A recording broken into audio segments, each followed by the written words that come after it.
Welcome back, everybody.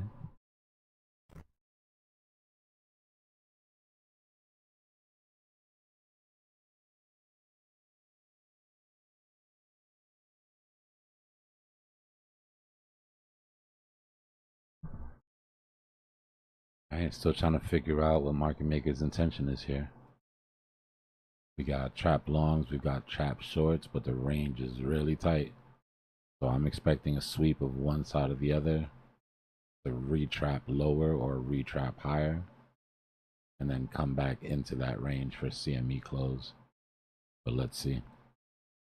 W pattern isn't done forming, so I've got it sort of see through until it actually forms out. But that would be that move to trap higher longs.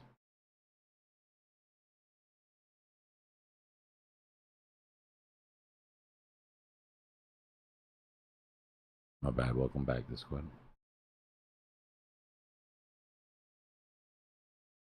So we'll see. We'll see if this vector recovery here is enough, and we end up just trapping like this. Fractaling out like this, or if we're gonna sweep down and trap lower. Either way, pretty chill Friday. I don't think anybody's in any big risk of. Unless obviously you fell for the okie doke, but that's what we were saying earlier, to be careful not to get trapped today. Chances are, both of them will probably get freed at some point this weekend. There's not a lot of meat on the bone there.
Sup?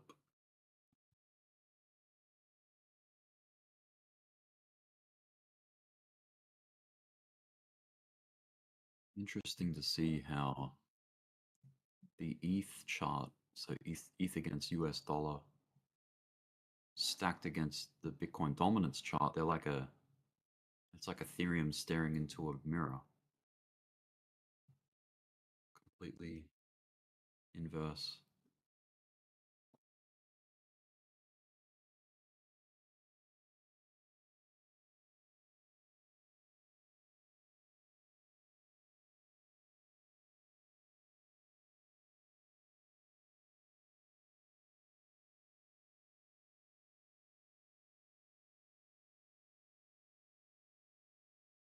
What you checking out there, Rick?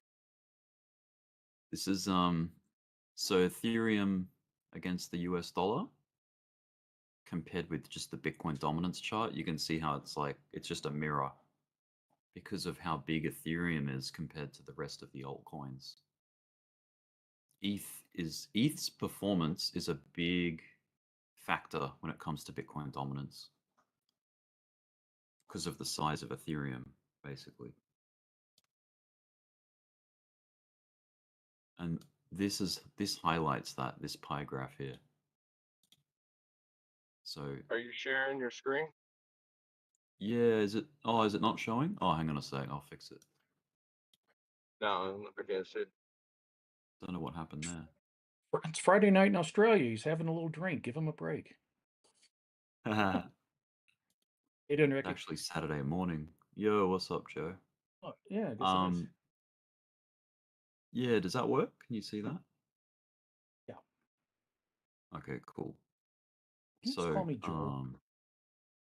I'll get you back at recess. Oh, sorry, I thought that was Joe. It's not Joe? Okay. No, it's Robert. No big. Oh, what's You up, just Robert? busting your balls. How much? I only just woke up. Still What you I've got had for us, one brother? sip of my coffee. There So you ETH USD chart is looking like that. And then if the ETH USD chart stared into a mirror, you'd get Bitcoin dominance. See that? See how it's like it's just yin and yang kind of thing. So like ETH USD came down, Bitcoin dominance comes up. ETH USD goes up, Bitcoin dominance comes down. Slow grind up on dominance, slow bleed out on ETH BTC or ETH USD, and then nice rally out of ETH. Nice bleed out on dominance. It's like a Bear reverse flag, mirror bull effect. flag. Yeah. So bull flag, bear flag. Break out of the bear flag, break out of the bull flag. See? It's all completely mirrored.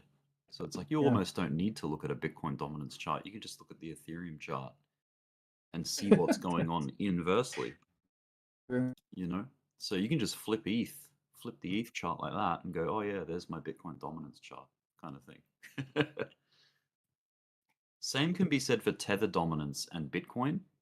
If you just look at a Bitcoin chart like this on the daily, you know that the tether dominance chart looks like that. You know what I mean? Because it's like the pair is against the dollar, like Bitcoin against the dollar. So the dollar is going to look inverted to the Bitcoin chart, vice versa. Yeah, it's a fun little feature. I think it helps people to understand dominance too. Like if they're not sure like what's going on with the dominance chart or like why we look at it. But it just means that Ethereum woke up when dominance is dropping. Until, I don't know if you've seen this before. Were you looking at this the other day? We were like looking at the top 16 cryptos and how chunky Bitcoin is with dominance. It almost takes up 3/4 of the pie, you know? And then Ethereum is like a pretty chunky slice of the pizza. Like it's I don't know what dominance that is. Probably like about 30%. It's not quite 45, but. And then look at all these little slithers of. And these aren't small altcoins. These are still pretty big market cap, like, you know, Doge, Tron, Cardano, XLM, Hyperliquid, Sui. But for them to double in size, like for you to get a 2x out of any of these, it's like pretty achievable when you look at it compared to how much dominance Bitcoin has. All we need to see is Bitcoin fall out of this like rising channel that it's been in for like 3 years and give up some of this blue market share and give it into Ethereum, and then Ethereum bleed out into the alts. And that's how you get like that capital rotation out of Bitcoin dominance into the altcoins. So it just changes, like adjusts the ratio. I think that's a good way to view it, that pie graph, but also this way as well. If I insert a column chart like this, and you can see how giant Bitcoin is in a height scale. That's like a linear height scale, I guess. This is really old school Microsoft Excel, by the way. It's like 2007 or something. If it's not broke, don't work it. Or if it's not broke, don't fix it. Yeah. It's giving us what we need to see. Yeah, that's it. So if I take this, so you can see how giant Bitcoin is compared to Ethereum. It's like 5 times bigger, or 4 times, or whatever. So if you take Bitcoin out of the equation, now we can measure things against ETH being like, when we're looking at like the size of ETH, XRP is like less than half the size of Ethereum. So there is growth potential like still on the table for XRP, BNB, and Solana. See how Ethereum's like in a league of its own compared to the rest of the top 16. But then like you add Bitcoin to the picture, and it's like Bitcoin is definitely in a league of its own in size. So it kind of feels untouchable. But then you look at Ethereum, it's like, yeah, even Ethereum, like XRP is no threat to the size of Ethereum. And then kind of BNB and Solana, if we take Ethereum out of the equation, BNB and Solana, they're on their way to getting as big as XRP, but XRP is comfortably in 3rd place in size. But when you get down to like XLM and onward, see how they're like all relatively, well, especially when you do this, they're all like relatively similar in size. So, but yeah, that sort of it makes me bullish on anything from like Doge onward. Has a lot of room to move still. There's a lot of market cap share. So the cool thing is dominance is dumping. Yep. And that's because Ethereum's ripping, bro. Yeah, but Ethereum right now they're like a key point. If it breaks now, it will maybe go up like a nice amount. So ETH is our champion for getting dominance to fall, because ETH is the front door to the alt season. Like things have to rotate out of Bitcoin into ETH, and then from ETH into everything. That's kind of like the chicken or the egg. Gotta have that first. Yeah, it's like the flow path. Exactly. Yeah, I just jumped into a long on OM.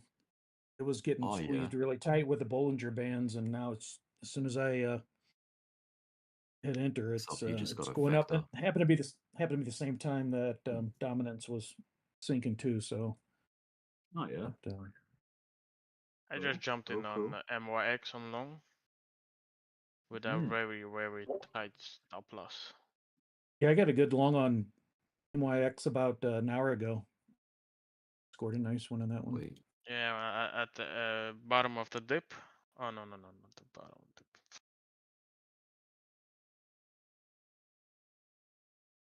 Yeah, man. This is definitely alt season maybe. the start of the. This is what the start of the alt season looks like. Definitely. Look at the way it fell out of that flag on Bitcoin dominance, like. And then you know that if you flip this upside down, that's the ETH chart, right? Had that bull flag break out. Ethereum is crazy to watch now, but I don't know. I don't think it will happen in the weekend, but everything is possible. I wasn't expecting this for August, so I'm pretty impressed that the fact that we're doing all this crazy in August. flow now. Yeah, I thought this would happen in like September maybe, like as the excitement of the rate cut, maybe that would catalyze. Everyone is like canceling their everyone is canceling their vacation. Like, hey guys, no, I'm going to put my money into the crypto market. Busy. Yeah, it's like I'm very busy. I've waited 4 years for this phase. I kind of almost feel like taking a month off work or 2. I've got enough leave saved up. Probably do it, but yeah. Any time spent away from the charts is like costly, or potentially you could be missing opportunities. It's nice to catch the moves. It's a really nice feeling. Oh, definitely. But it's really hard to do with the altcoins. Bitcoin, it's a little bit easier for me, I think, because it's easier to analyze Bitcoin. Yeah. But if alt season starts, yeah,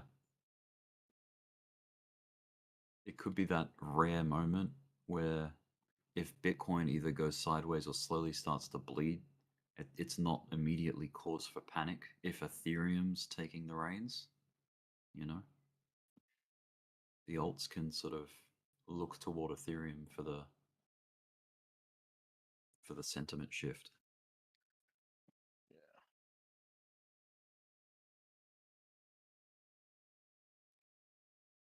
Doge got a cup and handle. Yeah.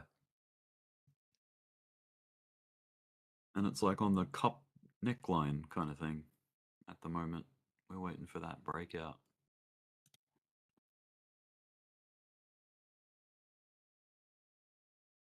There's been like a few like sort of cup style formations here. Well, they're just like rounding bottoms in a way. But yeah, definitely. See a little baby cup and handle here. Although the handle's like very like wonky. And Going that say SEI and Curve CRV also, and they're just kind of completing the cup. Cup and handle there. Although this is like a very sloped one. I know some people say that doesn't qualify because of the angle, but in my world it qualifies. It's up to you. Bitcoin just got a vector candle, or red one.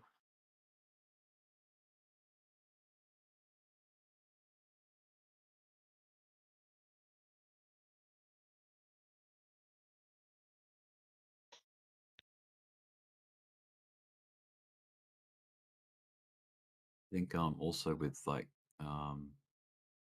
with head and shoulders or inverse head and shoulders, people stress about the neckline.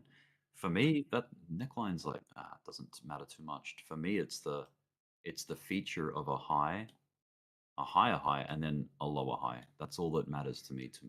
The neckline is like secondary to that. That's the main feature of a head and shoulders, is making sure that you've got, pivot structure. Same with an inverse, like some people say, oh, that shoulder's is taking too long or something, or there's too many down moves or whatever. I disagree. I think this for me, still qualifies as an inverse head and shoulders like this scenario, because the neckline, once again, doesn't matter. Look, it still pivoted the price, which is exactly what that pattern is indicating. It's a price pivot.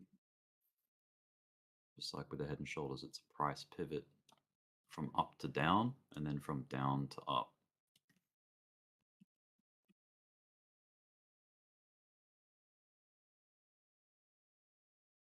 And then the good old double bottoms, or the W's, man, they're good too. There's been a lot of them lately. Look at that one. This is just Dogecoin too, but they're everywhere. Also, like the M's at tops, or double tops. Sometimes the peaks don't perfectly match up, like on a horizontal level, but that's totally fine. I think it still qualifies.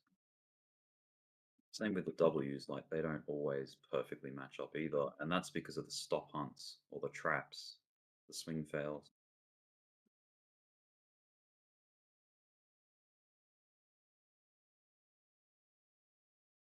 That's a pretty interesting candle there.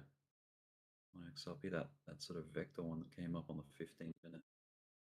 Rick, what do you think about ICP? Oh yeah, good old ICP. That thing back in 2021 bull market, that thing did really well. Mm-hmm. Yep. I'm gonna find a chart for it. I think it's still in my old school top 20 list. It kind of has that reverse head and shoulders right now going, and the VRVP is empty from there on up. This has a possible full. It's still down in its broader accumulation range. It's actually on the like the more valuable side, as in the you could say it's in the middle of that accumulation range. I'm curious if that's going to be coming out of a rounded bottom. Yeah. Let's see. Yeah, even if you're just playing its local range, like from like where it is now to the highs up here, that's still a trade to be had right there. Let's see what the performance would be on that. Oh, like 14%. Okay, so it's a very tight range. It's only about 30% tall, this accumulation range, or 38. Let's just say 40. Great, thanks. But dude, it is a shadow of its former self. Like, oh yeah, if you go on to if you zoom out and see what it did in 2021, it's like a mountain. Oh yeah. Yeah. I was I just don't know looking what on happened with it, like fundamentally for that to happen, but yeah. Looking at the RSI heat map, and it showed it was heating up, getting ready to bounce up. So I just jumped into it for a quick long. Nothing major, no short. Just see if I can catch a small little pump here and clip it. Yeah. I think you have to turn logarithmic on to be able to fathom like where it's been and where it's gone. Hypothetically, if it would go back to all-time high, that's a 51,000% move. 52. That's crazy. Just a little bit. 52. Yeah, that's incredible. Like even just on spot, that's like. When is it better and not better to be on log? When you're looking at macro like this and you're stretching across really vast price differences, you need logarithmic because it just becomes invisible. Like the performance, you can't gauge the performance. Sure. On a linear scale, it's just too micro.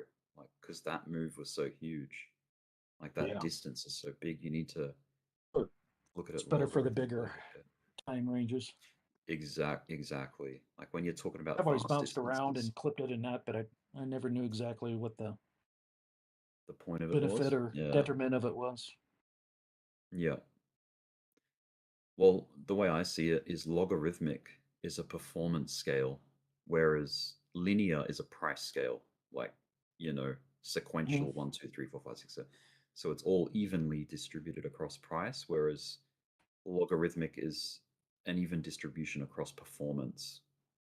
So if you take the grid, see how the grid is all equal? Like you've got equal distance between each vertical line and Exactly. equal distance Equal boxes. between Yeah. each horizontal. Yeah, everything's equal on the grid. So, one block on the grid of performance down here is equal to one block of performance on the grid up here. But then when you change it back to linear, you're not looking at a performance metric, you're looking at a price metric. So it's one block of price down here is equal to one block of price. So would you be better on linear if you're someone like me who just does sniping quick shorts and longs?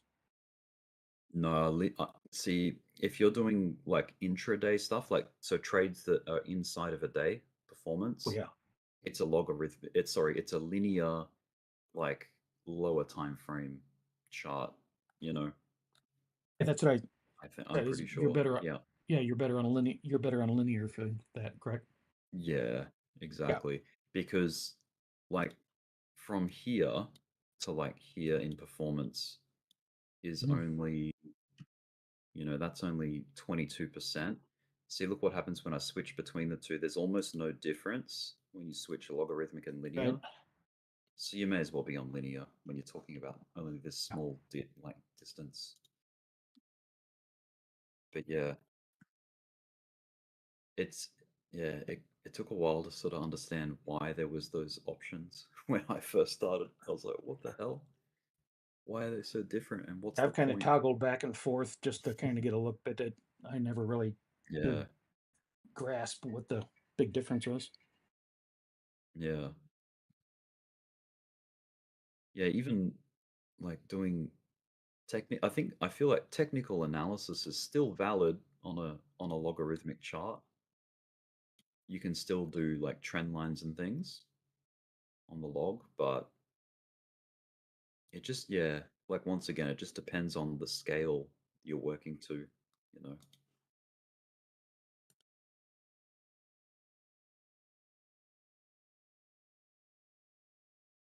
But yeah, man, ICP, it's in that big range.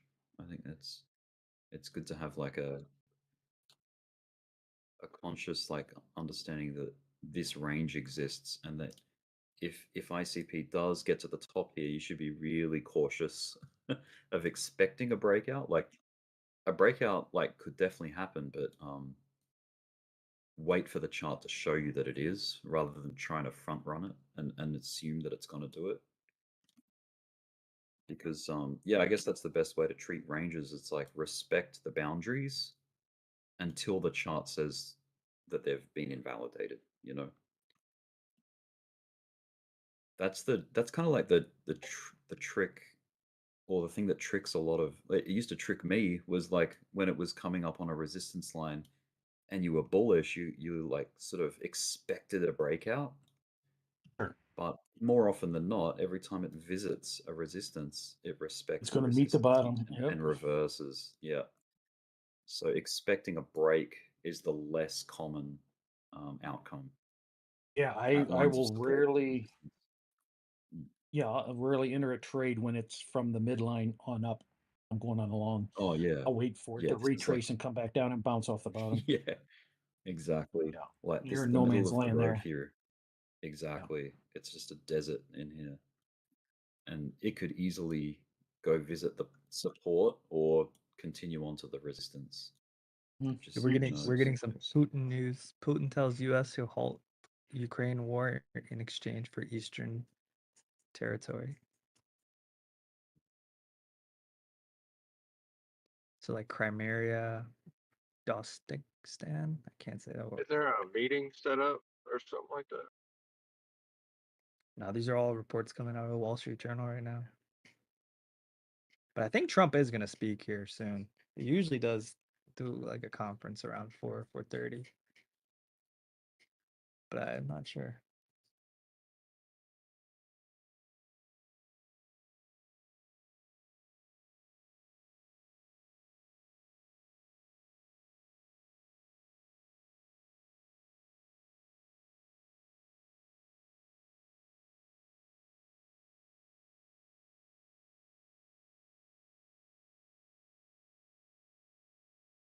I think there's some presidents of 2 countries that are in the US right now that he's like Armenia and another country that he, I guess, is making a truce for. And that might actually happen like today still. Wait.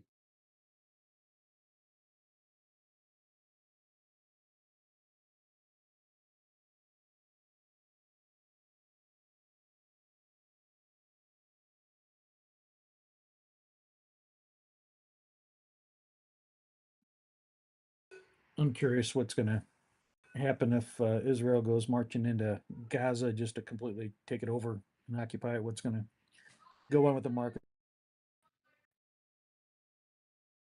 Oh yeah, Trump is live right now. He's with those 2 presidents right now. And he's fielding questions.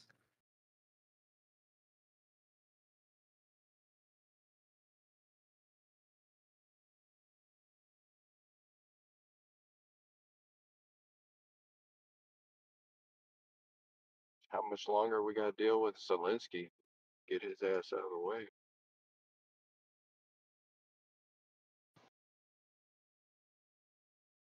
Wow, look at Dom.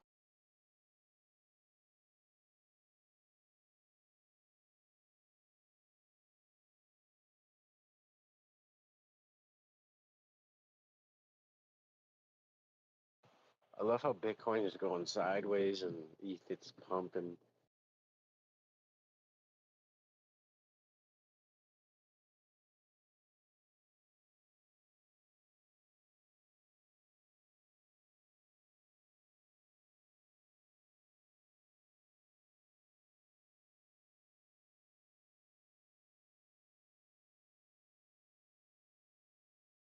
Gotta go buy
feels like the weekend, man.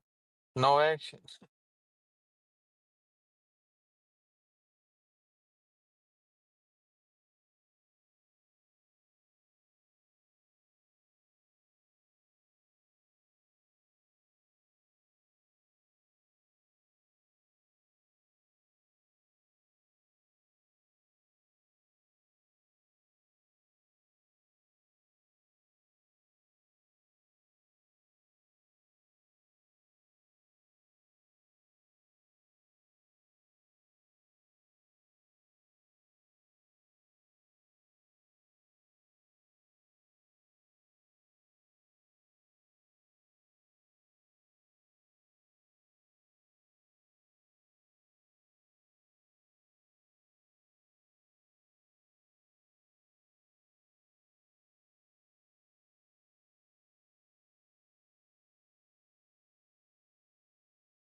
Look at that Ethereum over $4,000 looking nice.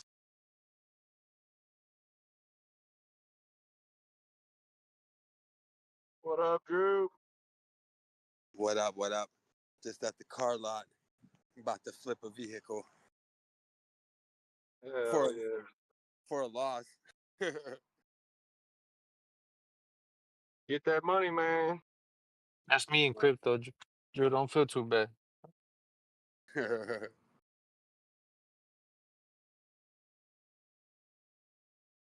They got these limited vehicles, so I'm just trying to get these ones that they're not making anymore. But yo, man, I'm thinking Solana's gonna start picking up a little pace soon too. Ethereum's holding 4K. Things might get cooking this weekend. Who knows? I don't think it's gonna be that slow this weekend.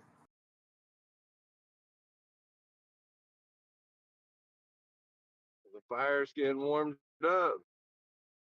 Yeah, we got some bear meat lined up, huh? Man, lined up. They're still wishing to that 112, right? Everyone's like, damn.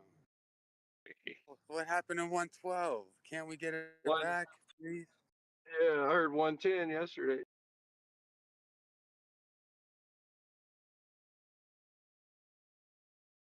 might come, but I don't know, man. Things are spicy. Every time it drops, man, the big buys come in and just set it back up. Bulls ain't giving up, man.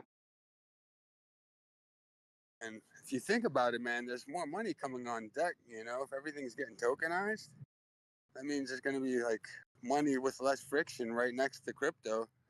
That's going to pour into crypto much easier before than it would have, you know?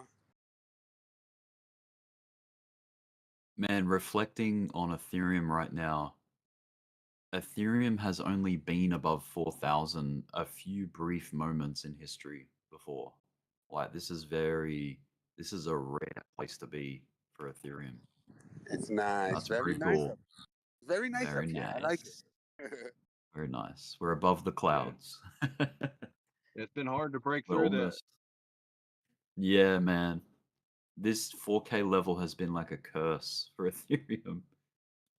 I like how you said it. Yeah, Though. when That made me feel like we've just been like climbing Mount Everest, and we finally have a good view Oh, from the top. And we know we're not gonna always have this view, but it's nice up no, here. it is. It's like, it's a big deal. Yeah. Hopefully, we will have it for a while. I don't know. I'm thinking, man, these blue chips, they seem very Ethereum centric to me. Like these companies that are loading up and all these treasuries and new dApps coming on. It's, you know, the banks are very Ethereum centric, it seems like. Not the banks, but Yeah, man. the big bucks. That's it. The institutions that pull the, like, you know, that pull the weight around the world. Hopefully Vitalik and the foundation are done selling their coins and they can start building. It's like, come on, Vitalik, chill out a little bit. Nah, he did stop though. He was selling a lot of his poop coins that, you know, a lot of people donate him a lot of meme coins. So he's been getting some liquidity out of those too. We'll just like flip them up real quick. Because so many people send him so much to his Vitalik.eth wallet. So every now and then he'll just go in there and be like, okay, let me just dump something real quick.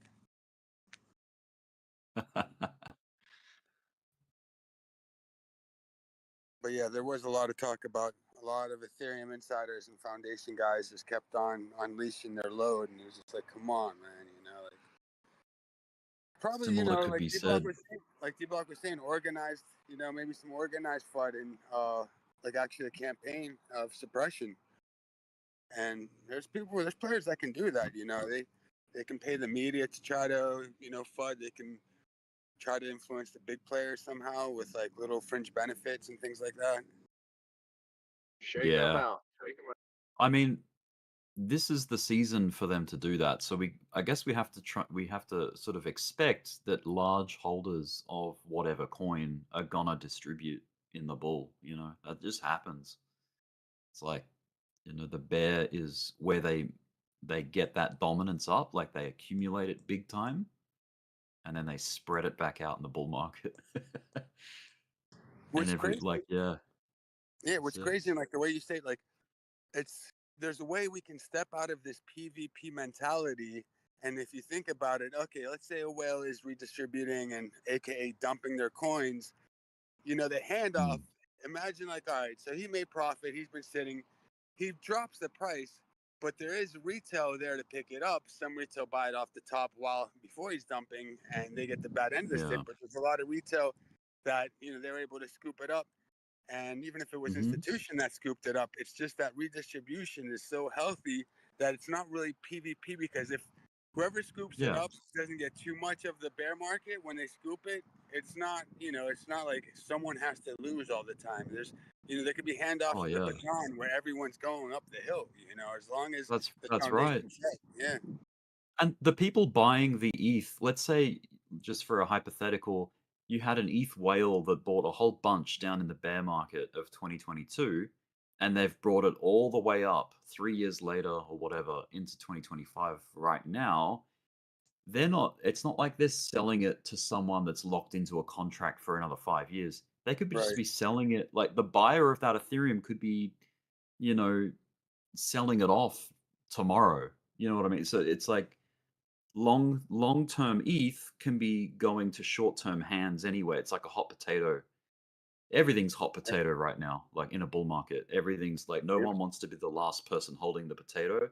So, yeah. Well, it's good seeing like the new companies that are putting, they're actually, putting their money where their mouth is, like $500 million, $200 million worth Mm, of crypto, and their targets are basically just numbers of how many Bitcoin they want by what year. Like I saw one company, it said by 2027, I think they need 17,000 Bitcoin, and that's their goals, and they're going to do mm, everything they can to reach those numbers. Of course, they're going to hope the markets drop so they can get the best bang for their buck. But you can see right now, just in case the market doesn't dip, they're already being exposed and they're exposing themselves. They're starting their DCA here. They yeah. don't care. If it goes down, great. They're going to throw another 500 milli. If it goes up, great. They might throw just another 100 milli, So, Yeah. I guess it depends on how they see yeah, they're going to like try where to. the support is. Yeah, They I can mean, build the support. a lot of these companies probably have, a nice coded AI agent to help them figure out, like, all right, how can we, react? Like, is this better if Bitcoin's at 120? Should we buy a little bit less here to get to that goal to, 17,000 Bitcoin by 2027, and it's going to probably run its Oh own yeah. algorithm and all of that, A good way to demonstrate that on a chart is Bitcoin on the macro, like the super macro, and you turn it logarithmic. You can see that every base that we have set, like, okay, this is the lowest price according to this chart that Bitcoin has ever been. Let me just change the color so you can see it better. But every time there's a new base built, see how much higher it is. It's like a new paradigm, like a new foundation has been set, like higher and higher. And like just like a similar thing will happen. See how the distances between the bases is diminishing, like it's squeezing. That's just from a logarithmic perspective, like the performance perspective. But yeah, like if we get a bear market that drops down to let's say 70K or 74K, let's say it touches like last year's all-time high. That sort of lines up with the squeeze factor. See how there's like the first one was this length, second was that length, third that. And it lines up with the SR flip too, but even though you had a little bit historical price action in between, it is technically a SR flip, if you retest that. Yeah. Or it helps finish and confirm that, one more touch might actually be healthy. Yeah. Then you might get more confidence of bigger money to come in there. And also the psychology, because like we're thinking about, oh yeah, our base from last bear market was 15,600 or whatever it was. Let's just say 15K. Like we have that level as like a psychological area of value. But so did the people that were playing this trend here. They were thinking that $200 Bitcoin was their psychological base level. But look, it only fell back to $3,000. And you had all these people like, hang on a minute, where's the $200 discount basement? Exactly. Everything's It so hit relative.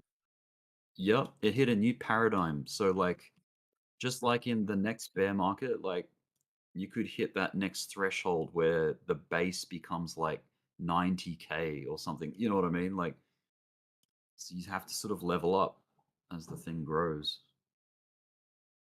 Yeah, I mean, if you prepare yourself for a swing that's bigger than 50%, just to have that kind of, oh shit, what in case scenario, just to, not get caught off guard, if you start seeing major resistance or support levels break, you're fine. But a lot of people, they're like deer in headlights, and it's just like you're a frog and you're just cooking in that water and it's boiling hotter and hotter, and you just don't get out. You can't feel the increase. Support's breaking in a bear market. I couldn't think of anything better. Like that's what you want as an accumulator. Like if you're interested in Bitcoin and you see it that it's going to be punching all-time highs every cycle, then dude, bring it on. Bring on the nastiest bear market you can.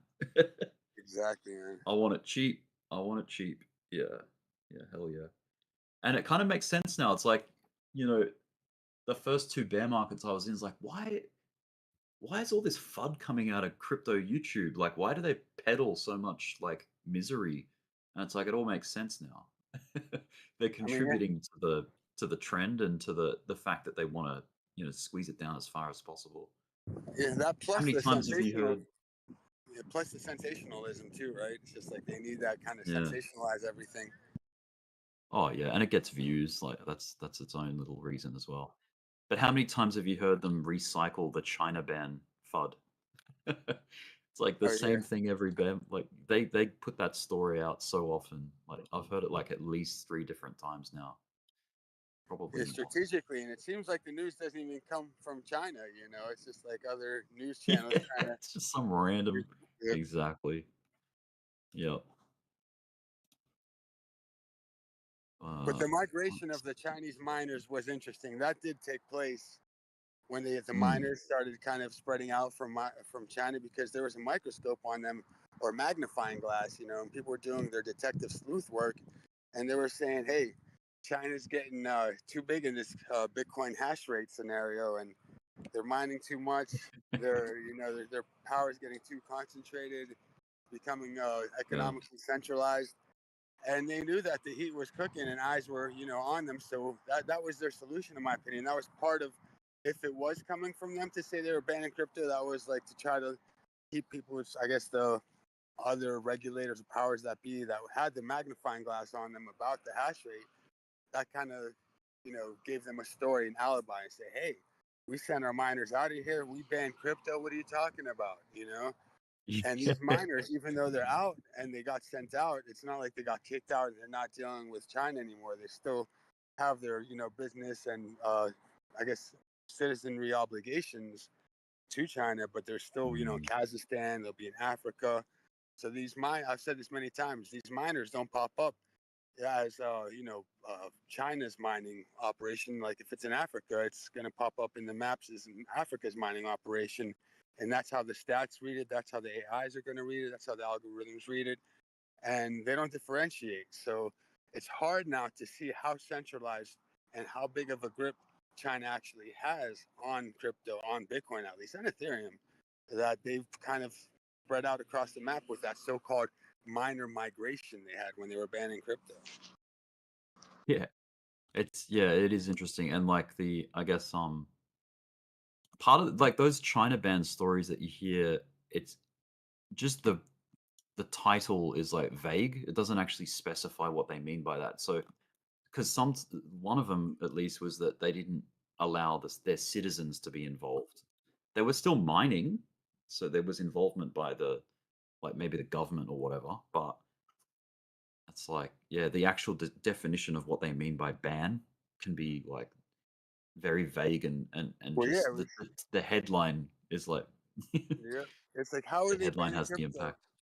And in the same token, on the other hand, they're creating Binance University in China and things like that. Yeah, exactly. It's like, come on, man. And then Huawei, whatever that one exchange was, it's like there were people in mainland China were allowed to trade on that. We had people on the Discord saying like, yeah, I'm in mainland China trading right now, like, Yeah, yeah. It's like I was thinking of like the equivalent. Okay, let's say just some random small crypto exchange in the US like shuts down. A headline in Chinese media could be US bans crypto, and it would like that's a similar thing, right? Because it's like, yep, yeah, technically a United States entity banned crypto or like closed the doors or whatever, and that could be interpreted like just from the headline. And imagine, like, even once you get to the granular details, how much gets misinterpreted and like mistranslated with that stuff, That's right. Definitely. But it's good. All this, it's good competition. I think it's good that the U.S. is trying to, put their flag down and say, the U.S. is going to be the crypto capital of the world. Dubai's trying to do the same thing. It's a lot of countries. EU's getting crypto-centric. Estonia, Bitcoin is moving. Let's go. Big buys coming in. We got this. We got this. Oh yeah. Yeah, man, it's all moving and shaking. Moving the brave countries. Come on, Doors. let's move on to the other side. Thank God that thank God that the US is kind of being a pioneer for crypto, like, you know, as one of the, if not the biggest economies of the world, is, you know, making the brave step of being the. I mean, Yeah, look, this is where the El Salvadorians are like, what do you mean? We were doing exactly. this, like we were committed, like, you know, 3 years ago, 4 years ago, whatever. But yeah, no, I as mean, we far were as like, getting our asses. Yeah, we were getting our asses kicked though, man. It was just like, man, how could it yeah, be like everything was right in front of like Biden, the money that they could have made too. It was like they weren't hungry for that. They had some other socio political agenda that had nothing to do with economics. It seemed like it had something to do with something else, you know. So it's a very not economic centric, the last administration, and now this administration, you can tell they're money hungry. Like they're like, let's pump it, you know, let's do it. yeah, I agree. Yeah, Yo, definitely. Trump said that it most likely will announce the location today. The Russia Putin meeting. Dude, Putin and Trump, they're gonna be hanging out, playing golf, drinking some wine, kicking it. Gonna be smooth riding. Kick Zelensky's ass out of there. Well, see, Trump's he's being good cop, bad cop at the same time because he just gave Ukraine a lot of money. Well, EU just gave Ukraine a lot of money, but Trump has still kind of been siding with Ukraine a lot recently, and a lot of the conservatives, in a weird kind of way, have been shifting their stance on Ukraine. But it seems like Trump is going to be playing good cop, bad cop at the same hand, you know, like somehow with Putin, because he's still backhanding, you know, on the back end, he's still supporting Ukraine, but he's still trying to make deals with Putin right now. Yeah, but also, I mean, shitting on India for doing oil trades with Russia is also getting into play. So, I mean, there's lots going on. I mean, and yeah, I agree with you, Drew. I definitely feel like the Republican Party has sort of shifted focus from being, you know, more pro-centric Russia to pro-centric Ukraine. Yep.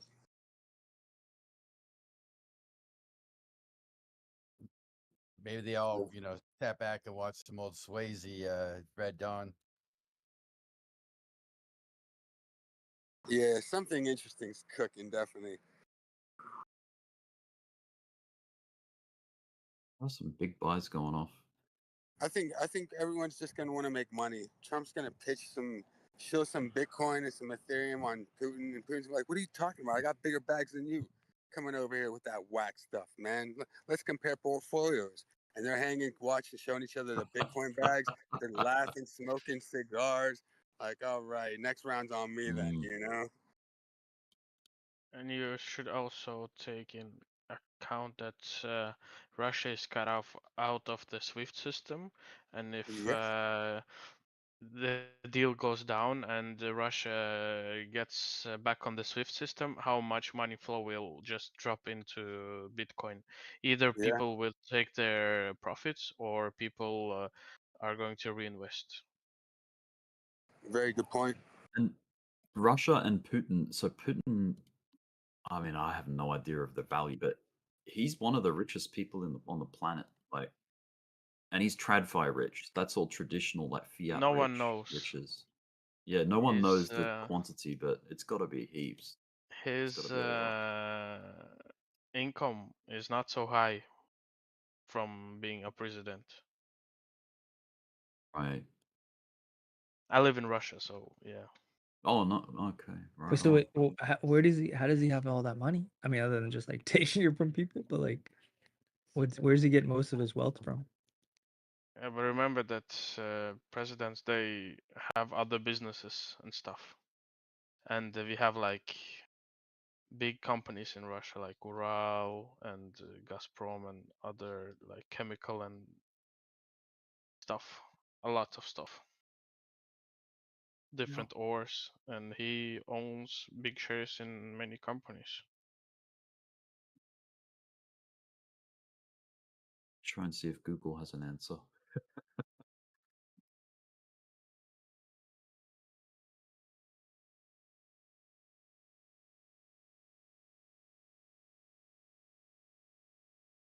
The Russian, this is according to a foreign investor in Russia. The Russian president is worth up to $200 billion, according to financier Bill Browder. Like, ooh.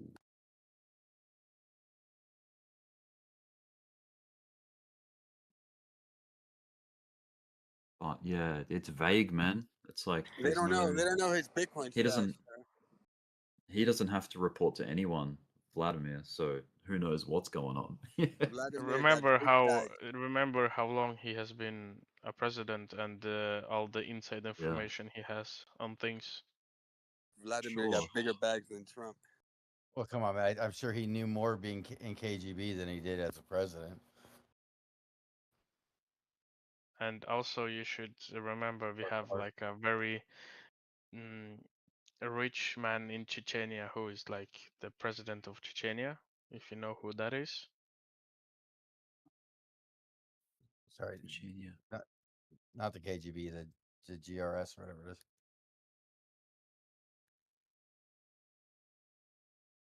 I've been saying it wrong This the is whole very time. bullish, though. I'm all in. I'll be right back, guys. I've been saying Chechnya, so it's Chechnya, is it? Yeah, or is that's it right. different? Oh, Oh, that's right. Nice. Different pronunciation, yeah. And of course, it goes back with Dmitry Medvedev. Beyond that, and their relationship has been solid for a long time. Yeah, but Dmitry Medvedev, he was just like subbed in to play a little bit while the manager was telling him what to do.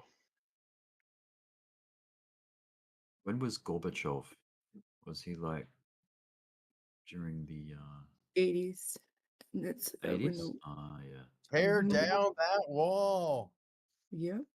How long was he president before Putin? Medvedev? That was like Gorbachev. 6 years, if I remember right. And then you had It was from. It was a long time. Mm-hmm.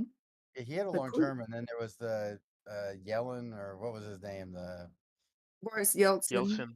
Boris Yeltsin, yeah. Was Gorbachev the leader during Chernobyl disaster? Yep. Yes. Yep. No. Yep. Yes. Cold War, but he wasn't a president for so long. It was during Reagan years.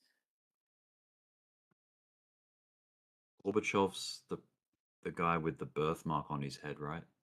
Correct. Bald guy. Yeah. Yeah.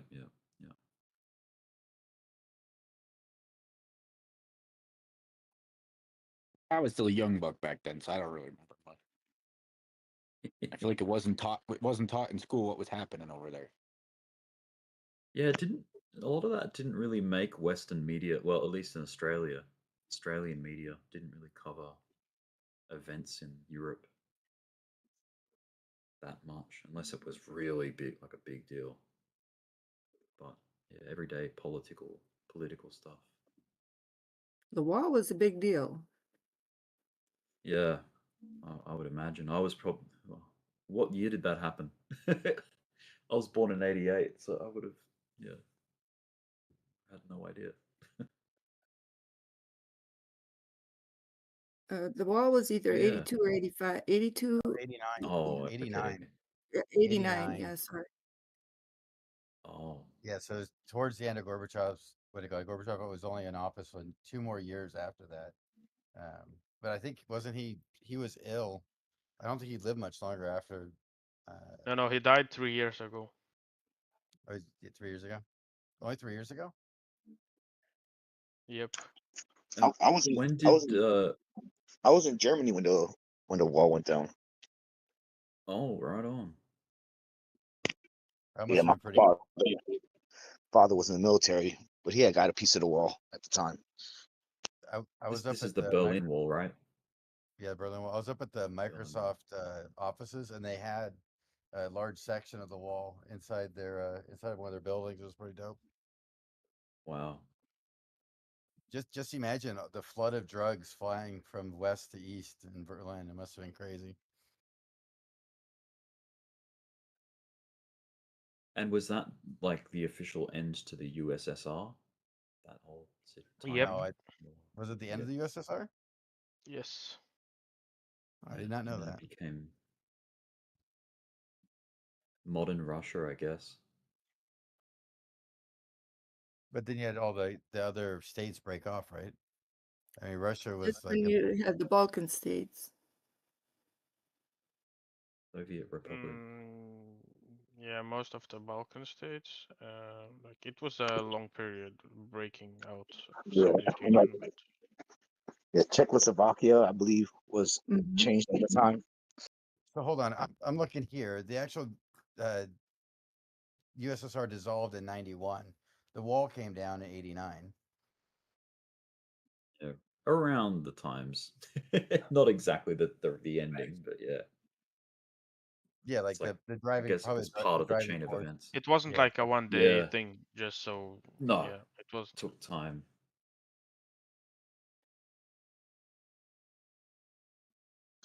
That was like the start. Yeah, that was like the one of the dominoes that fell. Like the stamp of the beginning. Yeah. Right on. Hey there, guys. Where did we get the CME close? Did you manage to see it?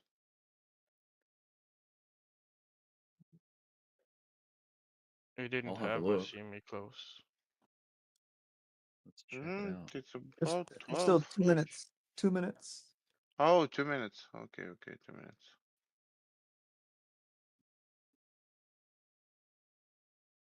Bitcoin CME futures. Close in 10 minutes. We should be closing above 117, I would think. Oh, that's right. There's like a 9-minute delay with TradingView to when it actually happens or whatever. Something like that. Yeah, but it should have closed. I think it was like almost half an hour ago.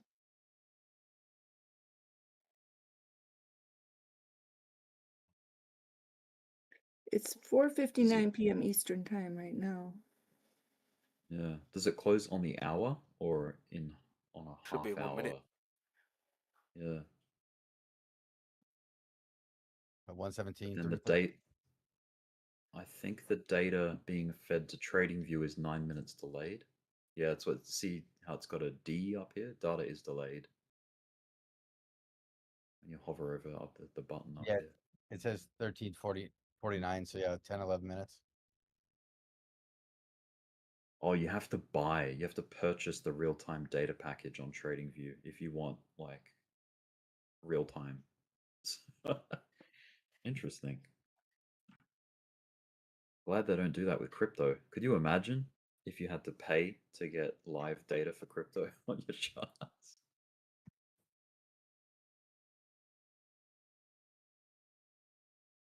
All I gotta do is go down to the coffee stand and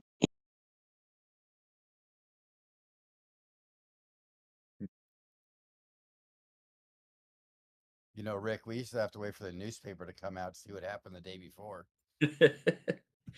What about the days in markets where there was no charts? If you wanted to produce a chart, you had to collect all of the price data of the day or whatever.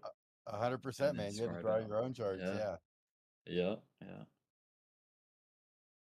I imagine that was a job back in the day that you could earn an income from. Like, oh yeah, I plot data for Wall Street or whatever. Like I don't analyze it, I just plot it. I'm literally just there to draw the chart out for the firm that I work for or whatever. Pretty amazing how manual the world used to be. Is Dbloc here or? He was earlier. I think he stepped out for a bit though. Oh, okay. Another way to think about all this is how accessible things have become to the average individual. Oh yeah. 100 years ago, this was like an exclusive club. Like to be a Wall Street, like a market trader. This was like a very Exclusive. Flashy job to be on Wall Street trading a market. Like that's Hold very on, Rick. impressive. But now Hold anyone's on. doing it in their pajamas. Yeah, but Rick, 100 years ago, Mm. it was still a privilege to have indoor plumbing. Yeah. So Oh, yeah. true. Yeah. I mean, Oh, the yeah. You know, even in 100%. some places now, it's still a privilege to have indoor plumbing. I'm not kidding you. No, no. Some Makes you areas happy. around here, there's people that do not have indoor plumbing. Yeah. It's amazing. The things we take for granted, huh? Mm-hmm. And I just whining that I don't have fiber at my house. Yep. Yeah. I mean, we have to count our blessings all the time. There's just so many people that don't have what we, count for granted, take for granted. That's it. Yeah. First world problems, huh? Mm-hmm. Woe is me. I don't have a Ferrari yet or a Lamborghini. Yeah. Yeah. Sometimes I mean, every day the older I get, the more I appreciate just the small things. Rick, I'm not complaining about not having the Lambo. I'm complaining about how much the oil changes are on it. There you go. It Yeah. breaks tires, How much what? everything. Yeah. Something that you have that some billionaires don't have. There are a couple of things that money can't buy, and that's time.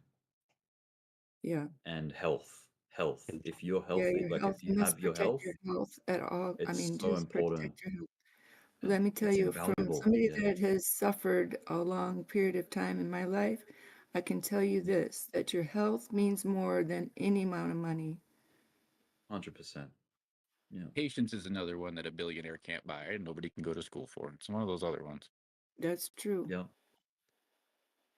And also skills. Like you can't buy skill. Like a lot of you can buy training, but you still got to do the hard work to develop the You do. skills. You can't just buy it.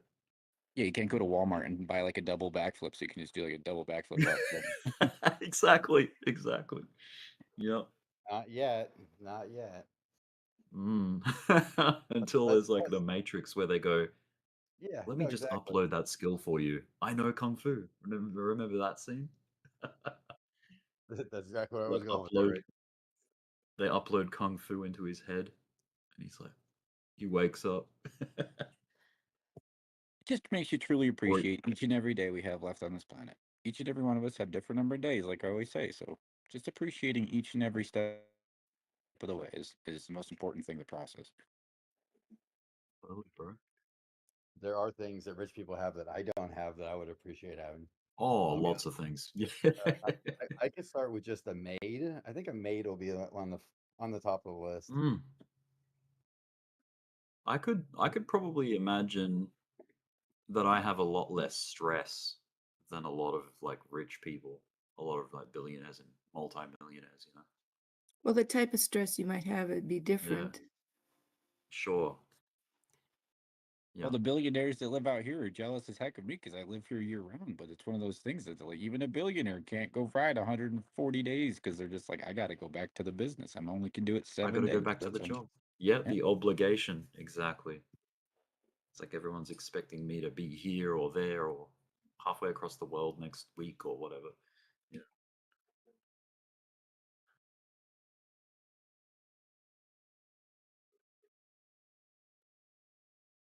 And you think of celebrities, it's like, wow, they got so much like power and money or whatever, but there's freedoms that they don't have. They can't just go out, explore the world freely without being recognized and whatever. You know what I mean? So there's a lot of restriction with that too. It's like they don't have it all. You should always value your privacy, that's for sure. Oh, 100%. Yeah. Yeah. Yeah, it is very valuable. Value privacy, but at the same time, trade everything you own on public blockchain. It Right. kind of I mean, come on now. Yeah, let's there's a go. dichotomy there, isn't there? Again, privacy coins. So that is one of the questions that I have, and when I was talking about that, we have to think about this now with our with this regulation and the structure. Those kind of questions are something you need to ask yourself. Which type of coins you're trading and where you're going to store them and how, because the push is going to be to have everything out in the open. So are you going to choose that? Hey, BJ, I think I'm looking at it a different perspective. Mm-hmm.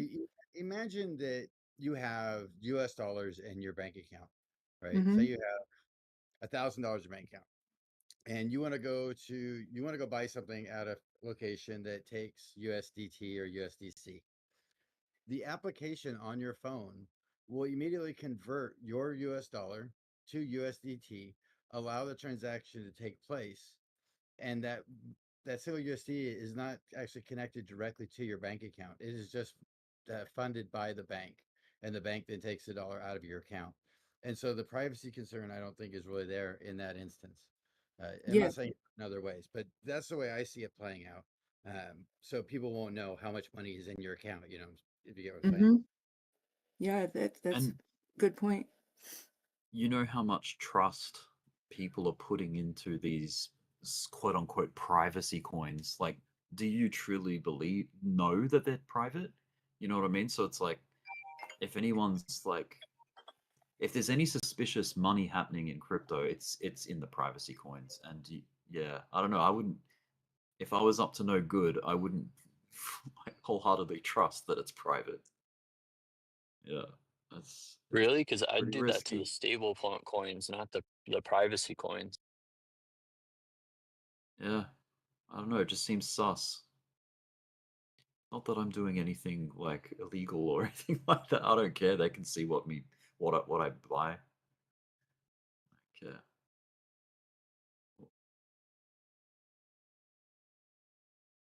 But yeah, I think all of the suspicious activity would be happening on Monero, whatever. So Well, I thought it was great when Monero ran and it went to exactly 420 and then dropped. yeah.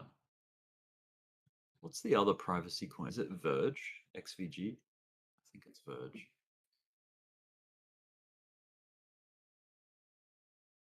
Where do you trade privacy coins? Oh, same place.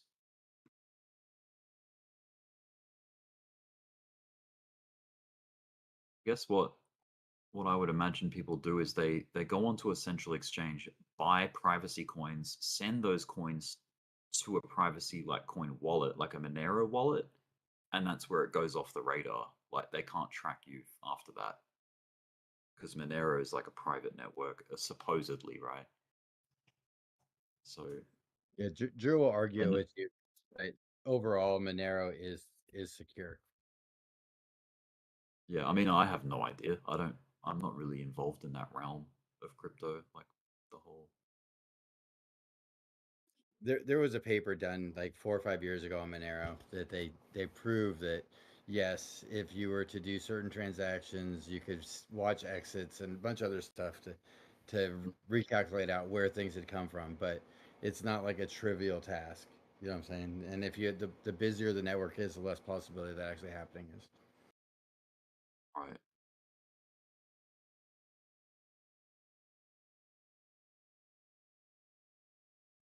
All I know is I've got a Monero wallet. It's got some Monero in it. Someday, hopefully, it runs.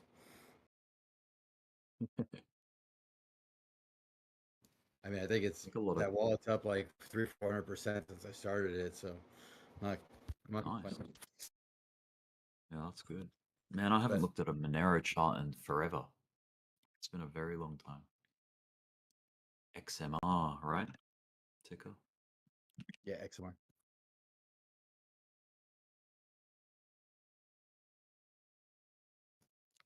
Don't Hello even have it on there. Binance, dude. Oh wait, there it is. Yo. What's up? How's everybody doing? good. CME just closed.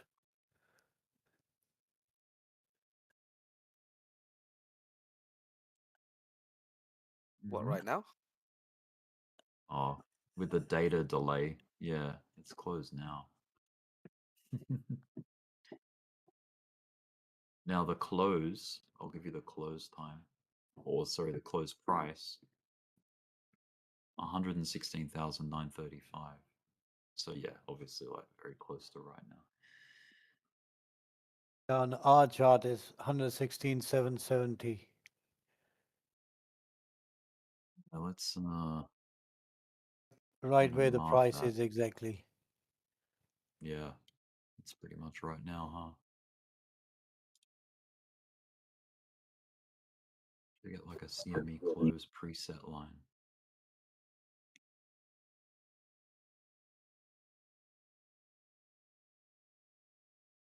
Yeah, I mean, according to the CME futures chart on TradingView, this is the actual chart that that last candle close, yeah, 116,955. 16.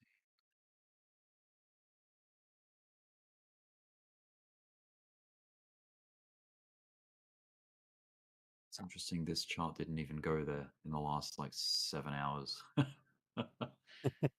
guess Yeah. the CME futures pricing's a little different. It's a little more Yeah. premium, perhaps. Yeah.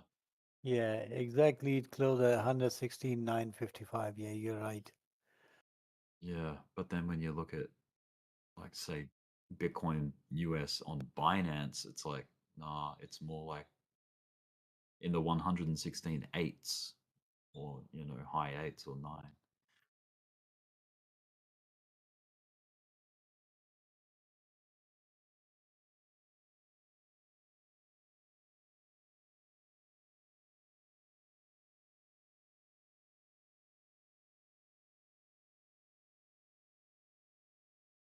Patient for that.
Now CME will have electronic trading session, won't they? Like the aftermarket, or maybe not. Yep, no, electronic. Yeah.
Cool. I'll do that.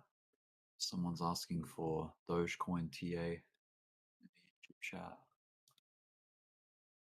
You open up a Doge chart.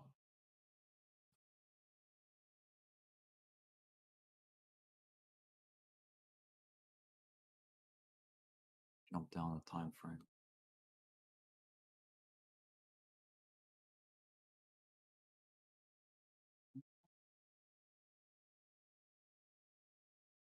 All right, I'm assuming this one here. Let's see it on the 15-minute chart. Down, mute myself. Okay.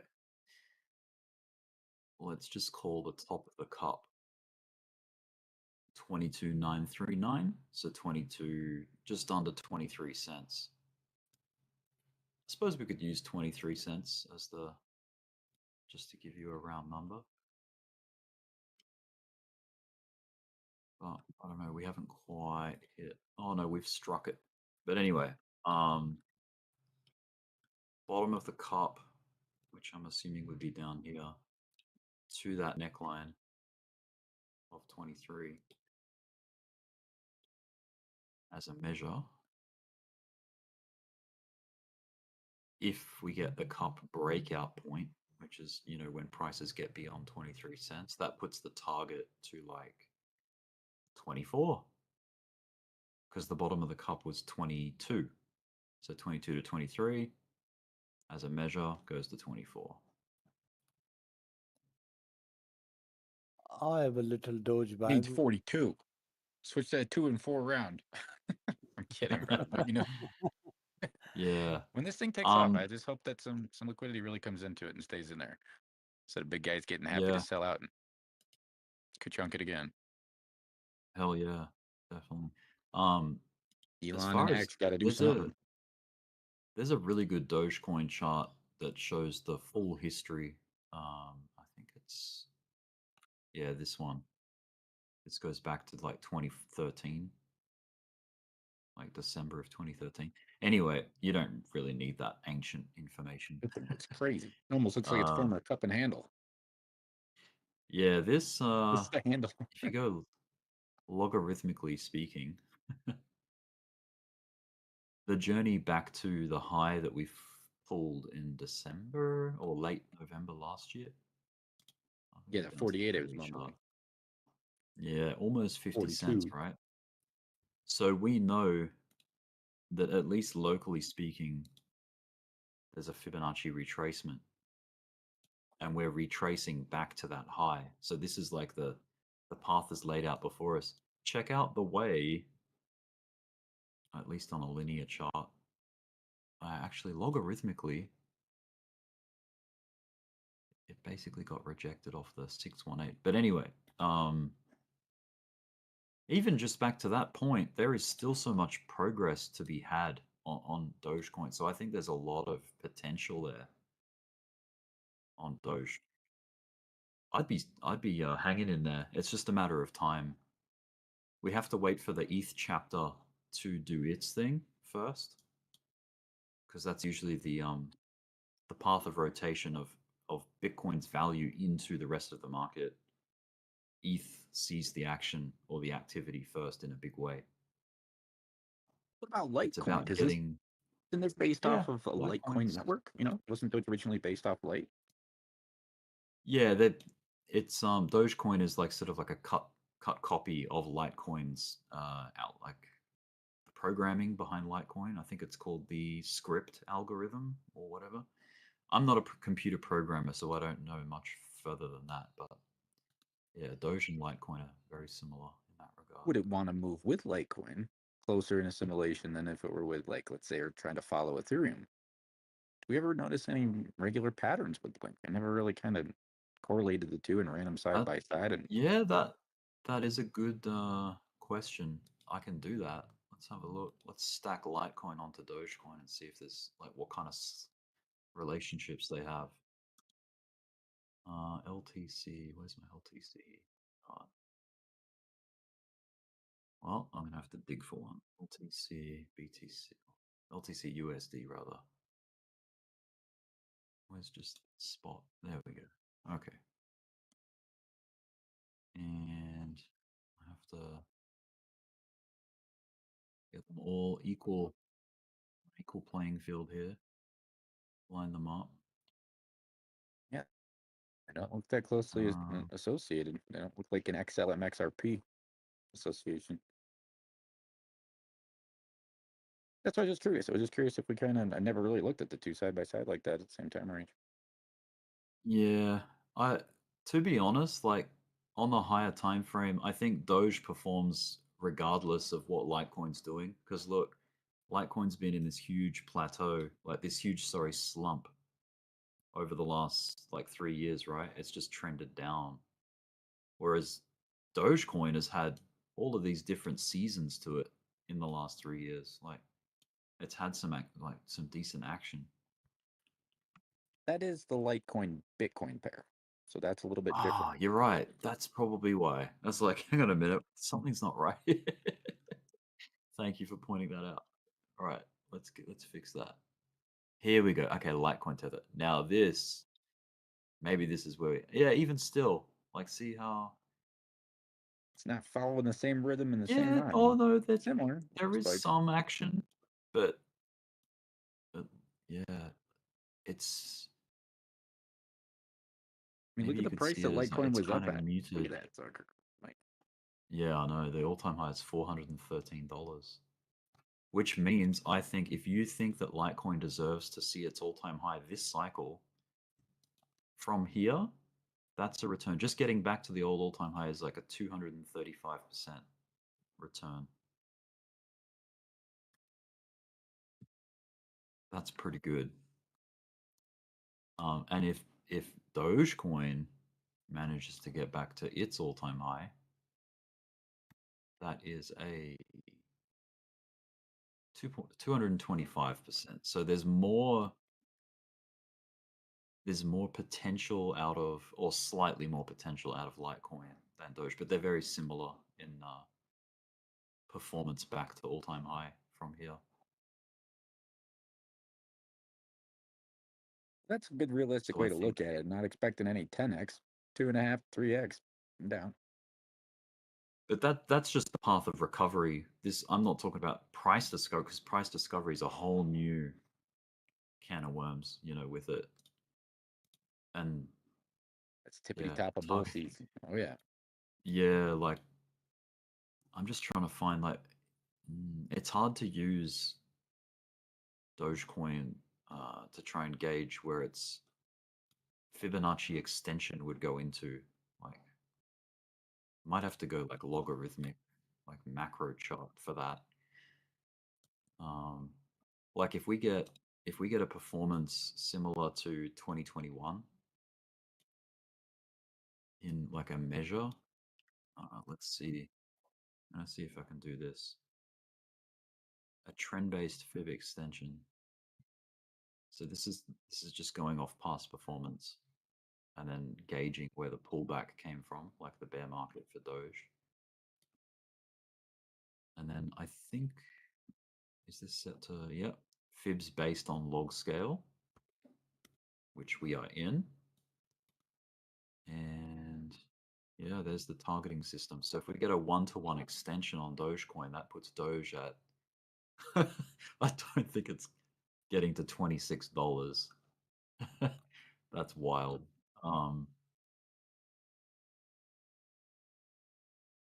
Okay. A 1-to-1 extension, because it pulled back quite ferociously in the bear market, its 1-to-1 is 78 cents. 78.68. That's on a linear scale. But the 1,618 is $1.24. The 2,618, $1.98. 3,618, 4,236. Now that's the blockchain backer. Have you heard of him before? He does this analysis where his fib extension targets go to like the 4,236 fib extension. But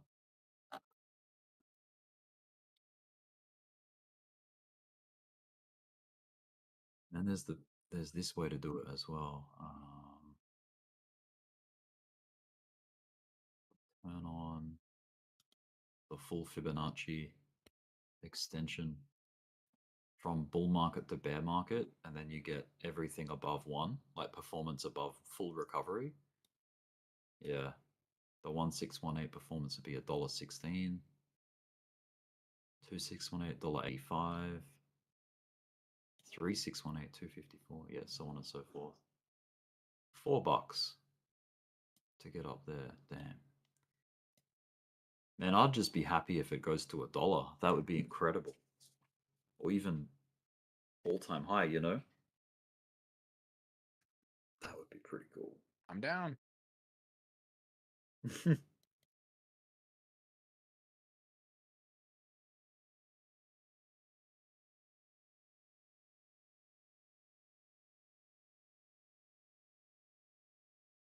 So, judging off its, oh, hang on a minute, off its past performance, I wonder, see how I'm switching between log and linear? I want to see if the 4236 gives a different valuation. So on logarithmic, it's $2.97.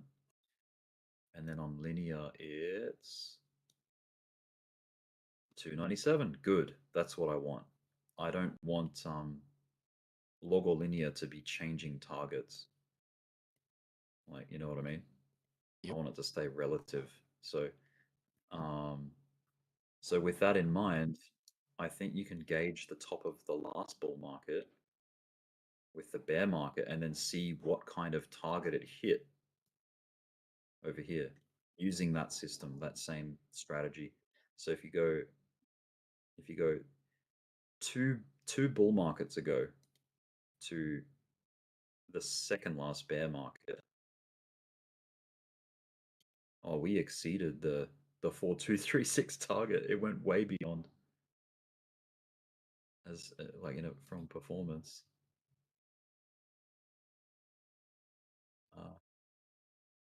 He's probably running out of levels to measure it by. But that sort of highlights how high performance Doge was in the last bull market. It just went off the scale, man. Like the growth was insane. Especially when like Doge used to be a fraction of a cent, like, you know, all the way over here, and most of its life was spent below 1 cent, you know.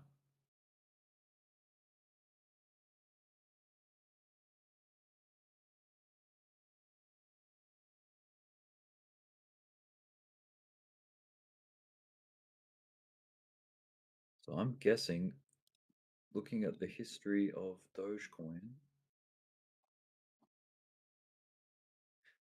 when did it hit 1 cent for the first time ever? It was like this on this week.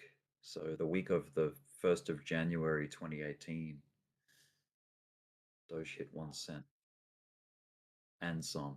It was like it was almost 2 cents, 1.8.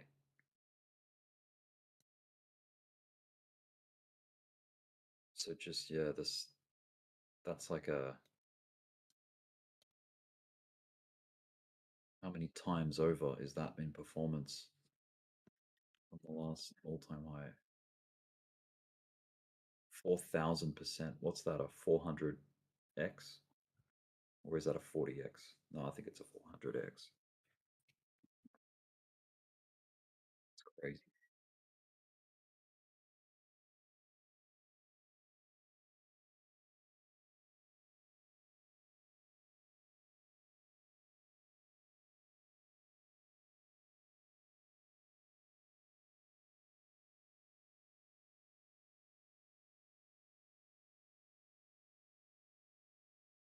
You know what's really weird? On the daily chart for this Dogecoin thing, there's no like vector candles at all on it. I don't know if it's just because of this chart. Let me just see the other charts for Dogecoin. Oh, here we go. Now they're showing. I don't know why that was.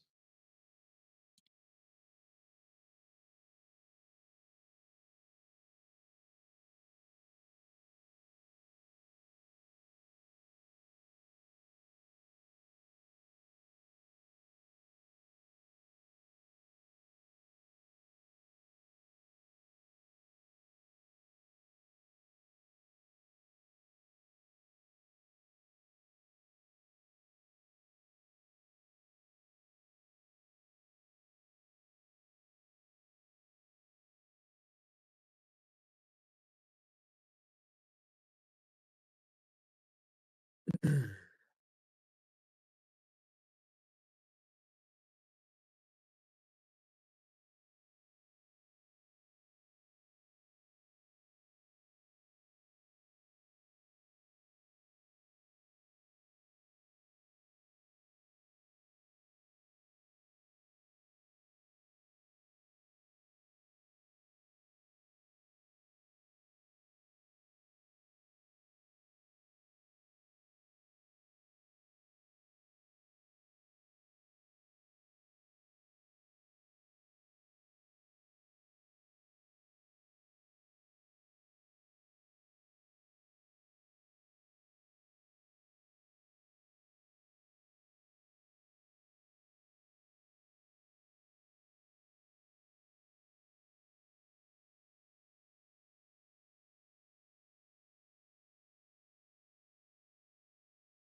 some buying activity on Bitcoin. A bit.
feel like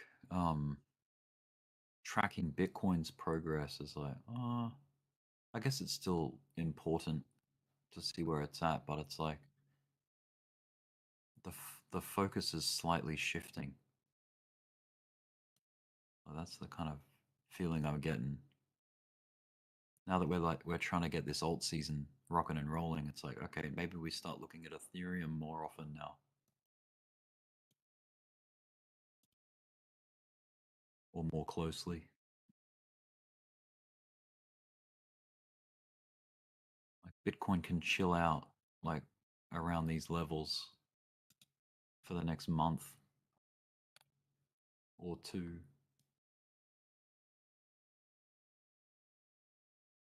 While the altcoins play like sort of catch up.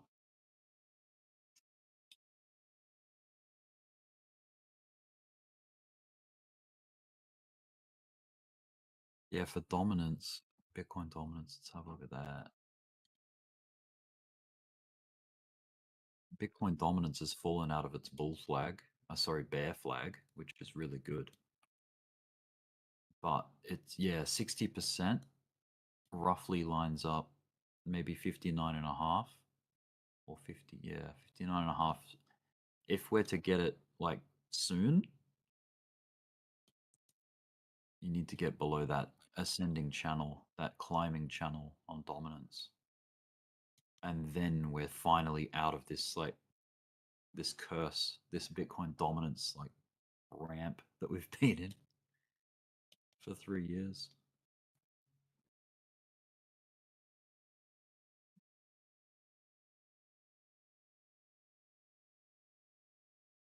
I don't know if it's going to do it in one clean swoop though. Like I would expect there's going to be some pushback off that before we truly break it, I think.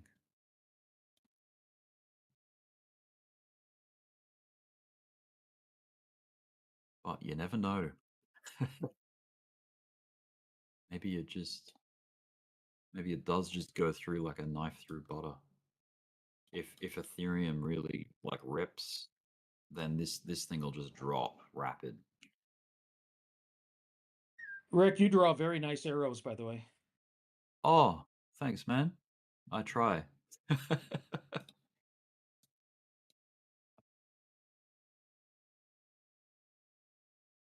Check out this level, by the way, where we're at, and look where the last alt season started. See the similarity there? It fell off a cliff at this level last time, and that was where we got that major alt season part. So that section right there. Maybe we're gonna get a repeat. Maybe.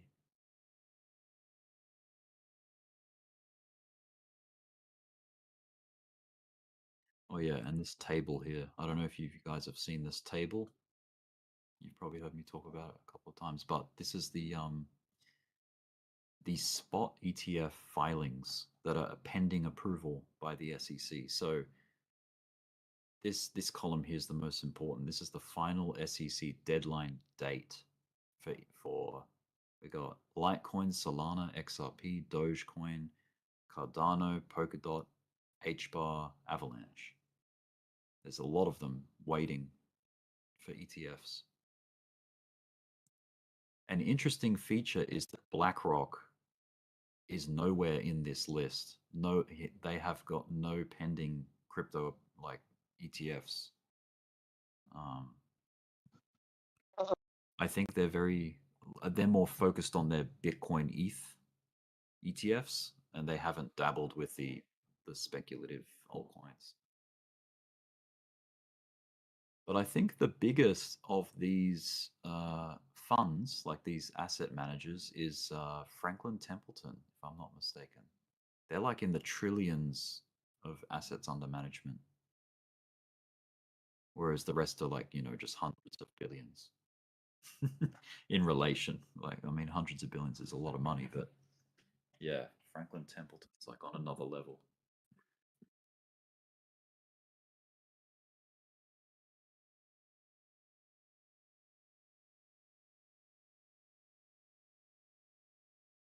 Yeah, Grayscale. They've got the most filings. They feature in every single filing in this list. Grayscale.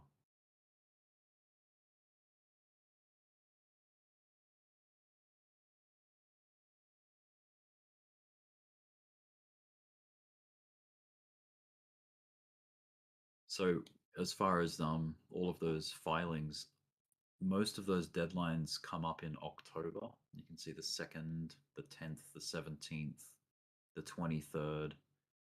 There's a couple in early November for Polkadot and HBAR. They're like the 8th and the 11th of November. But yeah, final deadline means they have to make a decision. And I highly doubt that they will knock it back and like completely deny. That's a very unlikely. So and this is like the odds of approval. I'm not sure when this graphic was produced, but you can see like Litecoin, Solana, and XRP are fairly highly likely to get approved. And then it goes down the list a bit. But yeah, it's really cool that they've got a Dogecoin ETF pending approval. That's great.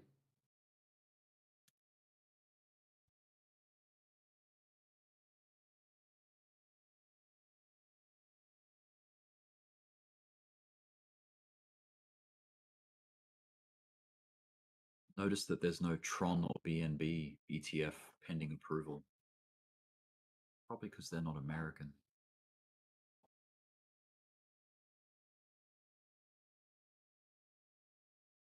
But yeah, I mean, technically, Ethereum, I don't know where that was based. Maybe Canada, because I think that's where Vitalik Buterin was living or was a citizen of, or is a citizen of, when he developed ETH. So yeah, Ethereum might be Canadian. I'm not sure though. But he's Russian. I'm pretty sure, Vitalik. That's his heritage, I'm pretty sure.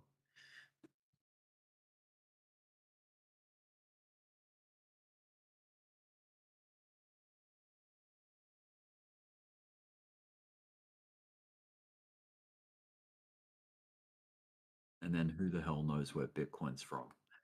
That's the beauty of it. It's like it's not bound by any like borders. It's just completely international, elusive.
Hey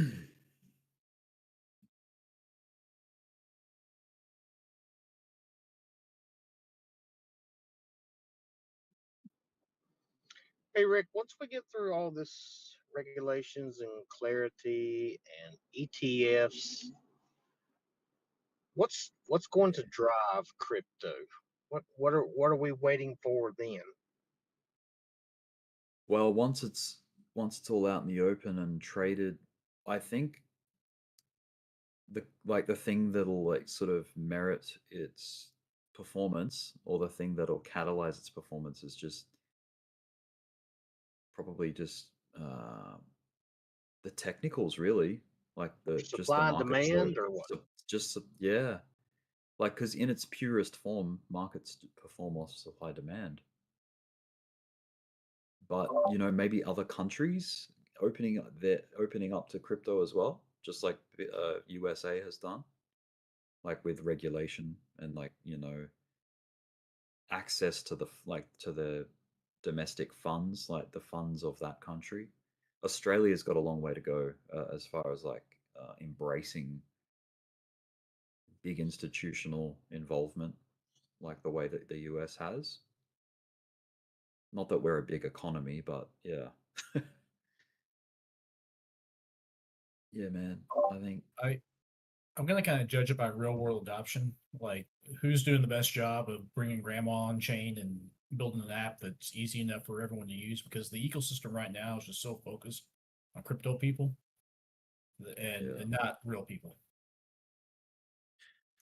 We're weird. Yeah, I think that could change pretty rapidly now that there's like all of those bills that went through. And because whereabouts is Visa and MasterCard based? Are they US companies? Pretty sure they are. And they're TradFi credit institutions. I'm pretty sure they're in the company's market cap list, if I'm not mistaken. Where's Visa? There's Visa. Yeah, USA Visa, MasterCard USA. Yeah. So the two biggest credit companies in the world, credit card companies.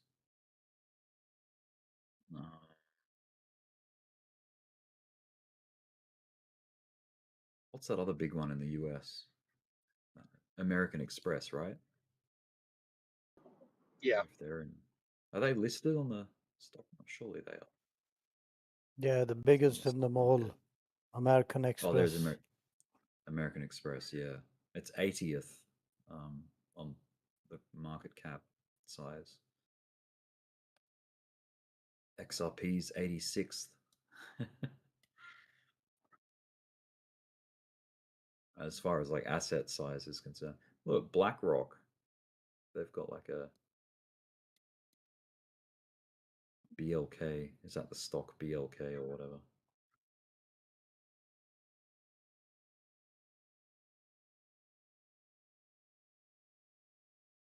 Yeah, let's see where Ethereum's now sitting in the list. 24th.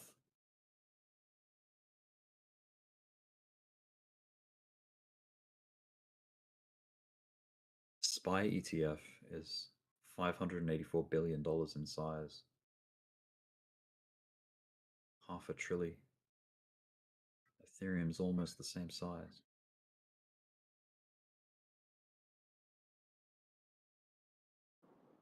Hey Rick, I think I'm leaning more towards taking my profits from alts and sinking them into Ethereum. I'll put a little bit into Bitcoin, but I just think Ethereum's going to be the better place to. Yeah, I think from this point, like, this is my opinion. It might be completely wrong, but I think it's almost a fairly safe bet to say that Ethereum's going to outperform Bitcoin from this point until the end of this bull market, like to the top. You're going to get more performance out of ETH. And then down the line, like, the problem is when you go down the line, you increase speculation and risk, but performance potential goes up. You get more performance. So it's like, okay, do I want safety or do I want performance? And that's how you gauge like your allocation. I think most people that are trying to play crypto sensibly and sustainably, they put a heavier bulk of their portfolio into safety, like into the more like secure bets, like Bitcoin, and then like they save the more speculative stuff for like the smaller like ratios, like the smaller percentages of their portfolio. But yeah, I mean, depending on your appetite for risk, like if you have an account that's only relatively small, like say less than $1,000, you can afford to be pretty risky. You know, if it's money, if your account is only like the size of what you earn in a week or a month, yeah, you going to zero is not the end of the world, essentially, for you. Like you can get back within a month, like that's no problem. But if you've been building a crypto account for the last 5 years or more, you have to defend that money, like because it took so long to get it up to that level. So you're not going to be risky with it. You're going to be defensive with it. So you're probably mostly in Bitcoin still.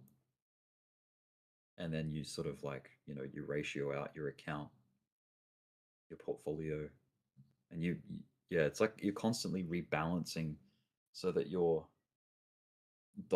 dominant part of your portfolio is Bitcoin because of its like relative safety compared to the rest of the alts. But yeah, that's going to be different for everybody. Everyone's appetite for risk is different for them in their circumstances and whatever.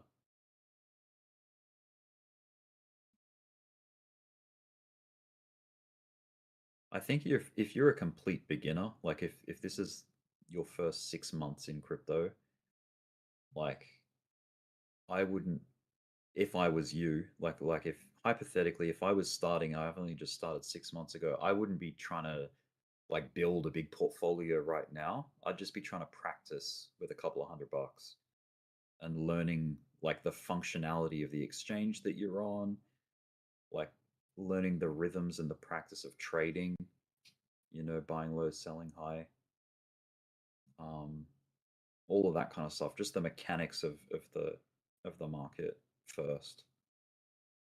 And then like reserve the whole building thing for the bear market when everything's like macro down. I'm pretty sure 98% of the people listening right now already know this and understand this, but for whoever needs to hear that. Yeah. And that's not advice. I got to be careful. It's not financial advice. Yeah, I'm not. Yeah. For those of us who've been here for a while and you know bought in the middle of a bull run and rode it to the top and then rode it to the bottom and now you're riding it back up again, you kind of learn those cycles and you kind of develop your own strategy. Yes. You find where your strengths and, are. And now I think since we got more clarity and we got more going forward power, you know, I think I'm more likely to take those profits and put it where it needs to go and just, you know, reflush it that way. From what I've heard from a few different channels on YouTube, from like, you know, crypto influencers and gurus and whatever, is that people aren't really going to be like really going heavy into alts until dominance falls out of this like support that's been in like this trend, this uptrend. Once that breaks, man, that's theoretically where the alt season starts and that the alts are going to start performing like and getting their bull runs. We had a false if you sit start back and here. you look at it, you can kind of tell, you know, we've been ranging in this area between 112 and 118 for a while now. and you can see the right. alts On and Bitcoin, yeah. Ethereum and everything else kind of leading the charge. So it's kind of like you're really close to getting to that stage where alts is going to take over and dominance is going to drop, and wealth Yep. is made. The cool thing is, the thing that keeps Bitcoin relatively stable around these prices while still getting an alt season is total crypto market cap going up, because that's this is a chart that shows fiat into crypto and then crypto back out into fiat when it goes down. So that's just everything. That's money in and money out, like from a very high viewpoint.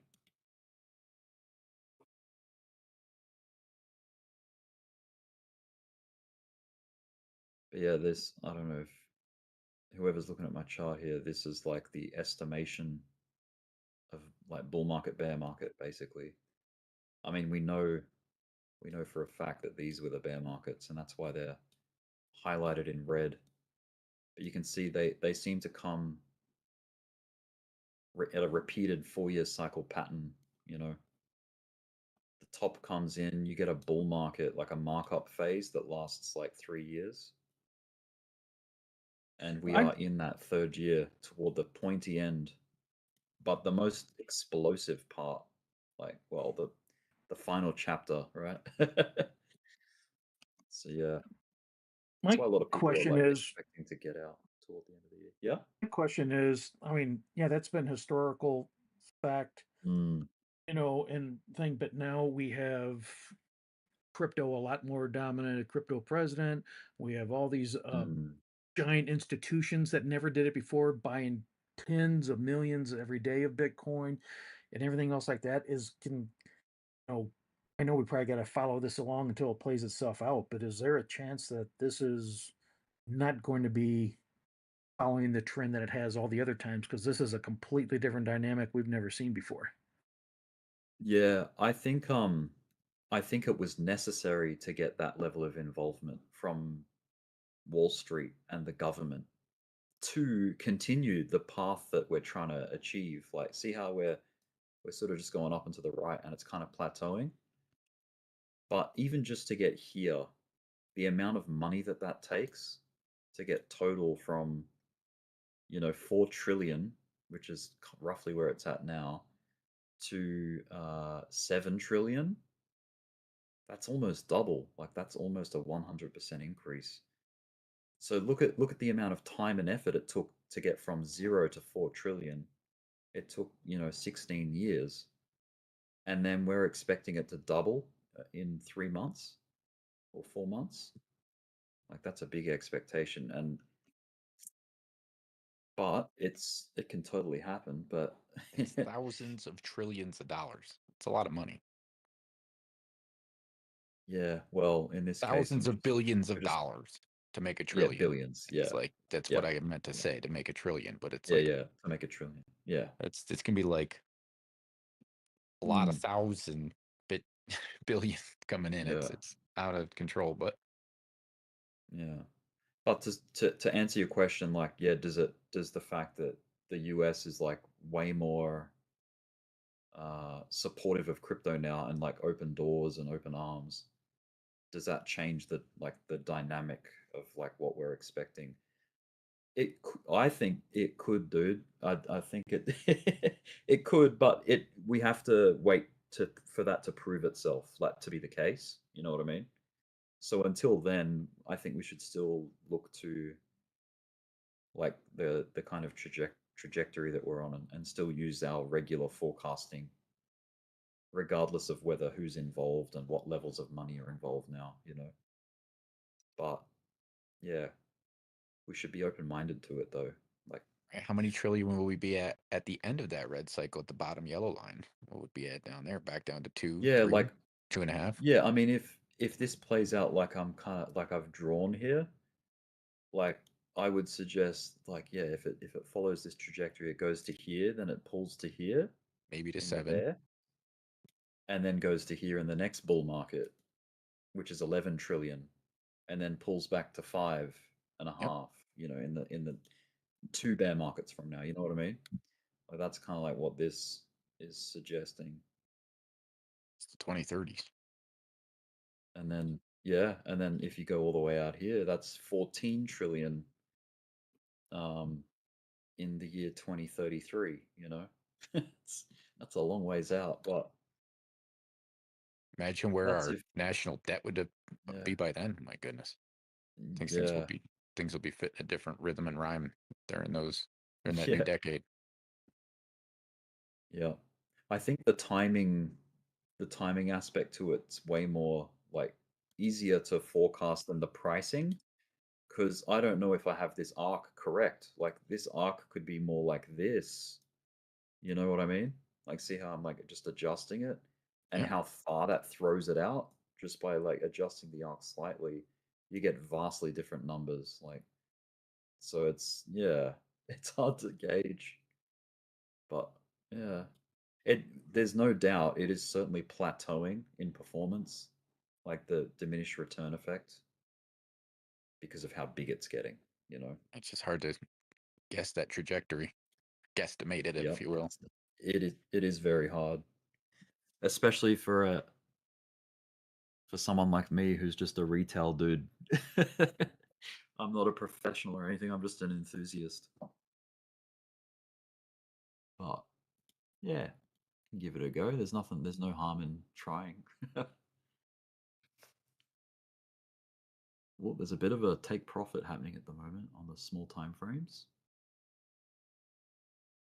15-minute chart. Pullback happening.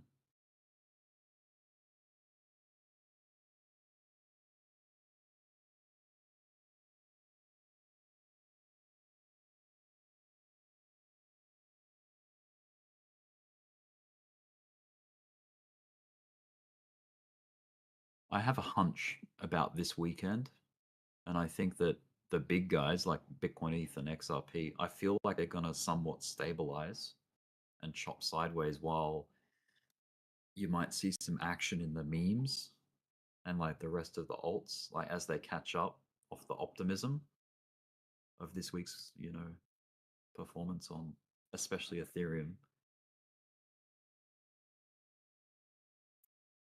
Because that's been the case in the past. It's like when Bitcoin has made a big impressive move during the week and then it goes flat and dormant over the weekend, the alts play catch up. Like everyone starts to dabble with the altcoins.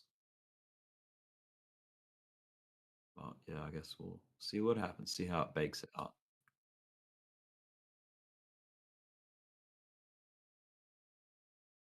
Yeah, the memes, especially look at Fartcoin, the way that reset all the way back down to here off that high.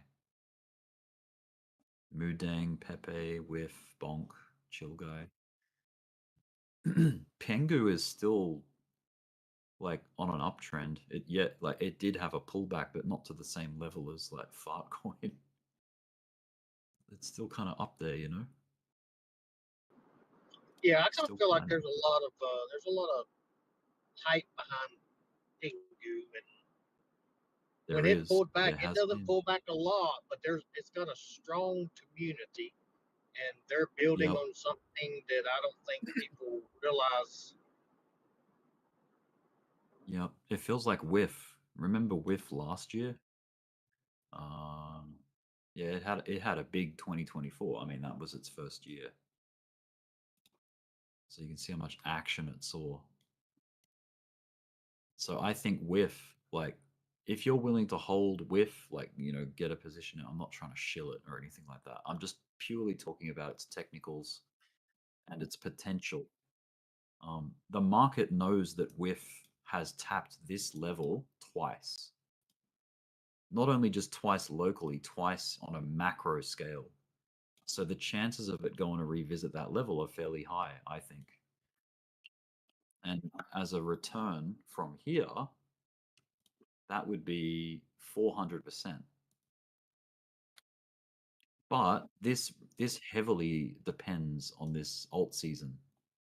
You know, when things get super frothy and the market gets silly, is when you see things like Whiff, you know, doing crazy moves like this. Down. I got that thing at like 13 cents, homie. I'm good. Yeah. But yeah, $4.88 is the all-time high for whiff, dog whiff hat. I didn't realize it hit that high. Yeah. But yeah, I think the super memes will have their day. Like they'll have their seasonality. You know that it's just a matter of time. All of them, yeah. Yeah, I'm pretty confident. I mean, why wouldn't they? You know what I mean? Like why would they not? They've done it in the past. People have made a crap load of money off these things. Why would they not tap it again when the timing's right? You know what I mean? It's kind of It's like hard for I somebody I that's made just a lot of money off of a coin to see it about to happen yeah. again for them not to jump back at the Oh, table. So they're like, I know how to yeah. play this It's game. here's my analogy. Let's say you've got a fisherman who loves fishing. He finds this amazing spot where he catches all these fish in spring. The winter comes. Do you think that fisherman next spring is not going to go back to that his favorite spot? Hell no, he's going to go there because he knows that's where the fish are. That's what I feel like with the memes, man. Like the whales that made all of the money off their previous pumps, they're going to come back when the time's right. You know what I mean? It's just a season thing. Yep. You got to wait for the season, and they're still like from a high time frame, like they are still at value. Like all of these memes, like it's like yes, they're risky because they're so volatile. And you have to be careful, but yeah, they're gonna have their day. I think. That's why I kept scooping all the way down, patiently as could be. Not financial advice, by the way. Not whatsoever. Just telling you, that's Yeah. the path of that's the road I picked, I guess. Should have listened to Dbloc and just went straight with Bitcoin. Straight I up. think the trouble people have been running into is that they're trying to pull that trigger on the memes, like recently, and it just hasn't been happening because the season's not here yet. Bitcoin has been dominant the whole time, so yeah, the conditions just have not been met for that kind of performance yet, and that's why people have been like a little bit miserable about some of their altcoin picks. They've spent all this time dedicated to them, but I think it's just literally just designed to run people out of gas. They're just like treat them like they didn't make the right decision until they basically just sell it and the big guys buy from them and then push it apart. You know what I mean? Yeah, It's just it's a timing thing. Yeah, it's just just mentally timing. getting to people in altcoins. Yeah. What else can they do? That's exactly what their main goal is. People panic sell when their emotions take over their ideology. When do people go hunting in the US? I'm guessing it's not during winter when everything's hibernating. Well, it's different I'm seasons. We have guessing they deer season, go. we have bear season, Yeah. elk season. We have different seasons when they're open. Yeah.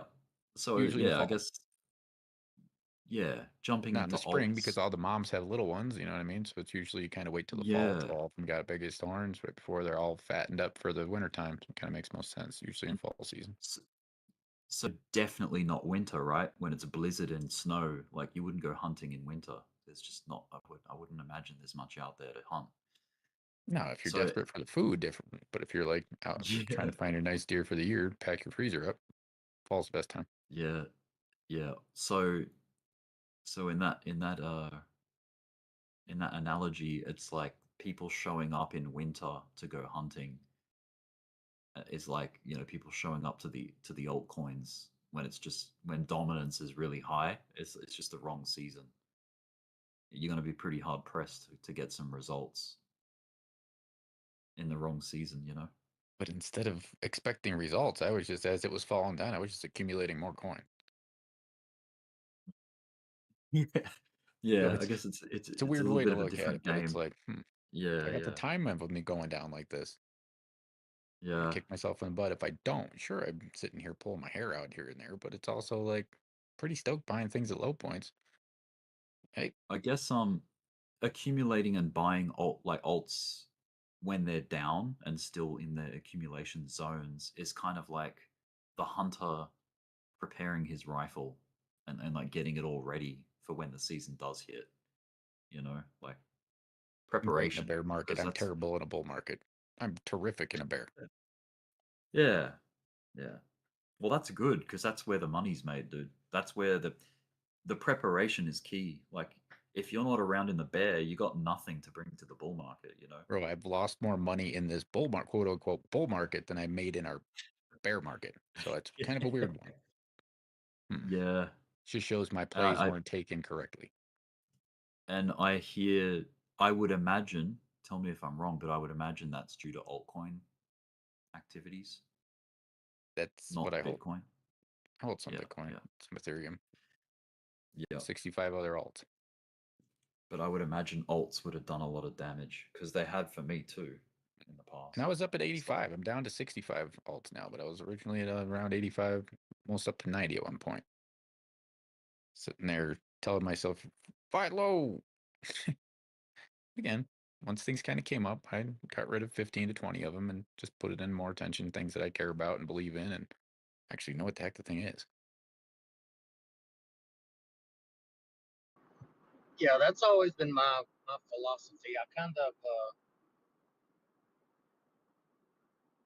at the top of the bull market, and on the way down, I decided every time it dropped 10 to 15%, I would sprinkle in, and I did it all the way to the bottom. Sure. And there was a lot of crazy times. You're like, are you sure you got this figured out? But then at DCA and all the way down really adds that count up.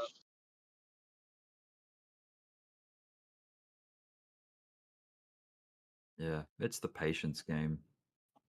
Like,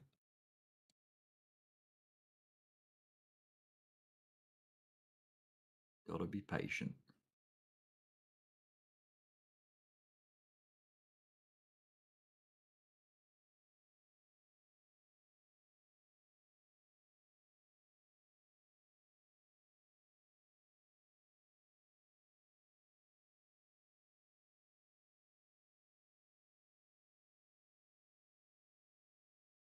See if I can get this working. There we go. I had to like reload it. I was just looking at this overlay app to show when people are speaking in the Discord. Like, had disappeared on me. And I'm gonna test something because it has this option that says join history, and it says enable join or leave notifications.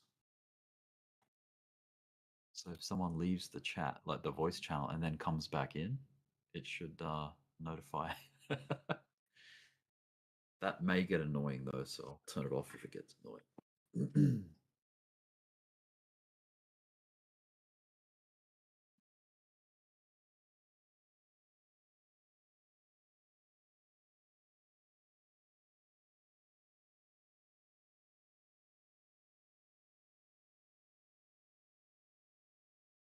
I suppose I better check what time I'm working today. Shit, it's probably pretty important.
Doge is on the move right now. Dogecoin. As is BNB and Solana, kind of.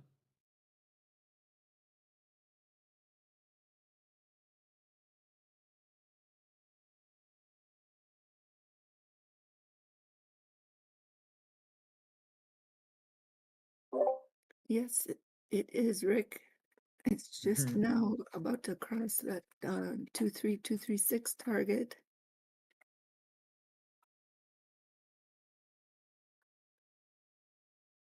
Yeah, Doge is on the move.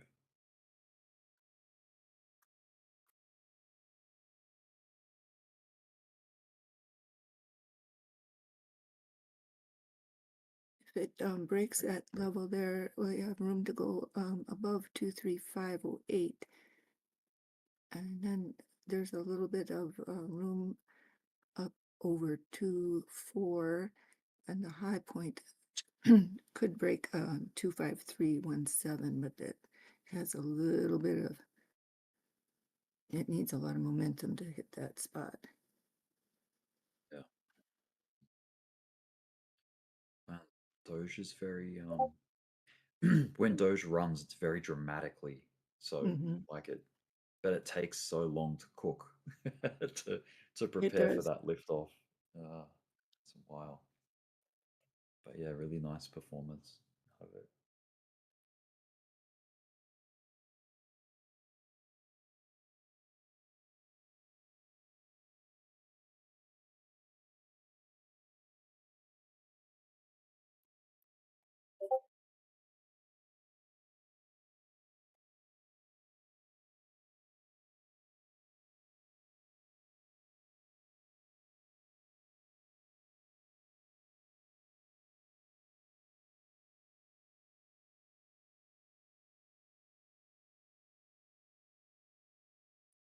So remember I was talking about, I was kind of having an idea about doing a panel, some panel discussions about different topics. And I have put that outline in the bubble chat. Well, you and Joe Aspen were just covering much of what I have on that list, to be honest. It was great. So if you could look at that, I'd appreciate it.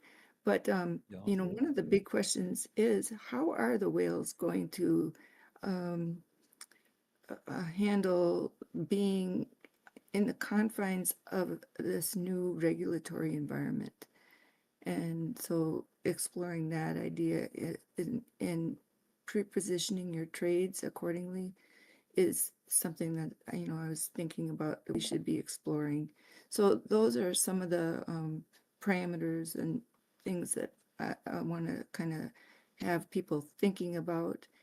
And so if you all, you know, we'll look at that. And then if you have anything else that you can add, like on a major topic, then let's try to see about it so that when we have dull times, or we can pick up on some of those ideas for people that are listening. It might be new, because I think trading is going to change in a little bit of ways with these ETFs and with the new staking that's going to go on, and the timing of where you place your buys and then your sells around news, and when different regulatory hurdles are crossed and so on. So let's, you know, if you can give me your ideas, some of you, I appreciate it. I mean, not just for me, I'm just talking about, you know, so that we can turn our discussions to kind of be focus driven sometimes. It's important, BJ's being focus driven. Yeah. Yeah, those are some good topics there, yeah. Let's go, Doge. Poke it out of there. The game board changing, that first panel 1 topic that you have there. Like how the just, and that's to do with like trends as well. Like what's the seasonality of crypto, like, because we know it's been Bitcoin's party for 3 years. It's Right. kind of, so much attention has been on like Bitcoin's ETF journey, and like the, what is it, the strategic Bitcoin reserve, and just lots of Bitcoin centric things in focus, which isn't, like, to be expected. It's the king, right? It's the dominant coin. But now it's like, okay, well, now that dominance is starting to slip a little, It's like, oh, things are shifting to Ethereum now, like as far as focus, in That's my right. opinion. Now that we've cracked 4K, it's like, ooh, we got a new star performer. And you were touching on number 4, or no, number 3, about how narrative trading is maturing. You can't just rely on a meme to carry you into millions. That just isn't going to fly anymore unless you are already in from way down. I think Yeah. there has to be more. There has to be a use case. There has to be something underneath it. People are not going to succumb to a rug pull like maybe did in the past. I think there's a little bit more knowledge base out there. And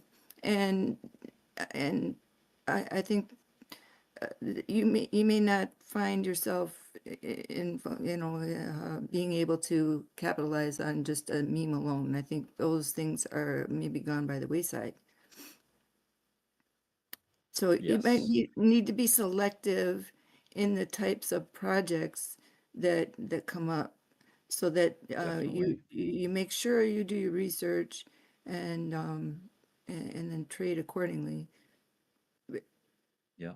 I think the high cap stuff like Bitcoin, Ethereum, XRP, or even maybe not even XRP, but mainly Bitcoin, is that it's very forgiving. Like if you make a mistake, it's, well, look, sitting in Bitcoin's not the end of the world. It's actually pretty comfortable because we all know if Bitcoin goes broke or bust, that's crypto gone, like as far as I'm concerned. But anyway, so with that in mind, it's like, okay, when you're playing with altcoins, like especially the hyper alts like memes, it's like they are very like their time in the sun is very flash in the pan style.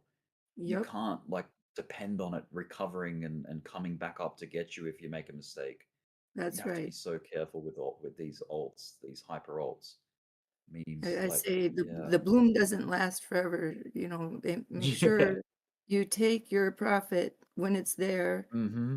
and ride the wave again. Otherwise, you might be caught without any capital to work with. Yeah, they're very sensitive. Yeah, those charts are so sensitive and like fleeting. So, but so rewarding if you get it right, of course. Extremely rewarding when you get it right on the memes. But you just got to know when to tap out. You have to and get out like with conviction. Don't dabble further on the other side because it gets ugly. I've lost a lot of money doing that.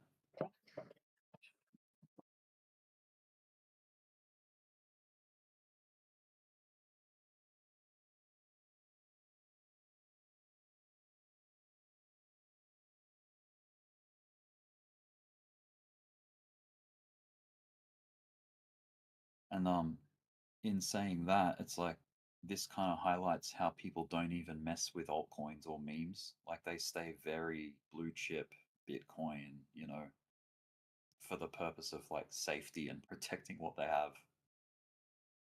And Yeah, that's true. they learn to ignore the high performance of the memes and the alts. They just see it as like it's kind of like a circus.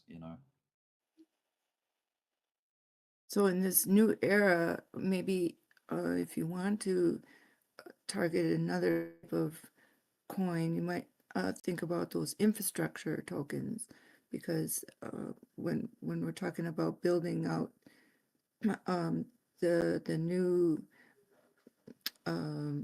tokenization and so on, you're going to need that infrastructure. So look for coins that or tokens that are built upon that narrative, right? Because those are going to be the rails of which everything runs on. Definitely layer ones, completely. And that's where like your fundamental understanding of like what these projects actually do or what they're trying to achieve comes in. And there's many people that have a stronger grasp on that realm than I do. That's like fundamental analysis. I'm more in the technical analysis realm, but I've still got like a vague, like general understanding of what they do. Somebody was trying to talk. Who is that?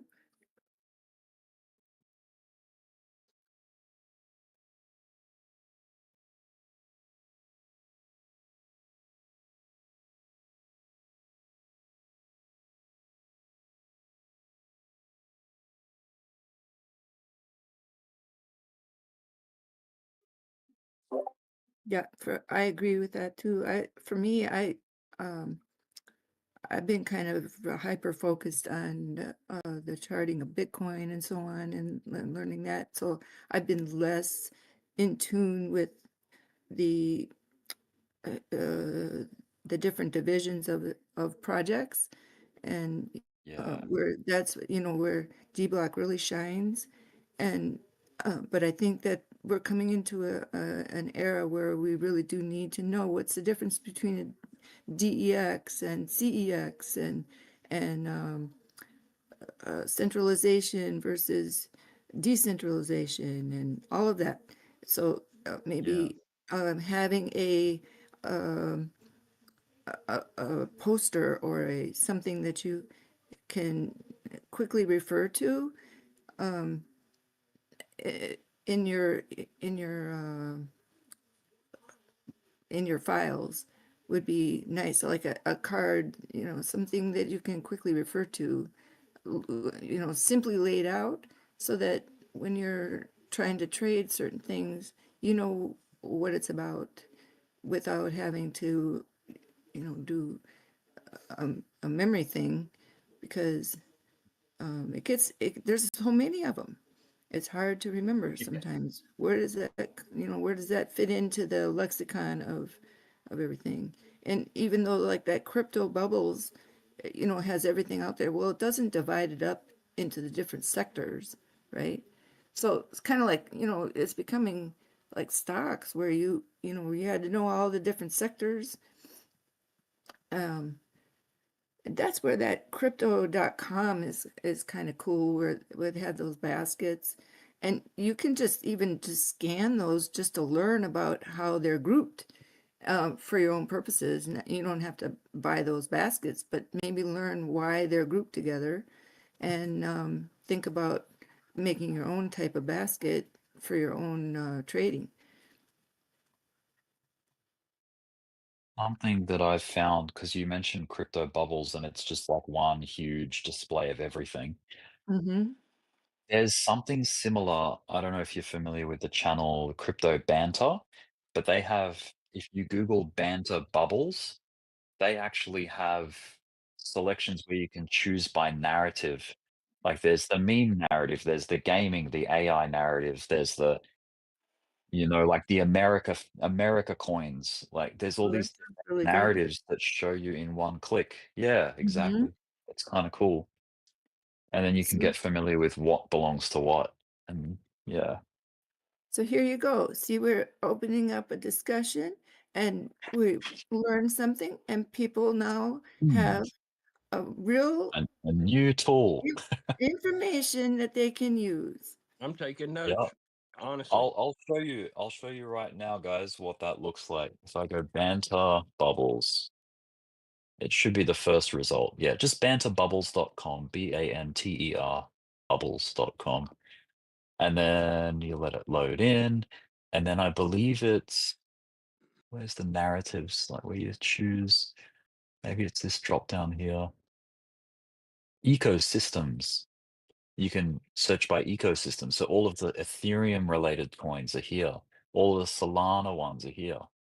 All of the Coinbase stuff is here. Like, and then look, they got narratives over here. See the narrative section. You got memes, layer twos, DeFi,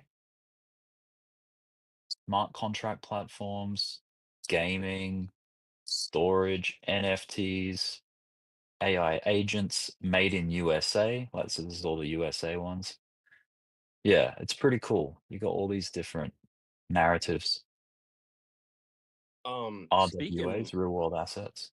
speaking of bubble map type things, I actually today, and this is just random, but I clicked on bubble maps, the coin BMT.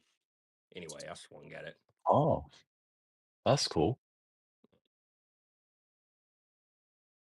I think And look, you can create your own like selection, kind of like what Dbloc has for his portfolio.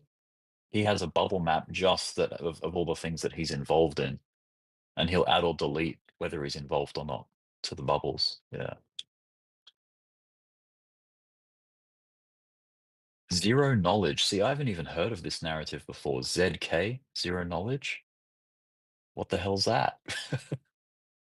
ZK snarks Proof and of roll-ups. What's going on, everybody? yo, what's up, Dbloc? Zero knowledge proof is a way to, excuse me, is a way to prove your identity or prove your ownership of a coin or prove your ownership of a wallet without having to send the actual information out. So it's proof. It's a zero knowledge proof, meaning the endpoint gets proof of the information that they need, but they have no collection of that data. Right? Some of the early adopters are like Immutable Passport. Right? You go to Immutable Passport, you hook up your LinkedIn, your whatever. It's like proof of identity, and then you get an Immutable Passport. And then any other site that you go to that accepts Immutable Passports, all you have to do is show your passport. You don't have to prove who you are to them. You get what I mean? Is that still a thing? Yeah, ZK roll-up, ZK snarks. It's a scalability sort of issue.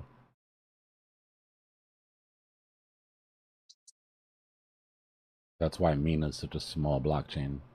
We were just talking about earlier to come full circle.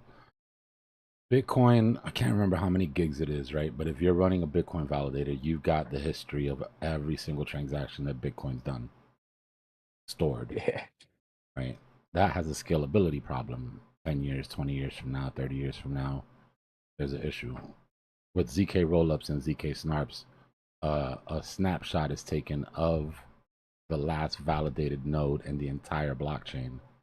And then that snapshot is validated a bunch of times, and then that snapshot is held instead of holding the entire thing. And It's then kind it of like keeps going compression in that. a way. Yeah. It's just a way to scale to make things bigger without making things bigger. That's cool. I guess. Yeah. It's like you don't have to reinvent the wheel to pick up where the last guy left off. You can just, continue on from their save game. But that type of shit during this run, I mean, good luck. Oh, there's 182 people in here. 75 of them fell asleep through that explanation. It's not sexy, it's not bro. a hot it's not topic. some. It's not. You're not gonna excite retail about that shit. You're not going to. No. You know, this is why the memes do so well. Yeah, they want they're memes. so easy They want and games. accessible. They've heard of AI before. They're like, that's pretty cool. This thing talks to me. Like simple shit to understand. Oh yeah. I got excited. Isn't it crazy how there's projects that are so determined, that have put so many hours and sweat and tears into these things over years, and they get whatever performance they do, and then some random person comes along, releases a pump.fun token, and it goes viral and like does a 10x of what that project did in the space of a week. Like it's like, what? That's crazy. What tends to happen is that I don't know if I'm. Go ahead. Sorry, I just gonna say I don't know if I'm late to the news. I just saw it pop up a few minutes ago on the phone that Trump and Putin are meeting in Alaska next week to talk about the end of the war. So I didn't know if that would Gonna have any to effect start, on the. Gonna have to start watching my crypto so gold much. position. That might be the last nail in the coffin for my gold position. If we get peace in Ukraine, I have to start thinking about what I'm gonna do with all that gold.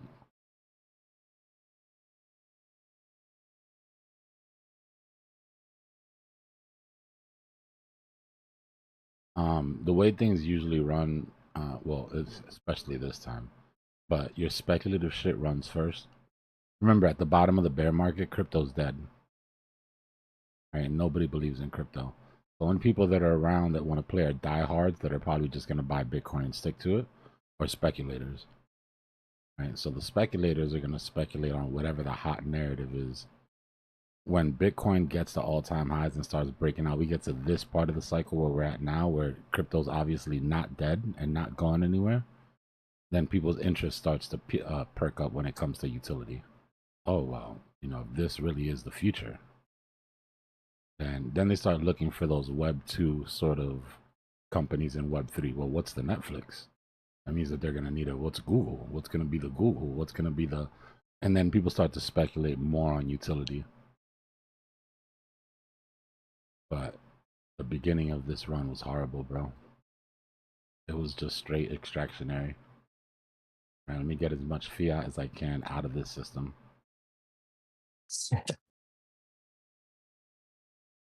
They did a pretty good job taking it from me. But then I joined the channel, coach. But then I joined the channel, and they didn't do as good a job. That's what I like And to now hear. I'm kind of beating them up a little bit. Yeah, it's like every bull market has its different flavors, you know, and approaches and styles of like the narratives that come out. And so that, I think that statement that, you know how people make fun of, oh, this time's different. No, it's never different. It's always the same. That's a very vague and kind of dangerous statement in a way if you don't really understand what it means. Because it's like, yeah, there are total differences every time. Like there are things to be aware of. You got to shift your scope. Like if you were trying to play DeFi, like DeFi summer, you know, last year, like, or you know, when it, like if you were expecting it to start up the same because it happened at the same part of the cycle, you were probably left disappointed because no, it didn't happen like that. Yeah, this time around. The Or saying I Doge like is Day that 420. history doesn't repeat, but it rhymes. Yeah. Right. Yeah. So like the highly speculative nature of NFTs, that NFTs and metaverse, right, were the meme coins of the last season. That was the speculative phase. Problem is that when it came in early in the run, everything was on ETH. So ETH caught that bid. And if ETH is catching a bid, then all the utility coins on the ETH are also going crazy. And then so we had a more like a full-bodied sort of run where it was like a mix of utility and speculation, but it was all sort of cross-narrative. During this run, it was memes, and Solana had the memes, right? People didn't want to pay $200 gas fees on Ethereum to trade a $5 shitcoin or whatever, you know? So Solana got the memes, and Solana got that run, right? Solana arguably is utility. Well, why did it run so hard then if utility was dead? It ran so hard because of the transactions and the memes that were on chain. So it's different, yeah, but it rhymes, right? The highly speculative narrative, that blockchain that hosts that highly speculative narrative is going to capture that liquidity.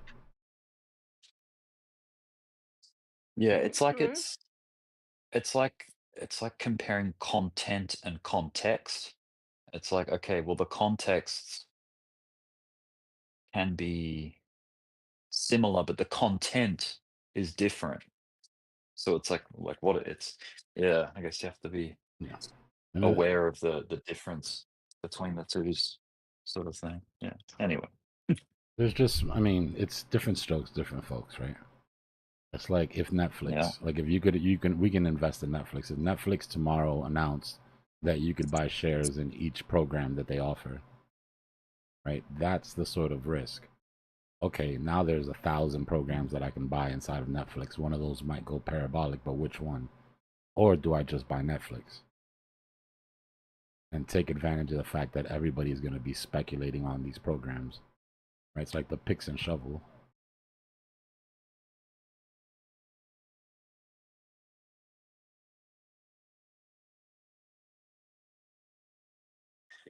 Yeah, that picks and shovels thing is interesting. I like to run like a barbell strategy where like on one side of the barbell I'm running picks and shovels, and on the other side of the barbell I'm running low cap high narrative, high speculative beta plays on those picks and shovels, right? Like ETH and then a low keep ETH project, or Bitcoin and then a low cap BS Bitcoin, like a RATS or a SATS. So that's basically how I ran it. So Yeah. I'm capturing the liquidity by having the picks and shovels, and then I'm getting a beta or a leverage position on that liquidity by choosing, faster movers, but I'm hedging them with those picks and shovels in case I pick the wrong one. Like AI agents, right? When AI agents ran in the beginning, the first narrative, they all went crazy. Didn't matter what AI agent you picked. If it was an AI agent, it 5-6x. Now for the second wave of AI agents, where all of the bullshit fell apart, now there's more AI agents than there was in the first wave. Only a couple of them are really strong. You were better off just buying virtuals, unless you're just a sniper picker where you could just exactly which one of these 10,000 projects is really going to do their thing. If you just bought virtuals, you captured all that liquidity that came in from there. Maybe not the highest ROI, right? But chances are, if you got $10,000 and you're splitting that across 20 AI agents, 5 of them are going to go, cool, you do well. Or you put that same $10,000 in a virtuals that's going to move no matter which one of the AI agents goes.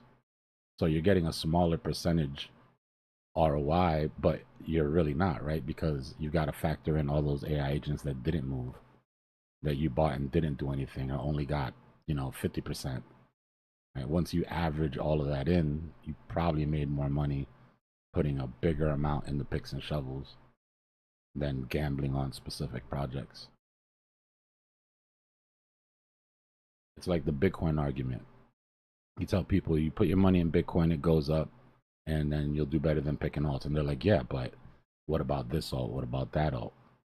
It's like, okay, yeah, there are exceptions to the rule. But if you have a basket, like the anecdotes. Yeah, but if you have a basket of 20 alts, that means your money is split evenly between those 20 alts. And if only 5 of them go, the 5 that you chose that you keep telling me outperform Bitcoin, cool. 1, you had to have picked all of them. And 2, you better not have picked any of the losers, because those are dragging your average down. Now take all of that money and sit it in one place in Bitcoin, and then look at the performance that did. Right? As a whole, your portfolio got a bigger ROI. On the smaller projects, maybe that individual play got a bigger ROI. Oh, I got a 10x on this. Cool, but what did everything else do? Maybe you got a 10x, a 12x, a 15x, a 2x, a 1x, a 3x, and one that ran flat. Versus Bitcoin, they gave you an 8x across your entire portfolio to this point.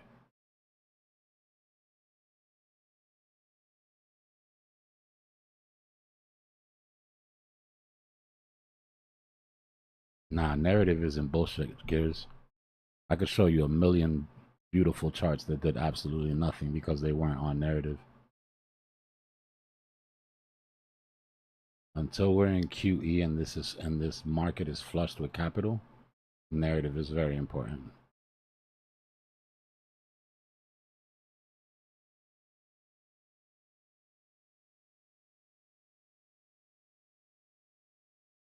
During the last bull market, it didn't matter. You just had to pick an alt. That's it.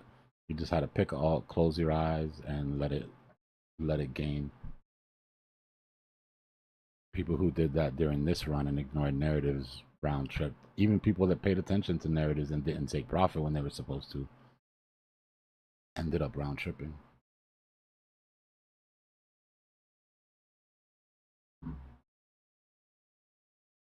Yeah, Charles, there's a management aspect to it.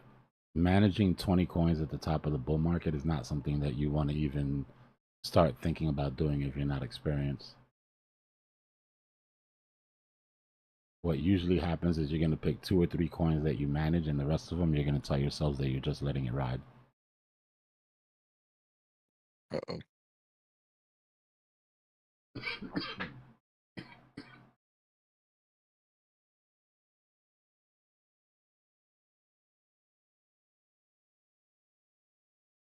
I got some coffee.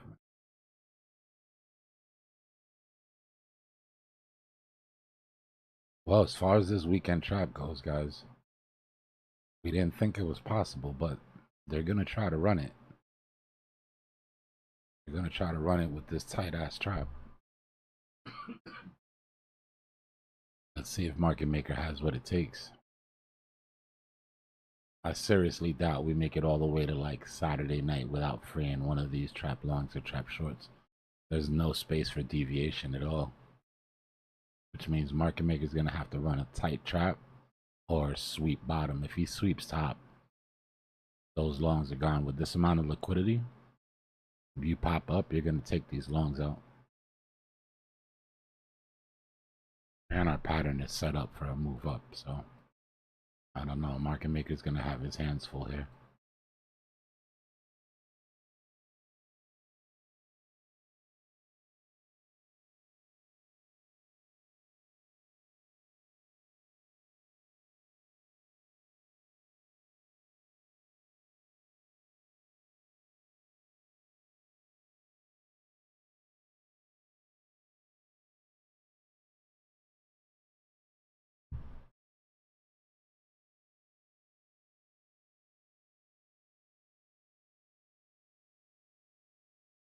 Trump really put out a $50 million Oh,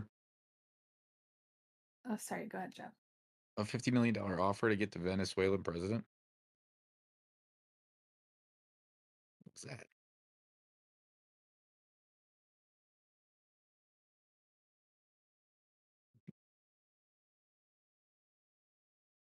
Yeah, we were talking about that yesterday.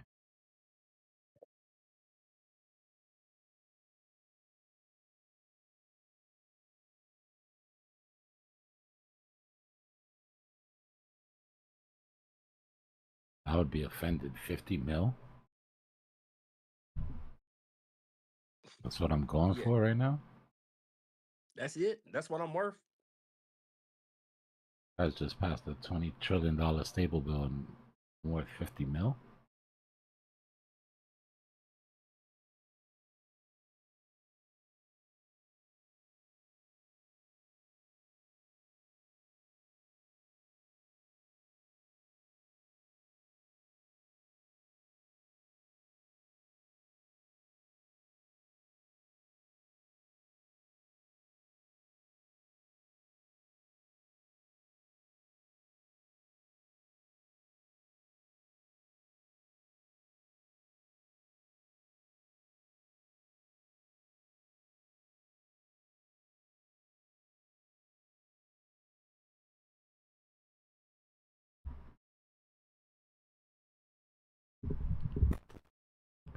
Be gone, bot.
I would like to have, excuse me, I would like to have them stretch out and take this whole range for the trap. I mean, this makes more sense to me. That doesn't help our situation though, with being close to our longs, but We'll let it play out, but that's where I feel like we'll end up by the end of this. We'll come down, take this, at the very least, take this vector gap.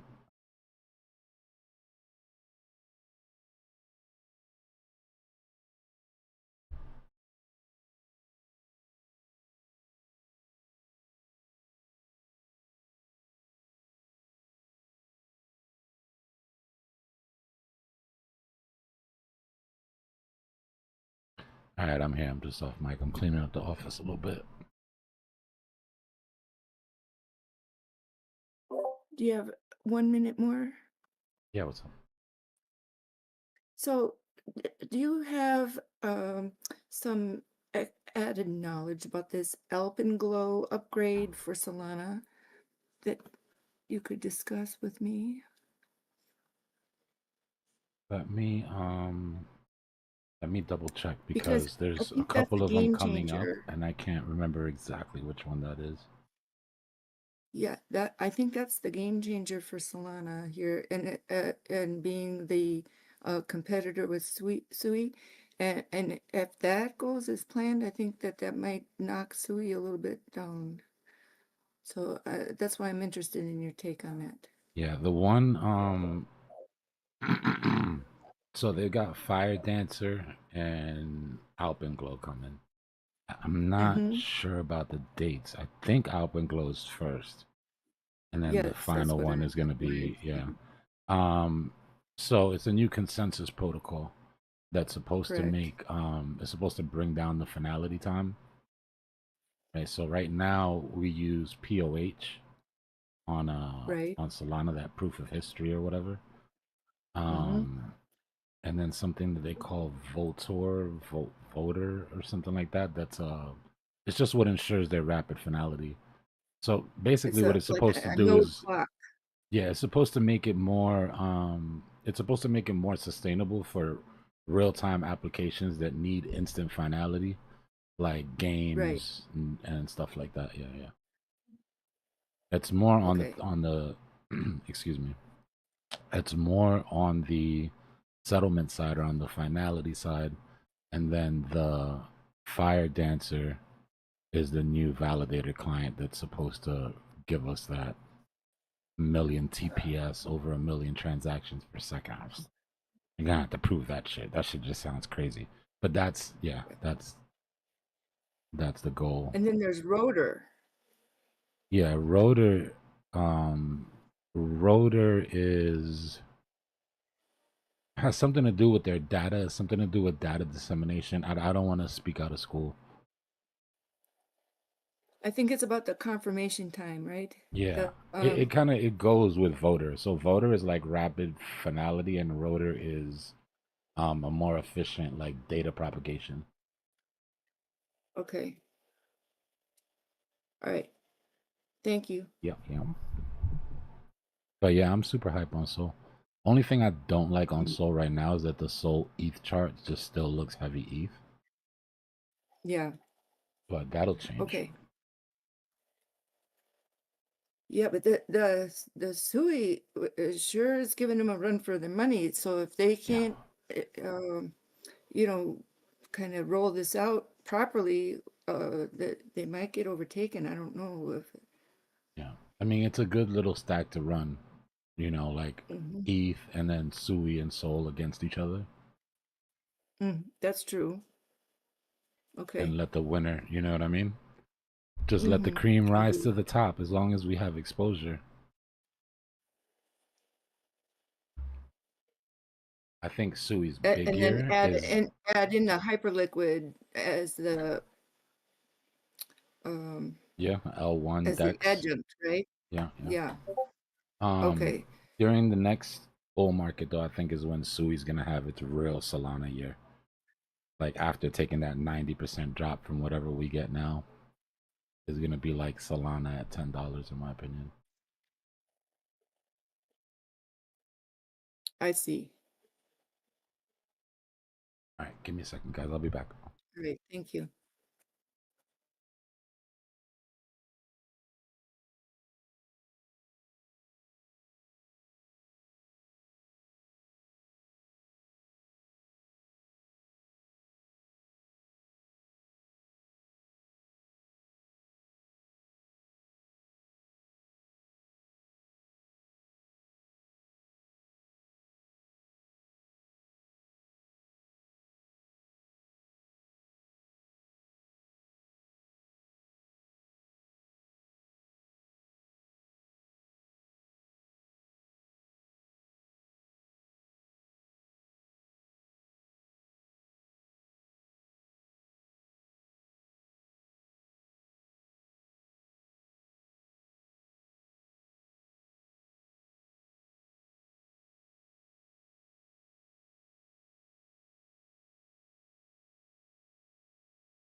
So apparently, Trump is going to meet with Putin on August 15th in Alaska.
Yo, yo.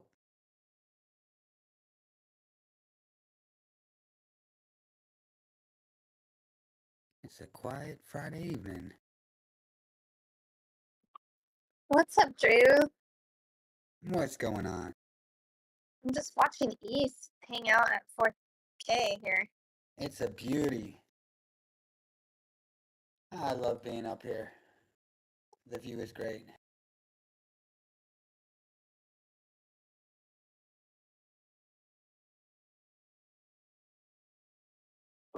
Hi, Tana. Hi, Drew.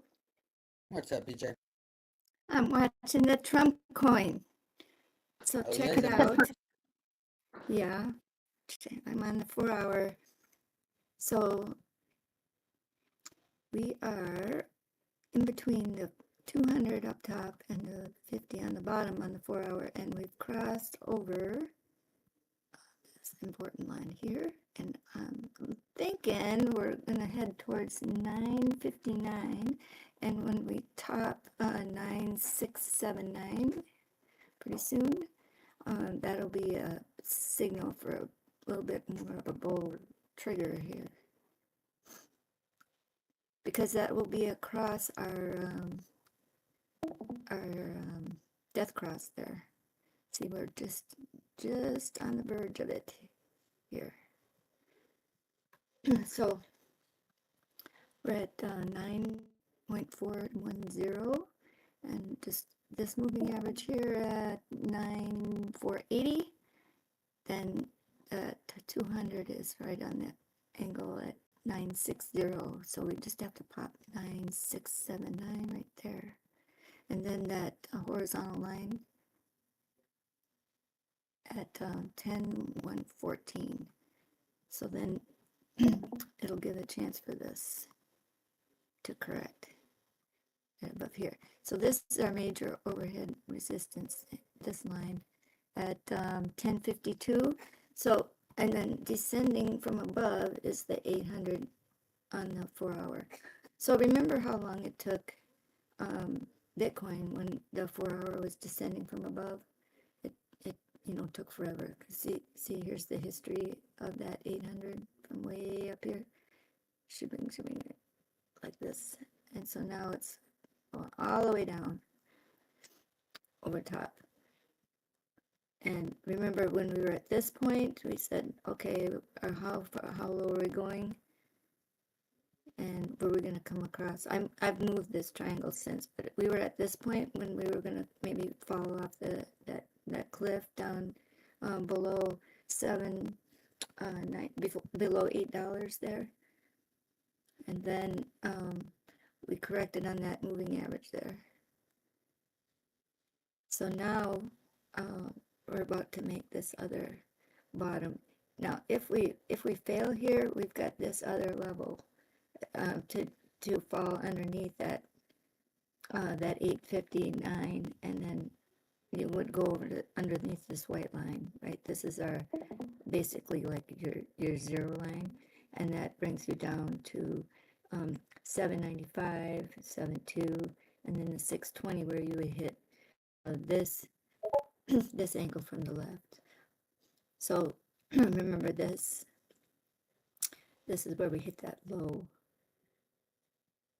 and then rose up and then threatened to come underneath there, but we didn't.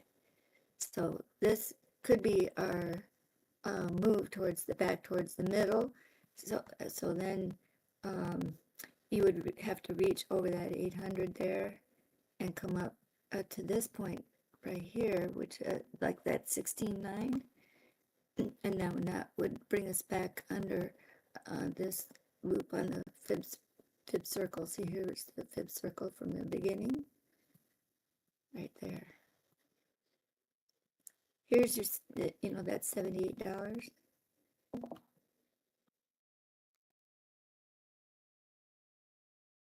Yeah, I think Trump is fair game to accumulate under $10, and I don't see a major resistance until 15, like or just a little bit above $15. Yep. Right. 14,819. A lot of people try to fight and say like, well, it's, only 48% of it's distributed. Even if it was 100% distributed, it would still be at $3.29 billion market cap. So that still has headroom to grow, even if it was distributed now. Because now, without the distribution being full, it's at 1.8 billion. And, so it's like, that's not that much, 50% extra right now. As long as they distribute, I think before they get up to 10 billion, that should be pretty easy. If they start distributing after 10 billion, it might not be so easy for them. Right. I mean, easy for them to do and keep the chart healthy, basically. Yeah, I think that the chart is at the point where it is becoming very healthy again. Yeah. Over $10, like you said, that is the spot. And then you pass this this important line right there. That is 1160. So between 967 and 1160, 1080, 1160, that's where you would basically correct the floor, because that is descending down there. They're going to pull out some more magic tricks out of their hat too. So, Trump's not going to go out like that and putting a ticker on the timeline and letting it sit at the bottom. Nah. No, there's some kind of timing involved here too. Yeah. Because see, you look here, between now and here is September 16th. He's meeting Putin on the 15th. So this space between where we are now and the 16th is very, what do you call it? Not suspicious, but interesting, to say the least.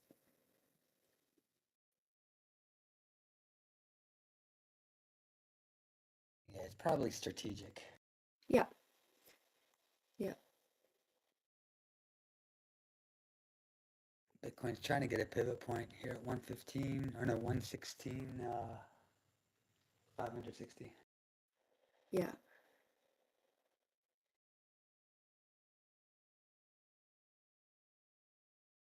Okay. Then. Are you in a spot position, if you don't mind me asking? With Trump? I am. Nice. Yeah, I think your spot would do just fine. As long as nothing crazy happens to Bitcoin and Ethereum or Solana, Trump will be fine.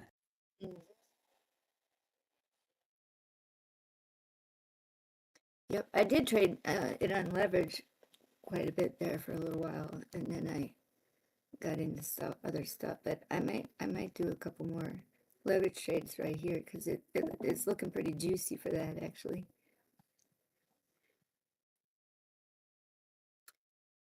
Yeah, Bitcoin is. Let me.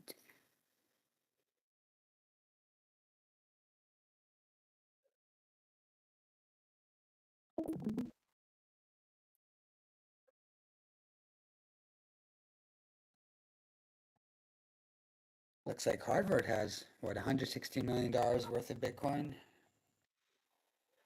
Actually, through their ETF through BlackRock, but it's still Harvard's exposure, so that's pretty good. Yeah, I noticed too that BlackRock is now trading on BTCC as a perpetual option, like on a leverage. Yeah. Yep, they're in the game, and they're gonna get in deeper and deeper. Yep. I'll be right back.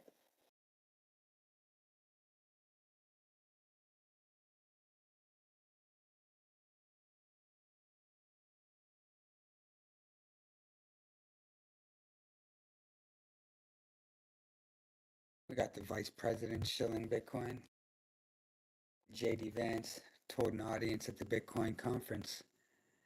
I mean, this was a while ago. Hold on, let me see.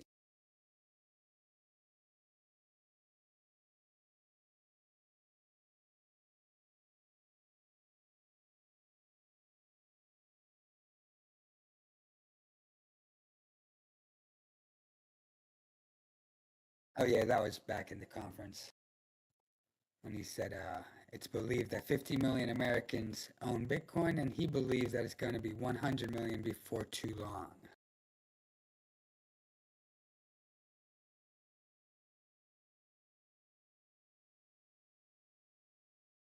If 100 million people have Bitcoin, that in the States, that means close to a third of the country has a stake in it.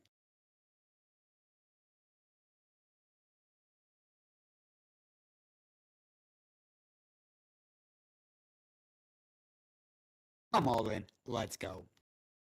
I'm all in. Let's go. Gangs.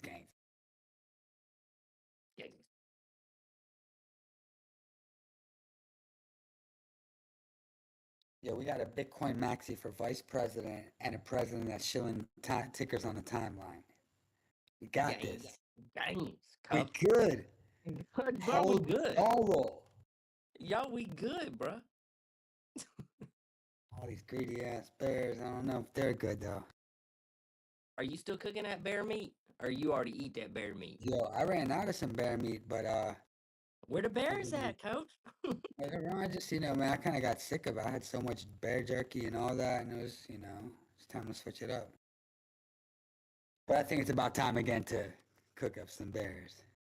Yeah, I'm thinking I'm just gonna take my piece raw.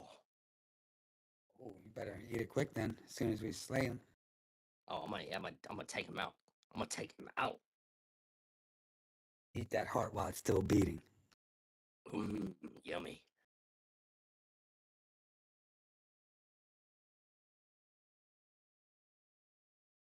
We're getting very visual in our discussion here. My bad. No, it's all right.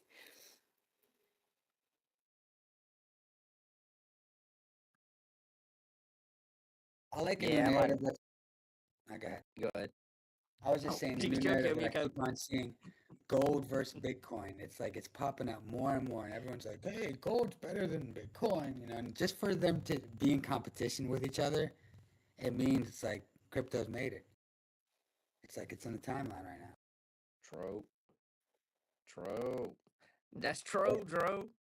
Yeah, Microsoft, let's see, MSN Networks. Gold and Bitcoin are both vying to be safe havens for investors, but why is gold winning so far this year?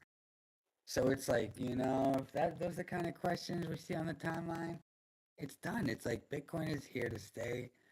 Who knows? Maybe Bitcoin might phase out in the future. It's kind of like Yahoo phased out and Google took over. I'm thinking Ethereum might take over in the future, but that's just me. Gold's only winning. It's like, but if they're asking why, gold's only winning because Bitcoin took a dive. What's gold futures though, and they just had another record high. No, I mean, don't get me wrong. I mean, gold's been blowing up. I got that, but I mean, it's not like the price of gold went down like Bitcoin did at the beginning of the year. Good point. They had to recover. We had to recover, and we did. Yeah, it's true. We had to come out through the deep shallows of the mud. I was there. 109, 90, 80, 78, 84, 74. Look at this. Another $13 million. Brown University. It looks like these universities want to be exposed to Bitcoin. They're like, all right, let's just stock up too. Since we got, some pens and papers and the board of directors, why don't we just go hang out, talk to the board and say, guys, can we get some Bitcoin on our balance sheet somehow? Board of directors like, sure, buddy, here's 13 million. Bang, done and done. Let's go. Dude, that's crazy. Actually, I mean, it really is. Harvard, what, 116? Are they private? Yeah, some of them, most of these are private. Like Harvard's a private university from what I understand. Okay, I'm just the company that runs it, Harvard Management Company, that's connected with Harvard or something like that. But Brown University, that might be private. Yeah, they're probably private too. But that's 13 mil right there. It's like, all right. But they're doing it through BlackRock, so that's an interesting thing too. They're not going straight to Binance or whatever or Coinbase. They scared. Yeah, they want that insurance too. They get a little extra insurance by doing it through BlackRock. Dude, insurance, oil, and banking, dude, they can all kiss it. I'm curious to see what kind of insurance they got. I'm gonna look it up. Yeah, true. Yeah, BJ, I did. I looked at Trump after I saw that picture or whatever, and I was like, All right. If it's just gonna hang out down here.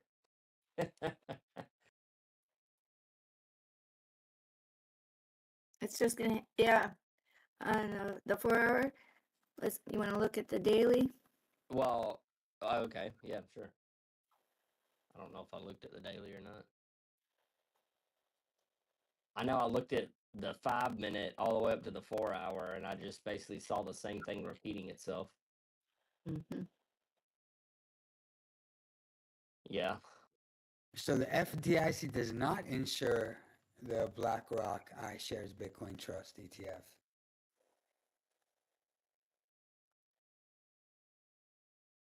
But it seems like BlackRock has a good track record of taking care of problems, is what I'm understanding.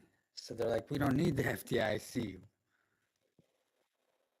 Yeah, well, I mean, honestly, if it replaces the Fed, I don't know if the FDIC would even be I mean, it'd still be around, I guess, but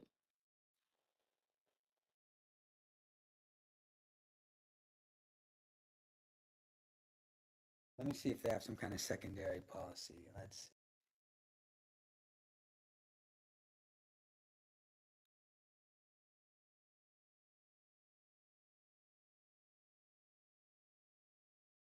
All right, so it does have SIPC protection, and that's Securities Investor Protection Corporation, and that's an insurance that protects against the loss of cash and securities held by a customer at financially troubled SIPC member brokerage firms up to $500,000 per account. So that's a little something, but it's only $500,000.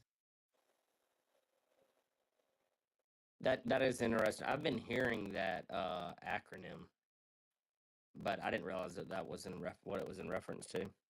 Yeah, Securities Investor Protection Corporation.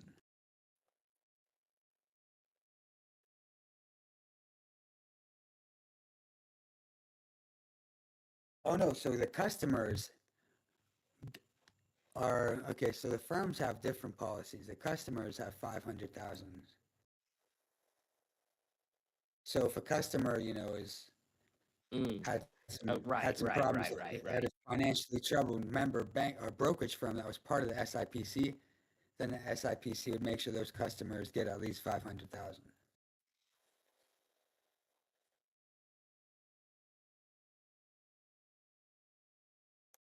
So that's good to know. That's better than 250. Most banks only give you 250 on USD. Yeah, right. So Exactly. it's like, all right.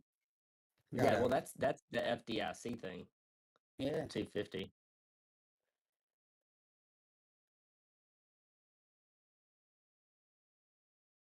Dang, I should have backed out to the daily, BJ. Mm-hmm. I mean, I'm looking at it now with you. It's just sounds like you might have to do some push-ups. Should have, would have. No. I think nothing's happened yet. Yeah, this kind of passes. I feel you. It wasn't like. Oh, whoa. It wasn't involving a trade or. Wait. Oh, I heard you mention that. I see it now. I see the 800. Oh wow, that's funny. Whenever I drew my line, the 800's bouncing off of my line, but the 800 is below your line.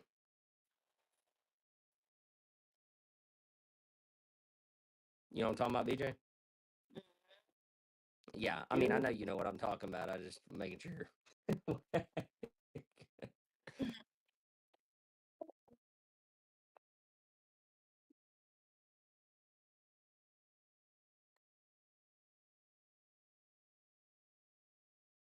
You think it's possible we just shoot up through the 800? The 4 hour 800? See where all No, of the these daily. moving? You see how where all these are converging? Yep, I do. Mm-hmm. No, you see the 800 on the daily right there, right? It's the two white lines. It's that pink one right above price. That's the 800. Right? No, that's this. Oh, that's the 200.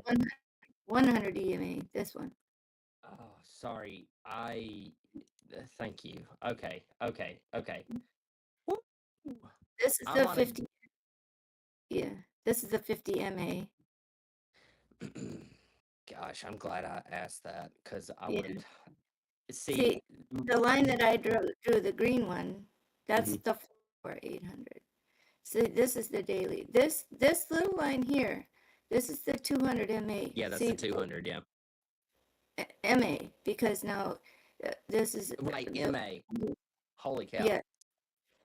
Because, and the reason why it's so short is why? It Because just started. correct. So Yeah, well, it now, just has the data. Yeah. yeah. So here, if you draw a vertical line going straight down, where all of these are descending here, but meanwhile you have a bottoming. Look at this W here. Right. Yeah, I saw that. Yeah, exactly. Into a bigger W, and as you go down time frames, there's more W's. So now we'll go to the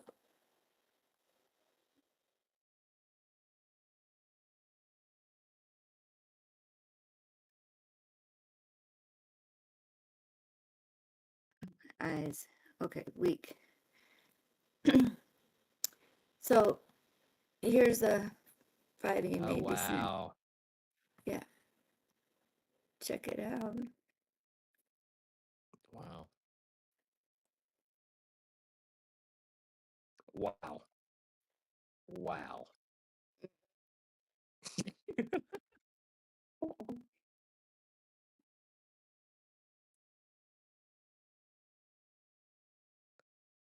On one of my charts, I have my 800 the same color as my like standard 800, so I was thinking it was 800, but it's actually the 200 anyway. I just forgot which chart I was looking at.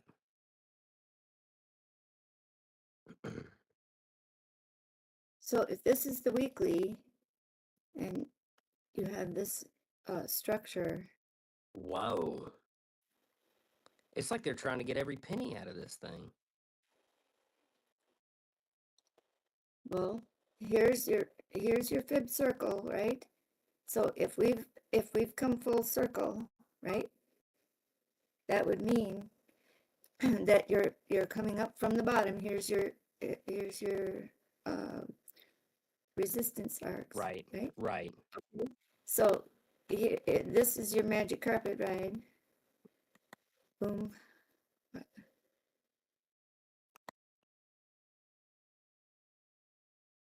So if you come up here, this is the flow, right?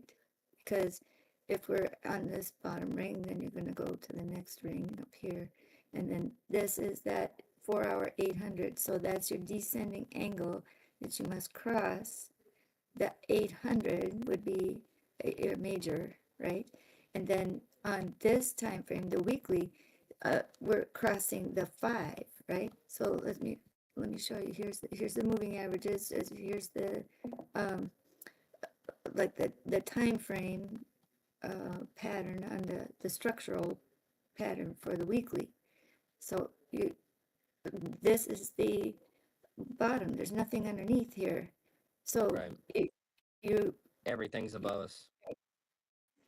Right. So you come up through it. So now watch. Let's go to the month. Well, let's go 2 weeks. Look at that. Wow. And what I was saying. Oh shit. Look at my target on my screen. Didn't I say 14.8? Oh, okay. You were up there because I was thinking. I mean, I see where your like TPs are, I guess. But yeah, I was looking at it and I was thinking that was kind of what I was thinking. Let me see what I was thinking.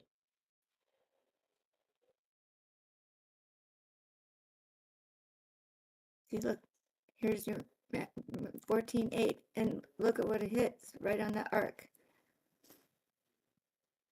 All right, so that's 2 week. Now let's go back down. Let's go to our 69 minute.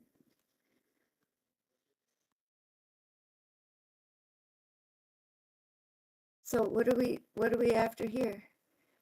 what we have left, we've already come up, look at that bottom. Yeah. Okay, now what do we have left? The 800.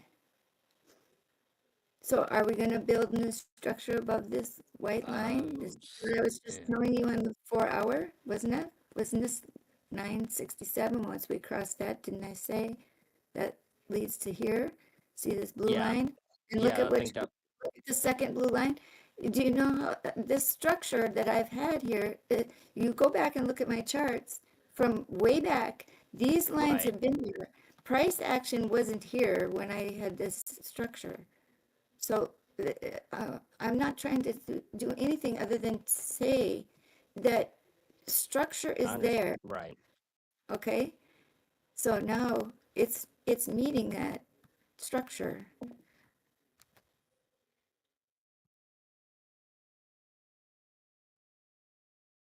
Bitcoin does the same thing. You know, that the structure is already laid out for it, you know, because of these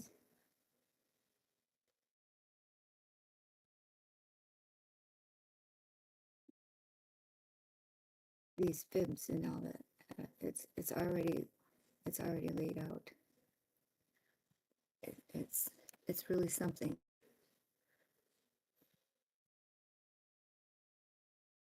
Anyway, we'll see what happens. It looks like on the day. It looks like on the daily, it's just gonna take off. I mean, it could come down, but it could come down, and it could be rejected, and we can make a new low here, and we could, come back underneath, and dig from under, and we can go from this bar, this curve on this resistance arc, right, and through this space and hit it down here. So this could very well be, and not come under that, or not come over the 800 and build up. You could, very well come back down underneath this triangle. Right. It doesn't look like a triangle, but you could lose it here, get rejected here, come back here, and then lose it further, and you can complete the bottoming, which would be falling underneath this line, which is $5.5735, because that's underneath this structural arc, right? Or we're gonna come back over $10.88, and then which would be this round. And then see here's on this side, see that's that 14,819. So that hits this spot, and then the next spot is here, to 16,851. So you see that? You go across, and then you follow that all the way, and that makes that this wide triangle. See how this dip? Here's the 800. I'm on the 69 minute. So here's the fall. Here's the 800 going all the way down. Then it's coming up through the middle. Then it fell here. This is 800 now on the 69 minute. This line is depicting the 4 hour where it is. So the 800 on the 69 minute is above or below the 4 hour line that I drew. This is a mock line, right? And so now here it is, right there. So we're tapping on it. So we have to close between up here, close up here, and then build back up to this line, which brings you back to this point right there, that corner. So then the next one is the 16th. So here's the structural spot between here and here on the, see these black lines? Okay, so there's your scaffolding, right? And the next is between 17.9, so 17.9 here to with 19,580. So I'm going to go here to 19,580. Look at where that hits on that corner, on this U. So see that 18.8. Where's the 19,580? There, right there. So that hits that side, and then this is here, right? Right there. And then if you go up right here, where that meets this, and you go here, that's that point, go straight down, and that hits this. So that's how you get this line, that 14.8 again, right over here. Then here's where we were trying to reach up, and we didn't make this one. Fell down. Okay. So when we finally make it back up here, see now these are the little, looks like a fence. We've gone past this, so we're gonna have to, this circle. So this circle, we're gonna have to make a new structure once we get back over here in this area. So that's how it's gonna have to prove, and you're gonna have to make a new fib circle up in here based on a new, I could probably start it now in the 800s and do a spiral, and I could show you what that looks like. But I already have like the other half because I did this speed resistance fan that overarches everything already, so I don't really have to do that. But you could see how that bridges from here all the way to here, but we don't have like, see here, this is to February, but now we have to go, you see this circle here underneath as a floor, right, it hits this point here, and then out here is April of 2025, but we don't have a new arc that goes this way, but I do have this one, this line. Yeah, see? So that line is already there from previous. Actually, now notice how these curve up. Oh yeah. Too high, right? Oh, we aren't I gonna see hit, that. Yeah, I see that now. I didn't realize that. see, we aren't gonna hit that too. That's too high. See how they spread up and like make a U, but Right. this still comes down where down here, and then that this see how it spreads out down this way, like when I do the price when I Right, spread right. Okay, so then it slides back. It's interesting how that works. It is.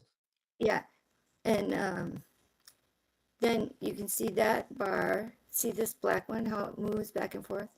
This. Oh yeah, See sure enough. this one. Right. It's like I see it. Yeah. Yeah.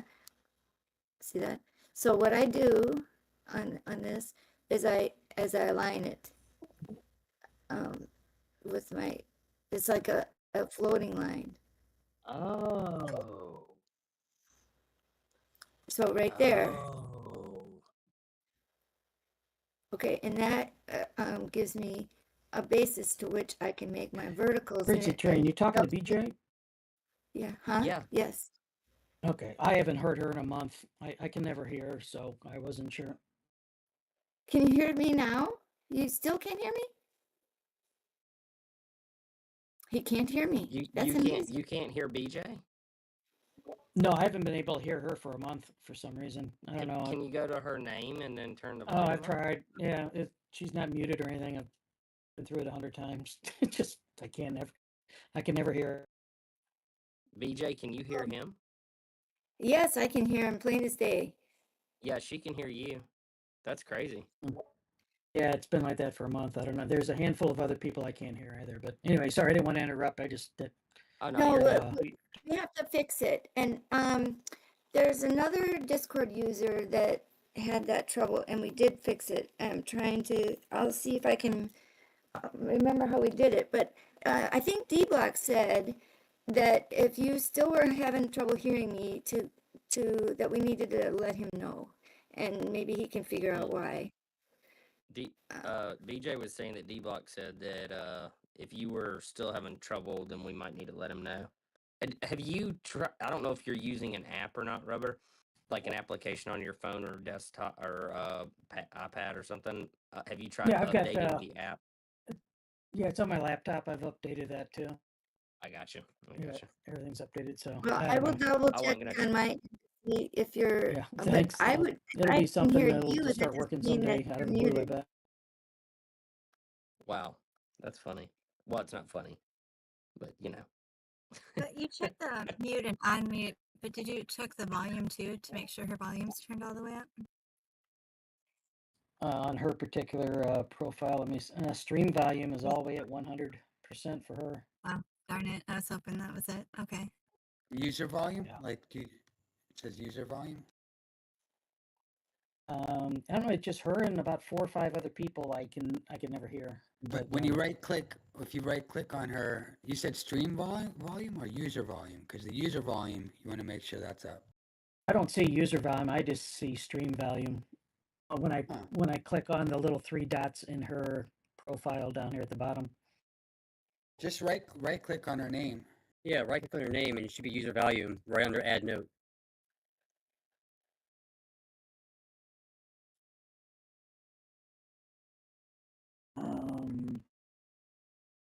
And when I right click, it still gives me the exact same thing as when I hit the 3 little dots. Stop Not where watching, she's mute, stream streaming. volume. Not where she's streaming, but on the sidebar. Yeah, on the sidebar. Where That's it says probably why. Yeah. free the voice chat. Yeah, Oh, I that's get what I you. mean. Yeah. Sure. Let me user volume is all the way maxed out. Oh, but there is a little mute. I didn't even know I could do that. She muted on Yeah, my there side you on that go. one, but it wasn't down Bang. below. Good job, AI on. Jeez. There you go. I bet you can hear me now. I'm back in the game. Yes. You're back in the game. All right. Thanks, Yes. AI and Drew. And Sorry about breaking up any flow there. But, you I didn't. Nah, It's dude. fine. Back up and running. know you're always giving good TA, and I can watch your cursor go around, but I can't hear you. Well, that must have been so frustrating. I'm so sorry.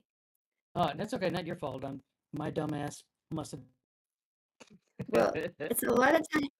A lot of times it is my fault because there's been many times when I sit there and I talk and talk and talk, and I find out later that I was muted myself. You know, I didn't turn my speaker on. Oh my gosh. And yes, it's happened many times. AI will tell you that. And then more often, I've been talking about Bitcoin, but I have a different chart up. So everybody's sitting there thinking, well, what the heck?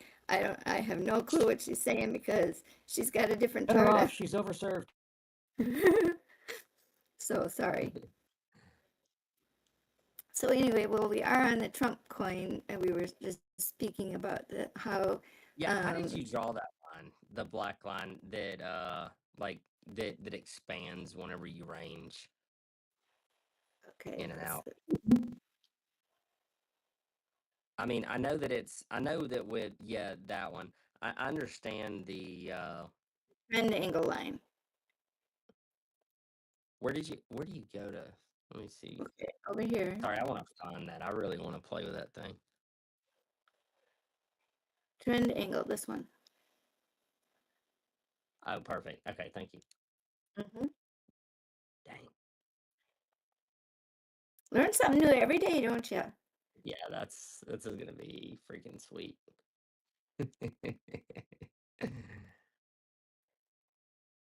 The like I really like how they expand and contract with like time frames and zooming in and out and stuff like that. Like it's like way more relative. Like if I was a trend line, that's the kind of trend line that I would be. Yeah. Wow. Yep. That was kind of weird to say. If I was a trend line, that's the trend line I'd Because, be. yeah, see, this way, I can save my time drawing a bunch of lines, and it'll keep my chart a little cleaner. So, you know, this Trump chart is a new chart for me, and you know, I'm doing my charting the same way, but I've learned a little cleaner way to keep it. So, Oh. yeah. I Yeah. understand. So it's been a little bit more eye appealing to people than like my Bitcoin chart, because my Bitcoin chart is rather detailed and it's long, long running. It has a lot more history than this one, but I experimented with some different things here to see how much better I can make it. Have you done that scaffolding thing before? I don't think I've ever seen that. Oh yeah, the scaffolding is in the Bitcoin chart, but Okay. but I think it's not It's not just in the as background. no, it's there, but because I have probably The so much, visual order. yeah, there's so much overlay that it's sometimes hard. So I've been trying to point it out, for instance, but it sometimes gets hard because there's a lot there. And for me to go, well, here, I'm going to change the chart and I'll show you that. And now that you see that, maybe you'll be able to pick it out better in the Bitcoin chart. Maybe. See, look, there it is. Yep. So yeah, it is. I use black lines too, and I didn't never notice you use black lines till just the other day. Yeah, the black lines, this is the framework, okay, okay. And then the reason I use the geometric figures is to help your eye see the area where a price needs to kind of remain within a boundary, okay, or get to, like these ellipses and the triangles and so on. And then these smaller arrows they help with they're from price action. They're not done by me like ahead of time. They're because of price action. And then the curves and so on, they're to help direct your eye to what might be facing in as far as a resistance structure or a support structure or directional movement. And then the larger arrows are longer term directional markers, right? And then they help point out, okay, where is price going to be in the future? See, right, like this. So that is another way to help you see how to read the chart. So it's a matter, it shows, the path and going through the scaffolding. And then what I do is pardon the interruption, but there's some big buys on ETH and Bitcoin good. right here. All right, so we'll just watch it then. Thank you.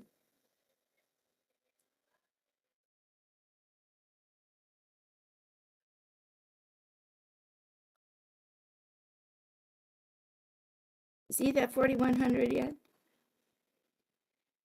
Not quite. 40.25. Yeah, it's actually funny. I actually bought some Melania yesterday. I thought for sure ETH was going to dump here and take out some 100 times longs on the, at least down. Check ETH.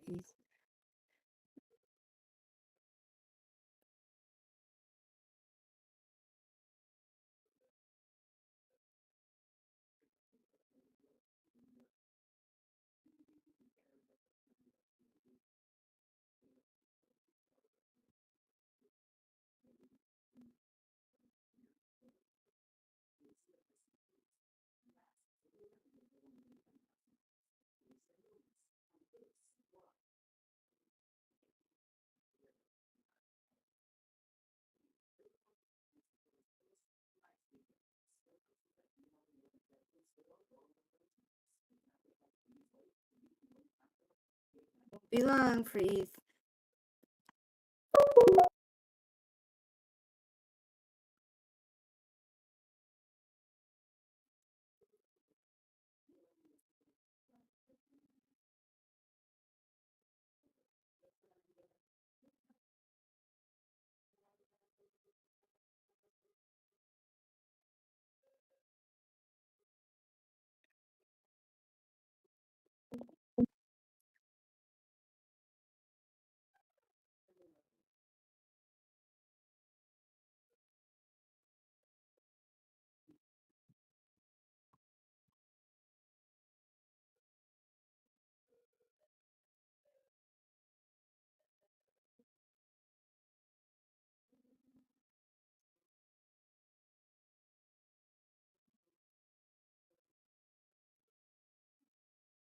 Is Gloomy here?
Are we all thinking ETH gets rejected for the whatever amount?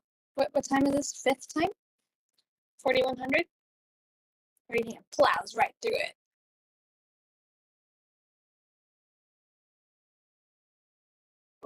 Well, the only thing is that the pivot is down here at the 200 MA on 5 minute.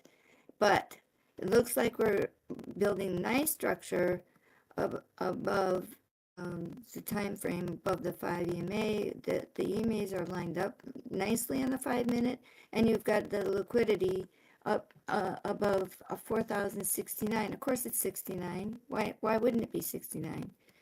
Anyway, then you go forward up here to the 69 minute, and the target there is 4169. Then you go straight down here, and the rejection would be at the 50. After it would come up here and get rejected, and then you come back down to the 50 on that time frame right there, and that lands at 39.52. The 200 EMA is underneath the 50, and where was that pivot again? So the 800 is below 3604. So where was that? It was right here, as far as I know, around this 200 point. Why don't I see it here? Daily open. Let's go back to that what was it, 5 minute?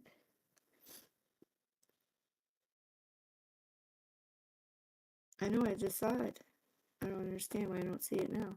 Oh, here, yeah, it's just covered up by my line. Okay, so that is 39.88. Let's go back to the hour. There's 39.88. 39, where's 39.88? 39, 38, 39.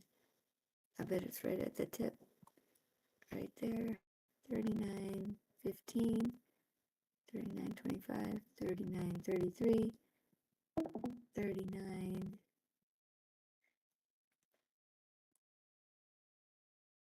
63. 74. Oh, look, I already have 39.89.03. So the pivot point's right there. All right, so let's see about this.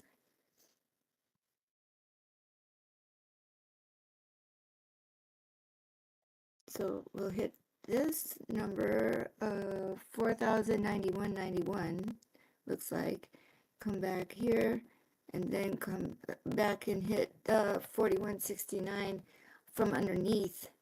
Maybe that looks like the scenario actually. So let's see, 3 minute.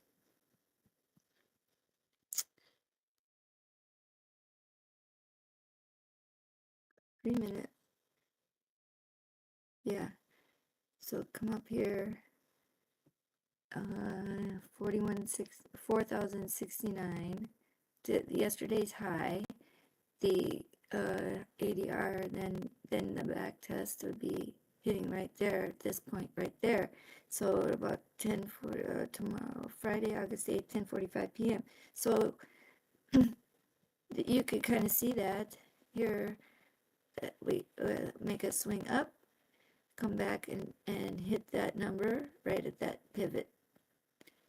Maybe not, just come under the daily open, test that pivot, and then move up from there. But you got the 800 down here, so that'll slide through up here over the course of the day. So later on could be a prime time for that. Let's see, that's 2:03 a.m. Where would there be? Do we have any news coming? Oh, tomorrow's Saturday, so what the heck? We aren't going to have any data or anything. What do you think, Tana?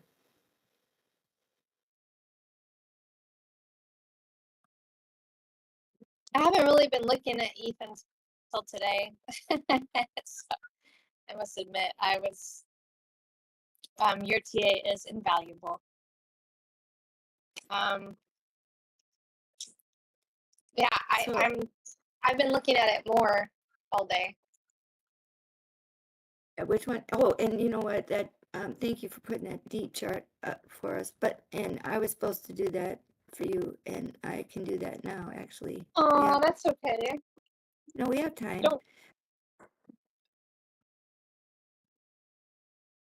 Okay, so here, if we do this makes a snowflake. You see? Let me put that horizontal through that.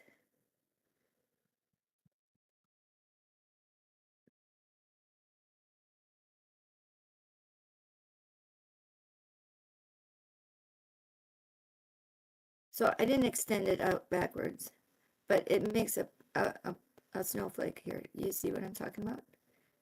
Right there. Here's the dip. Well, let me just do a horizontal, okay? Because then you can see it.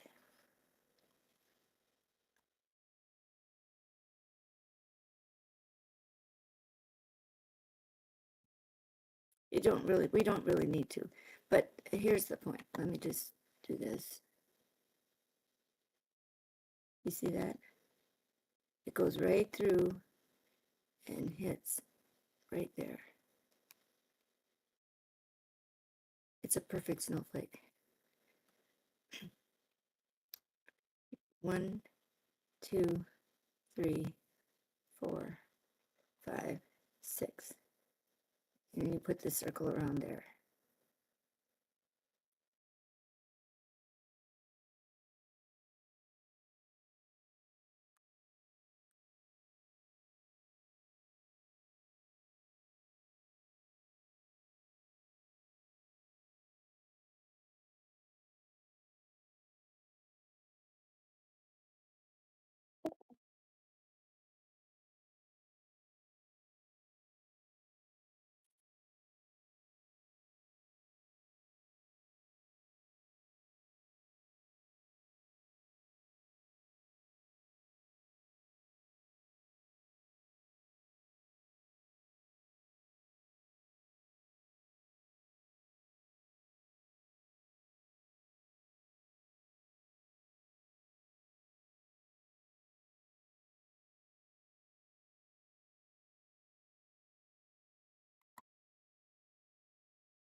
All right, just a second there now. Why would I do this? All right. So the reason is because it gives you your rounded bottom here, and it shows you like this. All right. So look at there. Now here's the pivot, and so you see how it cuts this circle up and into these zones. If you look at any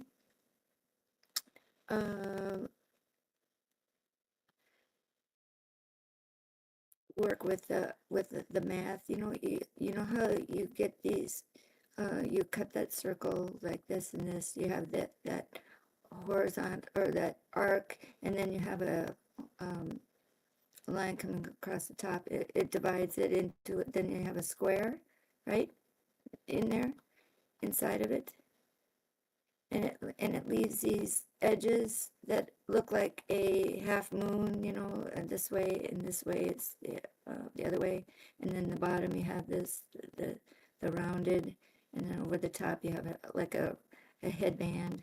You follow what I'm saying?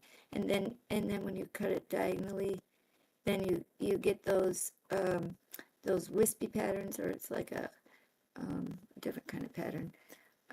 So I put a triangle through there. This is the basis of how we get our angulars. So you can see now as I go through time, see how that goes backwards, right, like that. But I just wanted to show how you see a snowflake there on it. The X, you see it, the X, and then you have the horizontal, and you cut that up. So this arc from above, comes down and hits that through there. But the price action is over that. It's to the upper side of that arc. So it's beat that resistance, right? But if price falls through it over here, it's still subject, because this angle, these moving averages haven't come through on this side of it yet. Yeah, you see what I'm saying? The 50, I'm on the 15-minute now. The 50 EMA is up in that inside that circle, but the 200 EMA isn't, and neither is the 200 MA. Let me try to get that to show you. There. So you can see how it rose up from the bottom, right? The first things you have is the moving averages, the the fast ones, the 5, the 13. And then you see the purple ribbon, and the middle of the purple ribbon is the 50 EMA. And so this is like the orca coming out of the water, right? So now as we get this push up, this rise, the price action as it extends upward, if it can come out between 12 o'clock and 2 o'clock on the circle, right? That is the most bullish areas on that circle. So if I take an angle from the center and go like this on a 45 degree, that gives me that between 10 o'clock and 2 o'clock. And now look at where that hits. If I take my measuring tool, measure over here, measure info line, and do a line like this and measure, there's 50, what do you know, there's 45. What the heck? Isn't that amazing? So yes, it is. It's darn amazing because it's math. Anyway, so there's the 45 degree. Look at where it goes, right here, right across. Okay, so this is how you build a structure, right? It's not perfect, no, but it's very darn close. I just did that in a little bit a second. But now look at, as I stretch it here,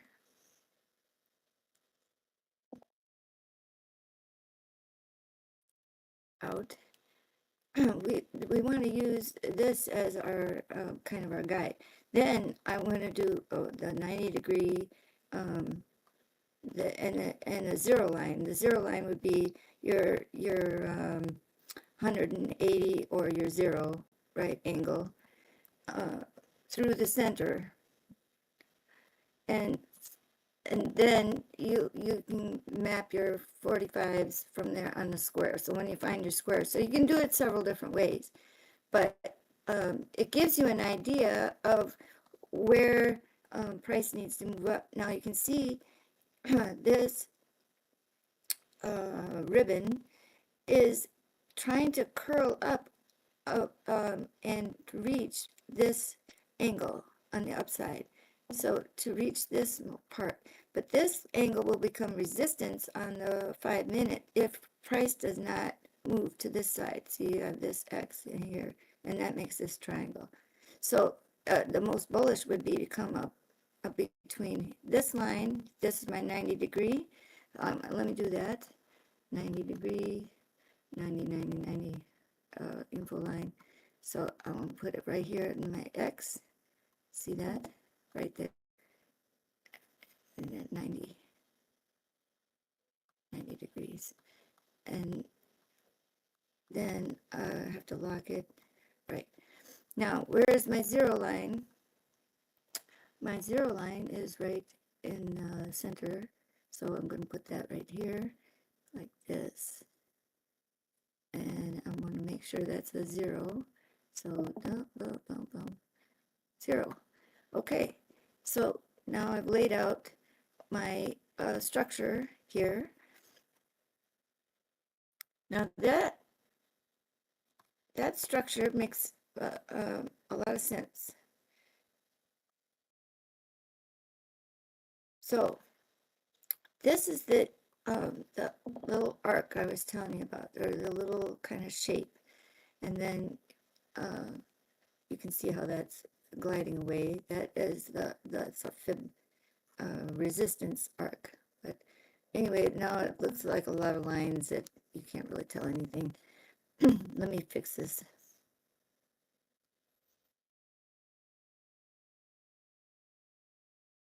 Because that was on a small time frame. Now that all those little lines that I just drew, they all kind of go together in a different pattern now, because I have to fix the ratio. This is one thing that I'm still learning how to fix that. See how that angle changes as I change my ratio. So it also will kind of change a little bit on the time frames. Okay, so here is our price action. So now I'm below my zero line here. Price was above it here, but we did not move this way. We did not make a higher high here. So we fell down. I'm sorry, that's jiggling so much. We fell down and we came below this line here. Now, if you see, we're trying to regain, right? This is the line I drew, this on the 5 minute. So we're trying to regain our price action to get above this zero line, and this moving average from this line here to this line, and then it's trying to coil up. So as we move through time and price stretches up this way, this 50 EMA is going to push forward, and it is going to go through those alligator lines, right? These are kind of like predictors. See how they went from the backside and they rolled over the top? That's what I was talking about before, when you can see like ballistics, or you have a fulcrum and then you have a rise, and the price action could have risen above that circle right there. See, and that's what the Bollinger Band does. It tells you a potential. It tells you your price had the potential of reaching all the way this way from the back side. But now, because we curled over, and price almost for this little tiny bit, it went right under that 50 percent. Well, it didn't go through the 50 EMA, but on the Bollinger Band, it went through the halfway mark, right? It's looking up like this. So now here's the MA, the 50 MA is up above that 50 EMA. See how that moved from underneath and went up? Well, that's helping to push price up. And so now you see it on the top of its, this is the volume profile, right? Okay, so now as price lifts and we get this move potentially now from the 5 minute, let's go back. This is a 5 minute line, right, that I drew. Let's go back to the 5 minute and see how we're doing. See how we've curled underneath there? Okay. But we have the potential of reclaiming and moving back above. So this is resistance for now. And we want to see a price as it comes up, move past that point and reclaim that resistance line. So between here and here.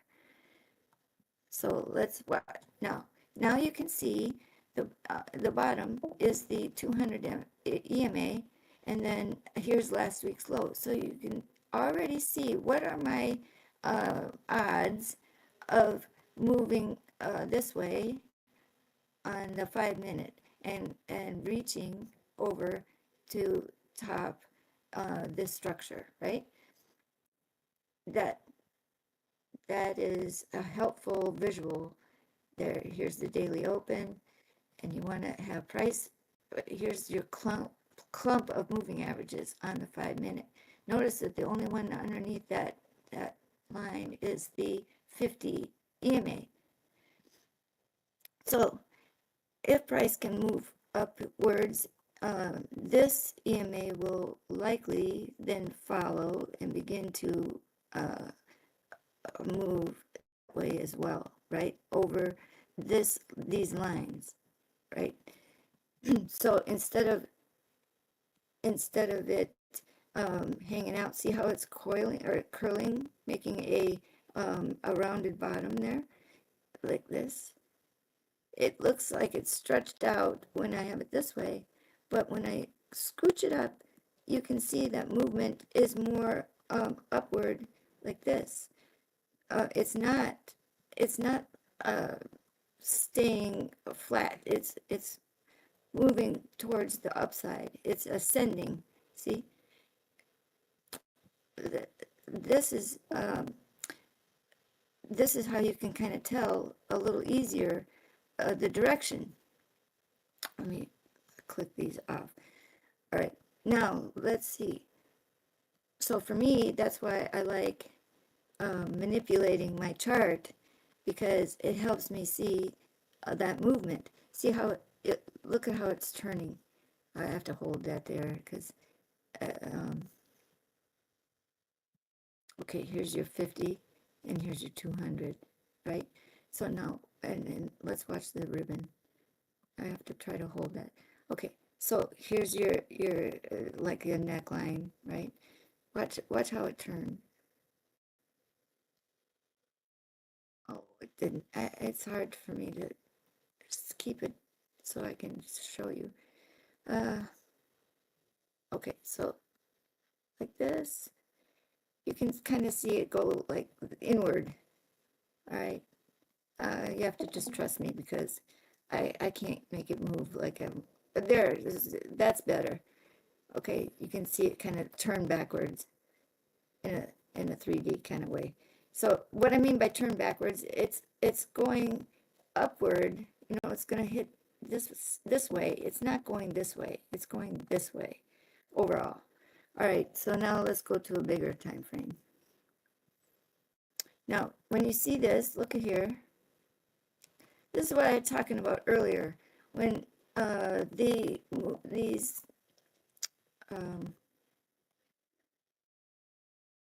see this fib speed resistance arc. See how it comes over the cap, that circle, right? And if price comes up above there, this is like a resistance, right? It's speed resistance arc. That's what the name is, speed resistance arc. So that's a resistance band that is putting pressure over the top. If we pop that, and then we get up to the top, that's resistance there. That number is right here is 4070. Here's price. So this is what I'm talking about, that helps with that structure. And then look at what that price is there, 4022. Okay, so let's do this. I hope you can't hear the dog snoring. Anyway, all right, now notice how on this 30-minute, how the 50s are underneath this circle. So this is a early time frame, but the 50 is underneath here. So as you go through time, let's see, they will move this way, and it'll be about the daily open. So this indicator, this trader's reality, one thing that I like about having these words or the figures showing, you can have the option of having shown. The reason I like it is because it shows me, it pushes them over, and so it shows me these gaps. Now these things are for market maker, and it's in your TR main. And I will, I have the instructions, or what these all stand for and what they do, written out. So I can, if you want, I can list that, okay, like the M1, M0, all that, okay? But notice here, pivot point. Now, Trader's Reality does that for you and gives you the daily open every day. So this is another reason why I really like this indicator, because I can kind of see the time, okay, that 4:30 a.m. on this chart, okay, and it can help you identify where there is likely to be a place, because of these angles. You can already see that, you know, we might be testing this area. If price isn't going to come above that angle down that circle, and we're not above here on this 30-minute, we're likely to test this pivot point, because we may not hold this support here. So as I go through time, this gives me an indication where I might need to set my stop loss. Maybe I need to, you know, take profit up here and think about buying lower, you know, all that stuff for your trade. So that's why I like listing them. And now as you go through another time frame, see, or as time clicks by, you'll notice the chart will just push forward. So see, like it's 10:18, so at 10:19 everything's just gonna move over a minute. If you're on the minute chart, it just, everything just moves over. And it's kind of strange when that happens, when if you haven't noticed it already. I think they're just kind of clicked. Everything just kind of pushes forward. And so sometime when I was first charting, and I would put a target on the chart, then I would click, it would seem like it would be in a different spot on my line. And I was thinking, well, why is that? Well, the reason is partway because of how trading view, it pushes forward. It's kind of like a no, not an escalator, but those, what are those moving people mover things, like in an airport where you stand but it moves you along. So you go from one place to another but you're not moving. It's kind of like that. Or it's like a supermarket where you put your food on the doohickey and it goes to the cashier. You know what I mean? So Like it a conveyor pushes belt. Yes, that's what I mean. Thank you so much. So this is going to push through that circle right this way. And so this is how you can start predicting, and predicting is, in other words, see the potential of where price action will, likely go. Your job is to determine to the best of your ability where the most likely trade is, right? Where the path is, so that you can plan out your trade. And so that's why all of this is helpful. Not, you're not doing this game for any other reason other than to make money, right? Or to try to get a good trade.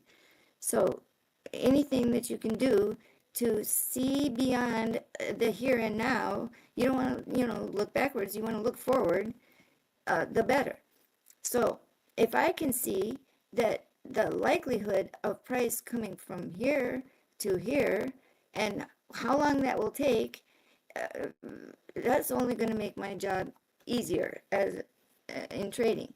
Then if I can see, on a 4-hour that price is going to meet resistance here. Look at how cool that is, that you can see I got to get through this band, then I got to go through this band.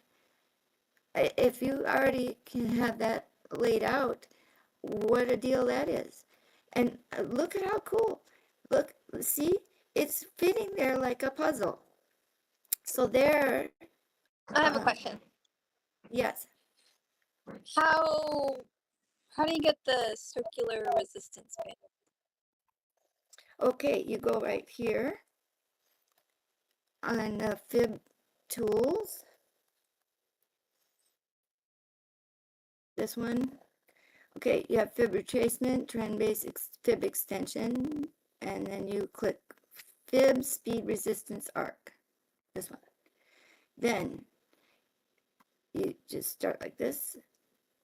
And how do you know where to plot it? Okay, so that is a good question. So you take, okay, for me, you take, and you can put it on the 800. So let me, what am I going to do? I need to show you.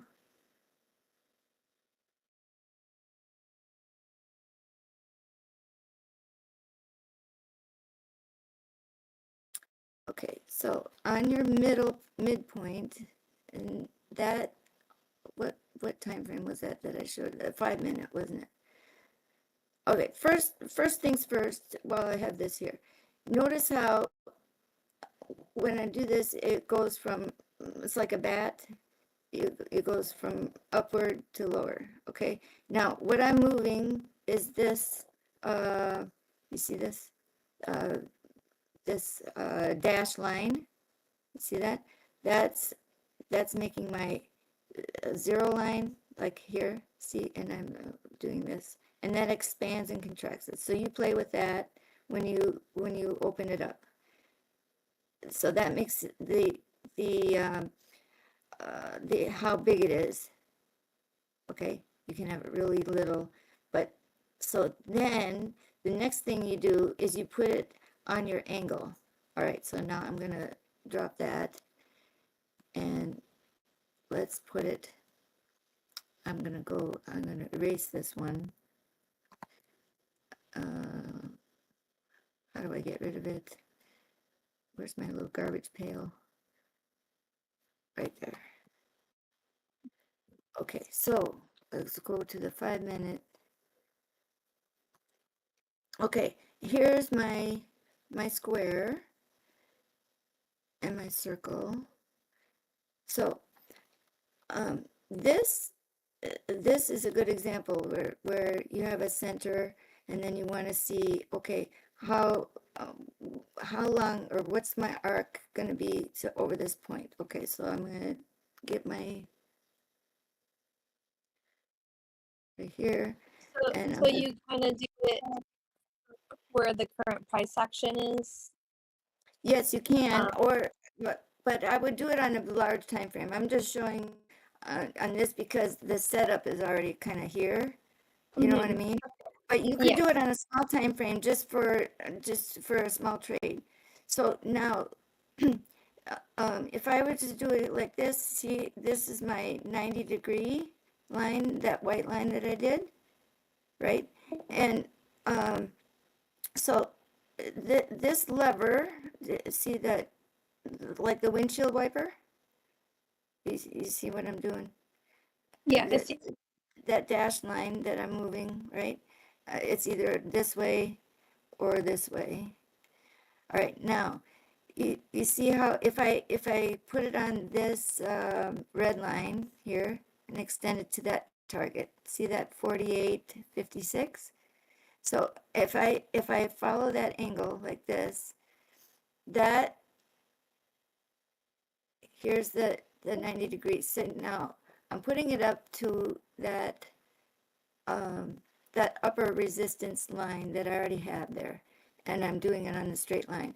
So now I want you to see here on this 5 minutes, see how that arcs right here,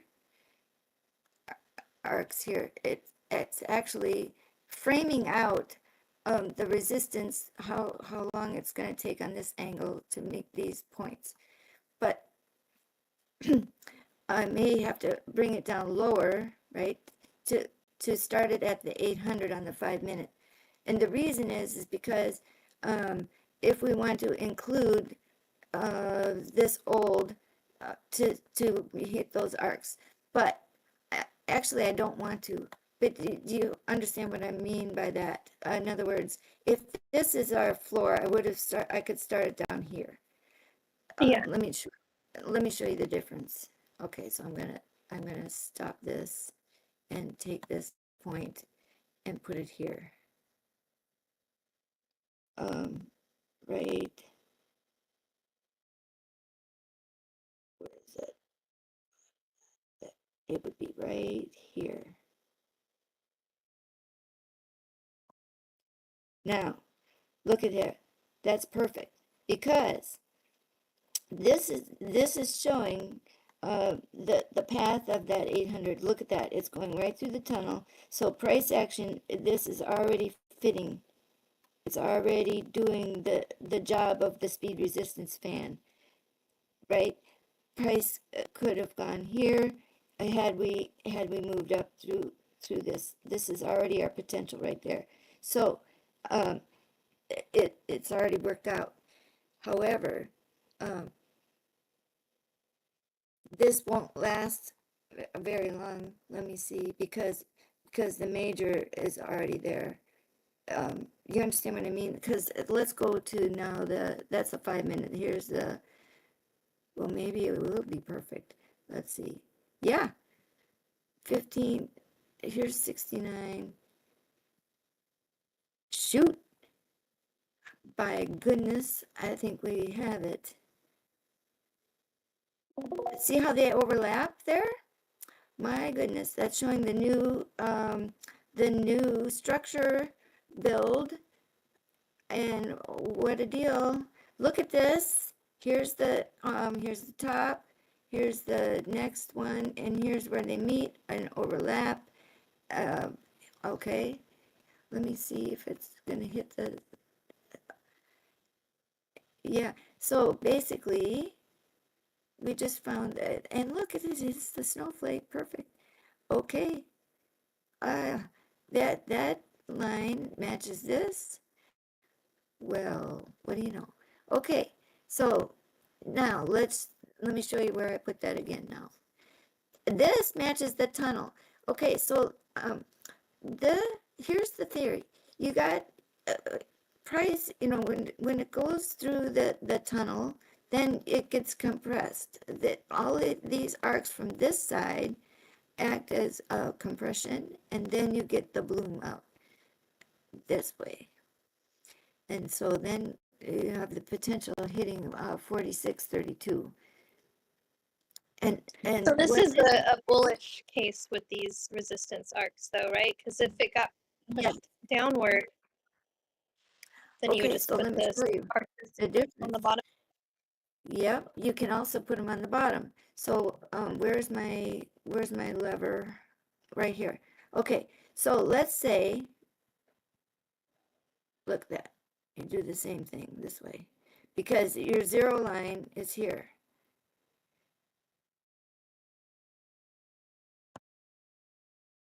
So it had price. Why not have one? Why not have a complete circle? Like, why not have one on the top and one on the bottom for both cases, so that you knew which direction it was actually traveling?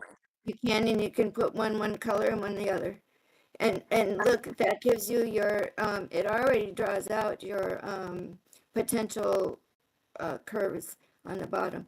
However, you know the price already didn't go there. Look, here's look, we didn't fall here, but this is the thing. This is how this works. Now, check this out. This is my little lever, right? This is what I've been trying to show people for so long. Watch. That go this way. Look, there's a point at which you flip. And it's right here. And see these spokes? See how they come up right here and they meet the candle breaks. It's amazing. This is why this works. Look at here on this side. Look. If you wrap that around, this is the coiling I've been talking about forever. This is where it's turning counterclockwise. These rings are turning counterclockwise. You see, from here, once you hit this point, see how it flips? It's like magic. Once you hit that number, it's magical. Then you see this arc from this point up here. That is your arc. And now look at where that hits. 39.89, you go across and it hits that point. Then you go right here and it hits this. And then that it goes straight down. It gives you your date. So that's August 11th. And I've been saying forever, August 11th, August 11th. Anyway, check that out. I mean, it's crazy. It does it.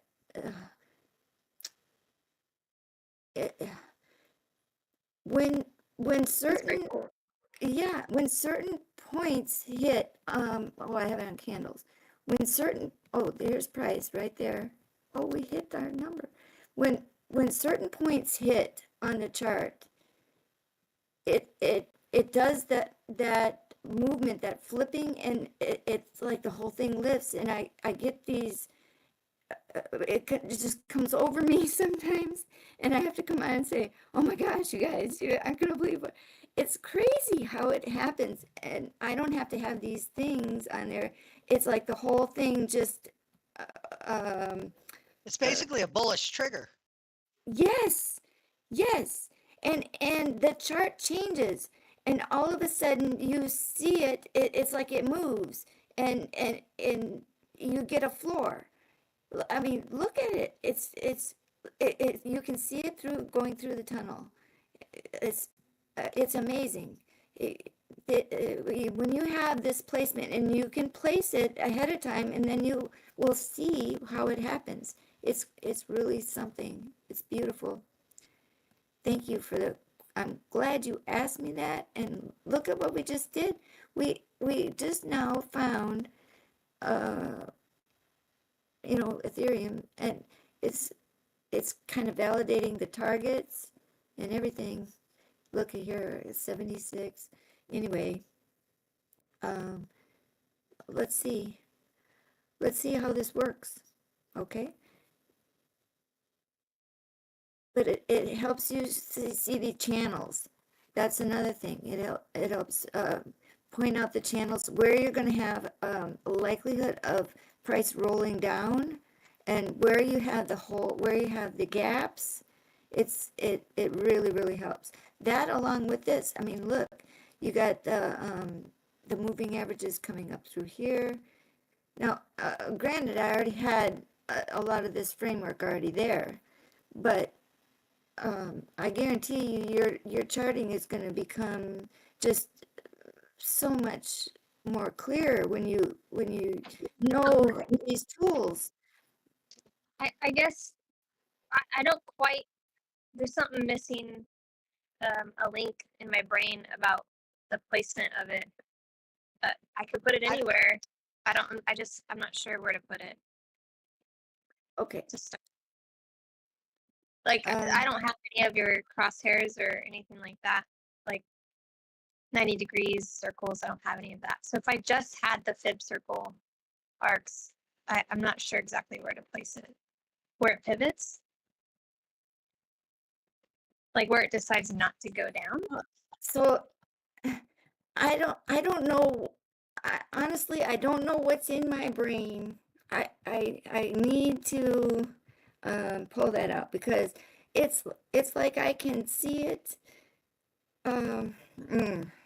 It's like an automatic thing for me. I don't know. I'm glad you asked that, because I'm gonna have to find how to describe how I know, because it's like I it looks have an like you place it on the 50 EMA cloud. You just rest it right on it where it goes flat. But how'd you think to put it there?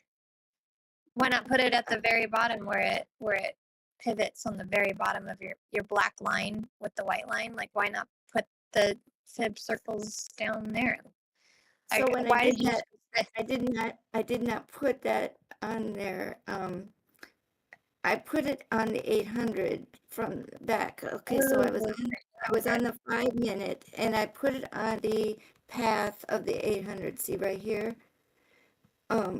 So I was on the 5 minute, and I wanted to use this as the basis of the brand new structure, how it was beginning. Because when on the 5 minute, now I could have gone to the 1 minute, it would probably have been even better. But it jumped over that and back tested right on your spot. It did. I didn't even think for 10 seconds about where to put it. That's the thing. I don't know what it is, because I can see this stuff. I don't know how, but so I have to do this with people more often, so that I can be more deliberate about why I put it where. Because however I placed it, it was right, it seems. So my point was here, but I did not, if you noticed when I did it, I didn't calculate, I didn't try to fit it, move it, but it worked out. So basically what you predicted is it jumping over the 800, back testing, and then that being the bullish trigger to continue upwards through your Yeah, because look stuff. at it moved across the gap right here. Here's the gap. And you know how I was talking about a moat? There it is. It's this little triangle, and on Bitcoin, I have this same little piece on the Bitcoin chart. This little, you see this little dark triangle like thing? This same triangle thing I have on my Bitcoin chart, and this second platform. It's the same thing. See, here's the orange one. These patterns are the same all the time in these charts. It's crazy how they work, and they look like a little shell. Well, see that, like, here's the overall curve that comes from underneath, and then there's the snowflake through the center. And see, this measures the time, and the radiating arms from underneath. This is your pressure center. But okay, so I'm on the 864. So here's your 800. It comes up and around, and you have your low here, and so then that comes out, and then it finishes over there. But this is the pattern. See that triangle that comes up through, it's like an arm that juts out. When you see like a perfect chart, that's what they look like. They have that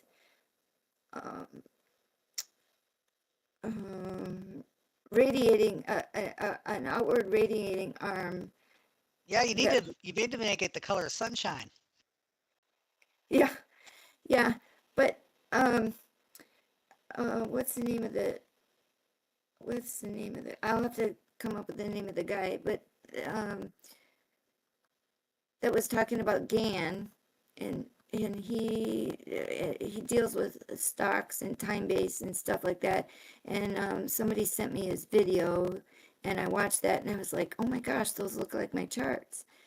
Anyway, you see this particular like structure all the time on a chart. At least I do.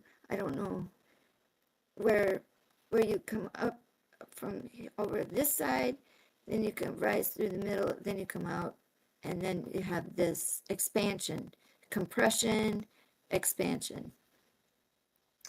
The left, you have a rise, then you have your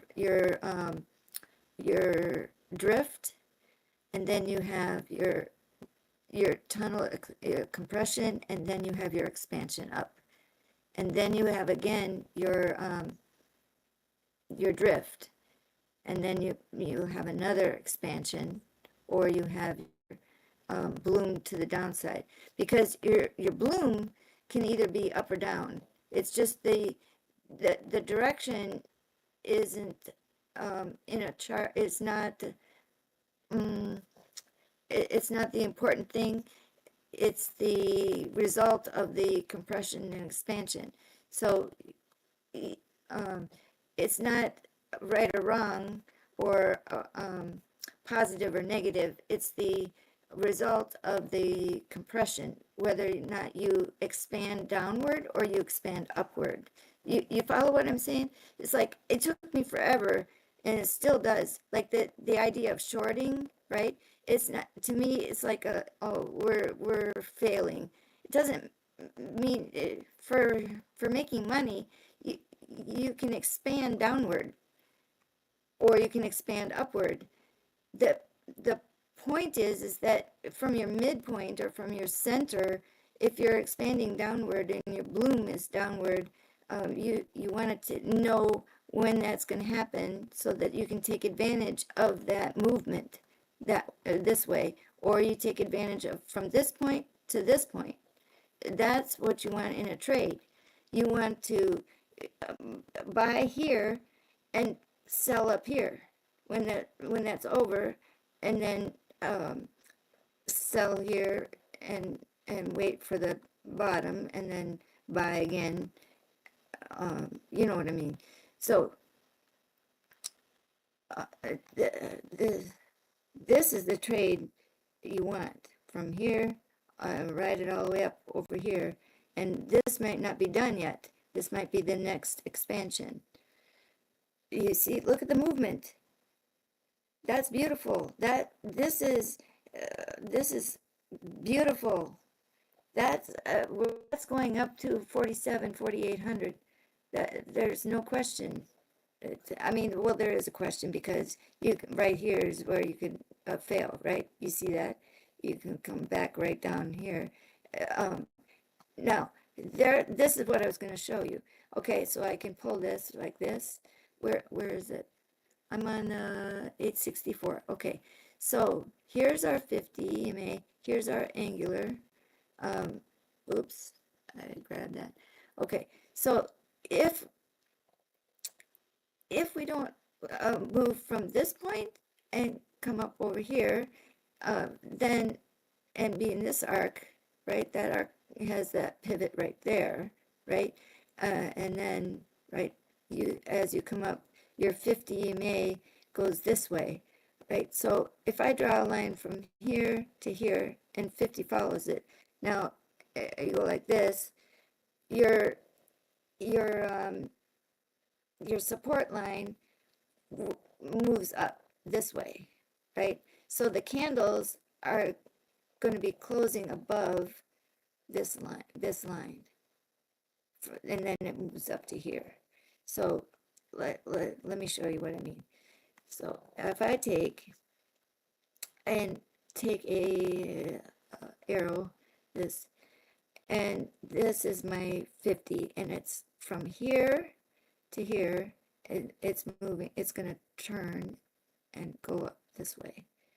So now the candles are vertical, right? So they're going to move this way, and this line now is the bottom side, but this side is going to be like, see that square from here to here. See how this one now, the likelihood of price will come up this way. So I will draw the top line this way.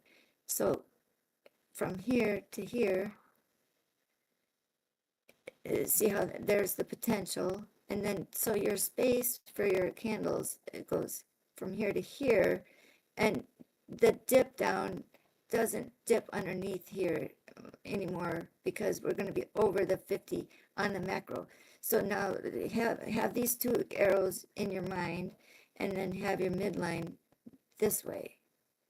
Horizontal is now higher because this 50 is coming up here, curving. Right, so this bottom, here's your candles, this bottom now moves up to 39.33, and then you see this point right there. Okay, so now let's go back down to like a 5 minute.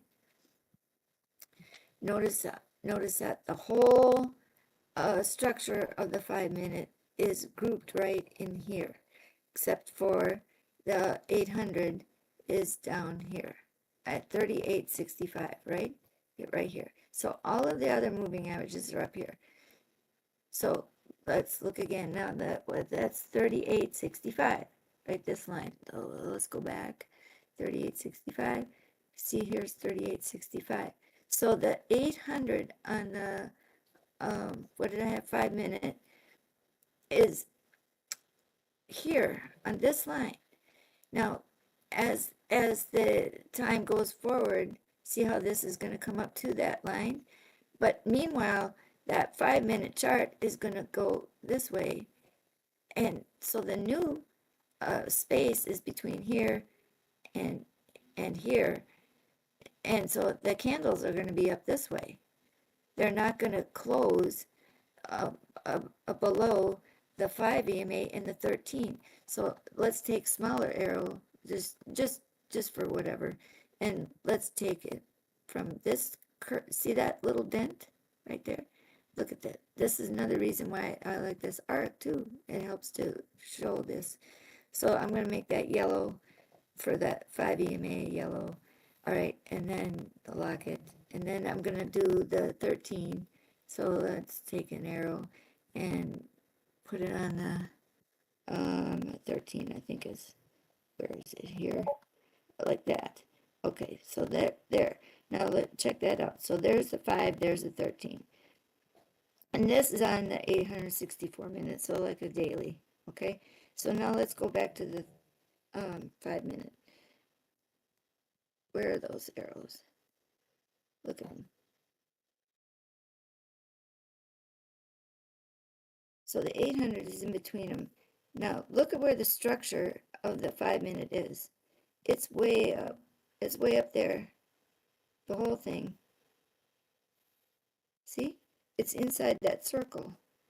And then here is this. So where are my candles going to be? They're going to be up here, above that, you know, like that 200. And then here's the 800 is moving this way. So let's see, candles. Candles. I think I have candles. Now that things are getting a little bit colorful, so the candles will have a hard time. Well, there we go. There. All right. So now underneath there's the 200, and then here's the 200 MA. Here's that pivot point, 39.89. Let me try to get that up here. So, oh, you just saw it move. 1049. You just saw that whole thing move that way. Okay. So now here is our structure. And you see how we got that wick right there. Now, you also see how the candles are moving along that 45-degree line that I drew.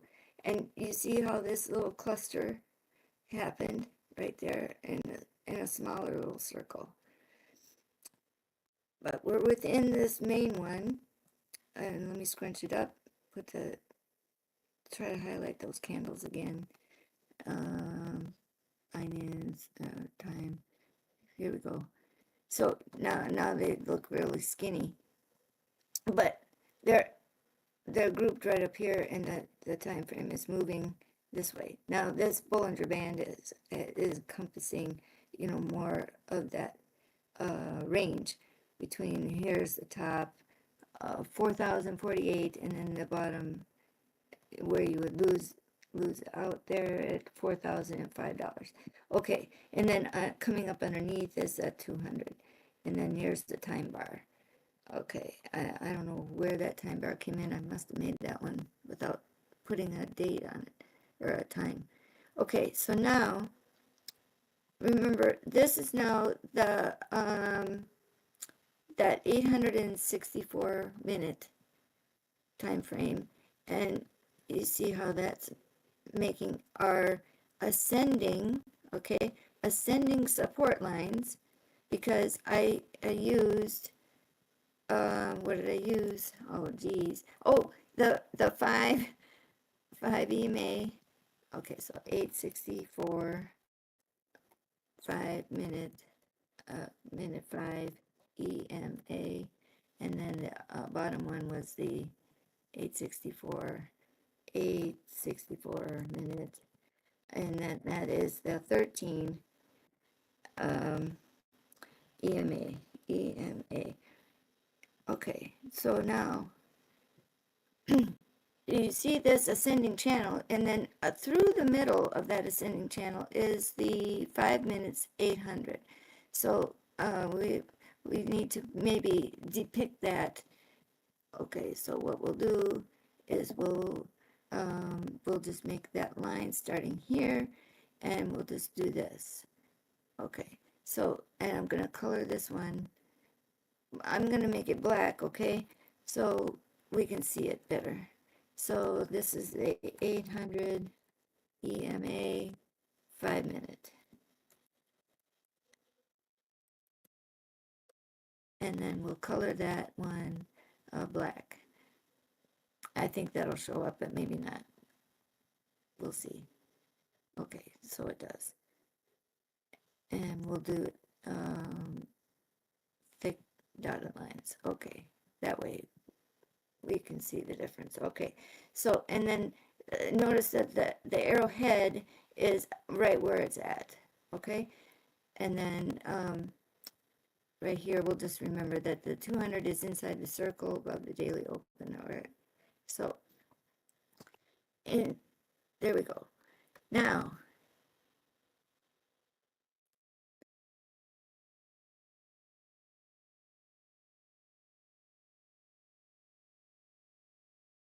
okay.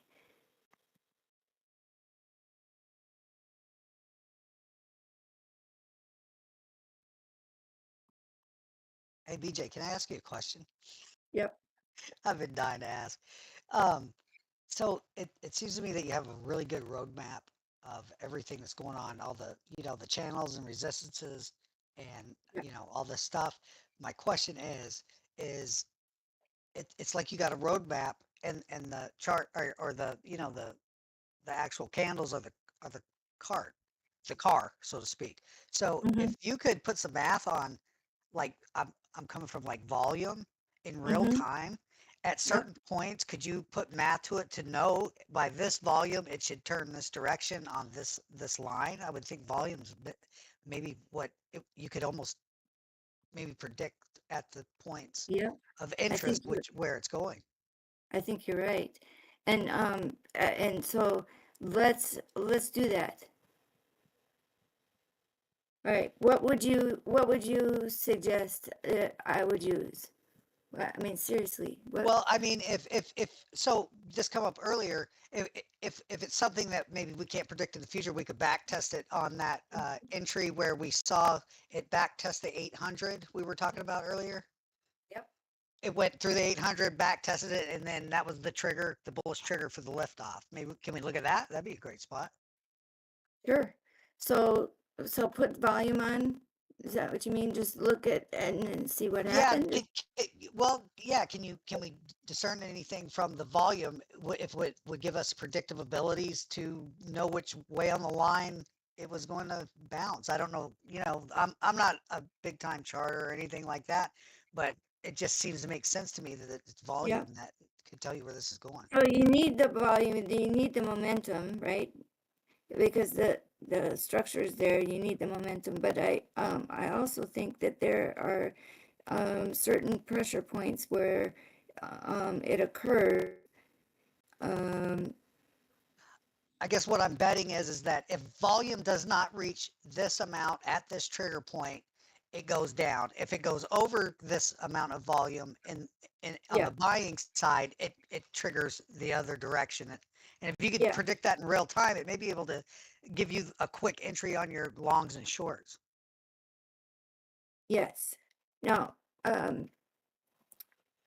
let's see. Where is it? Down here. Okay, so how do I expand that? Well, you can see it here. So where was that? Why can't I it seems like I can't really see.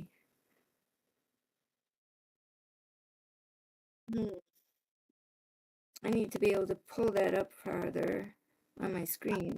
And I really didn't mean to disrupt your whole show. I know I was just kind of trying to kill the time, and if it's really complicated, but anyway, I just wanted to put that in your ear, really, because I think it's a good idea. Yeah, and anything to make it work better for all of us is what I'm after. So if you got an idea like this, let's use it. All right, so here is a big volume spike right here. So if I take that up right there.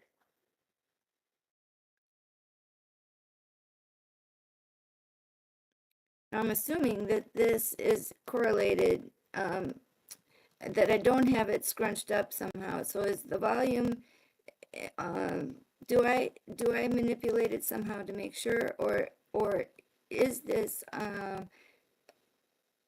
does this reflect the volume. In other words, is this band of volume directly correlated on chart wise, or if I manipulate my chart like this, does the volume? Oh yeah, it looks like it does. That was my question. Okay, yeah, it looks like it does. See, these widened out.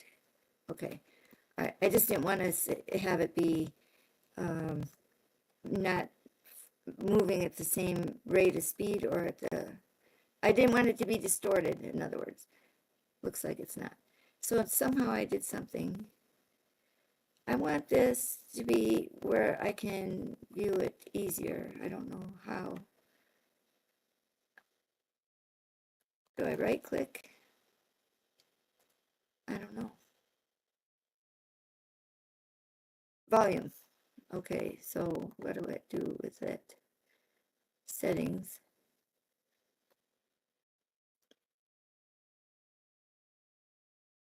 Inputs. MA length. 20. Color based on previous close. Visible style. Well, I have it on default. Volume MA. I don't know. I guess we'll just leave it on default. Okay, but how do I move this closer?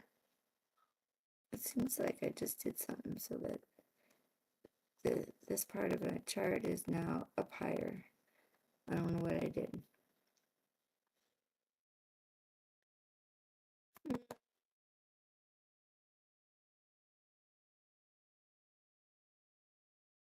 Seems like I need to pull this back. Oh, there you go. Not bad. For an old lady, let's see. I don't know how to adjust that beyond this. I don't see this very well. Alright, so this is the point that we have that trigger. I don't see, I see here was the big volume. And that we got a big increase right there.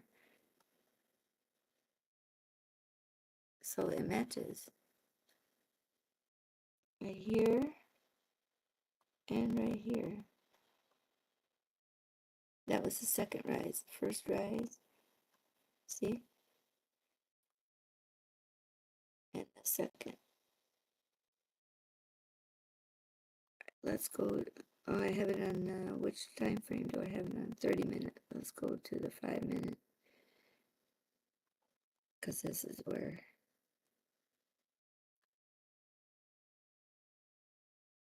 Okay, so here's this.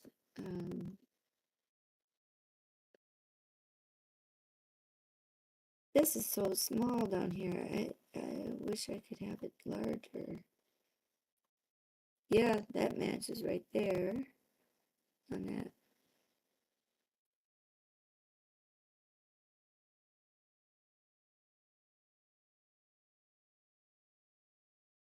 I don't see like a swell. I see a spike. I don't see a, do you see a gradual swell? I don't really see a gradual swell. I see a spike.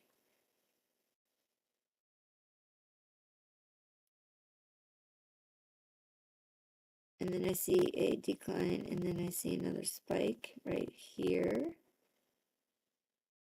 And then I see another spike here. And then another one here. So I don't know.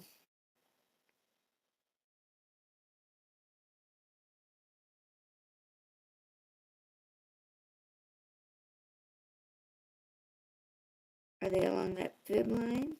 And that, yeah, that one is. That one's right along that. This one is when that, this one is when that 200 went up over the 200 MA. And this one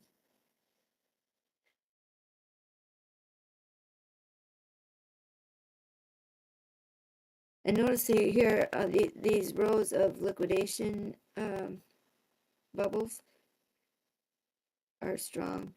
So you have like little waves. Yeah, that's the other thing that I wanted to mention is as a secondary math equation into that is liquidity, and that's kind of almost putting Dbloc's his style of judging stuff into the how's the car going to drive, Yeah.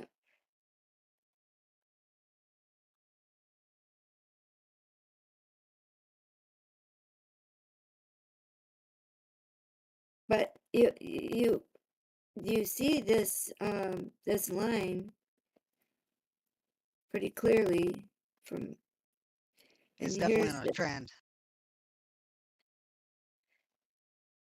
So here's the descend, and then right here is the turn. So it looks to me like we're right at a point of a breakout, one way or the other. Is that correct? Yes, because if here's your 800, you went here's the descend, and then here's the ascend.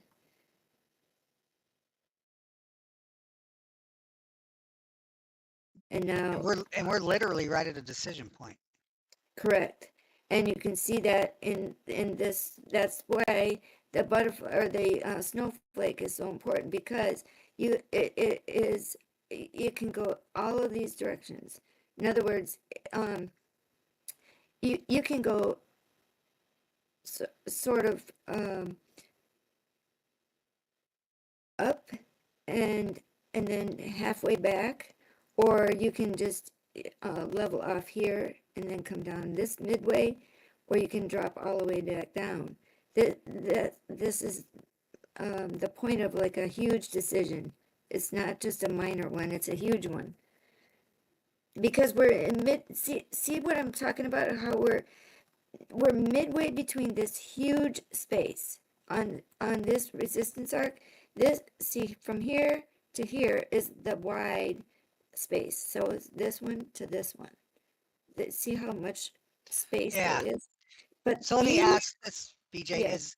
Is this decision basically going to be made by that circle, or is it, because that looks like a stopping point to me, kind of?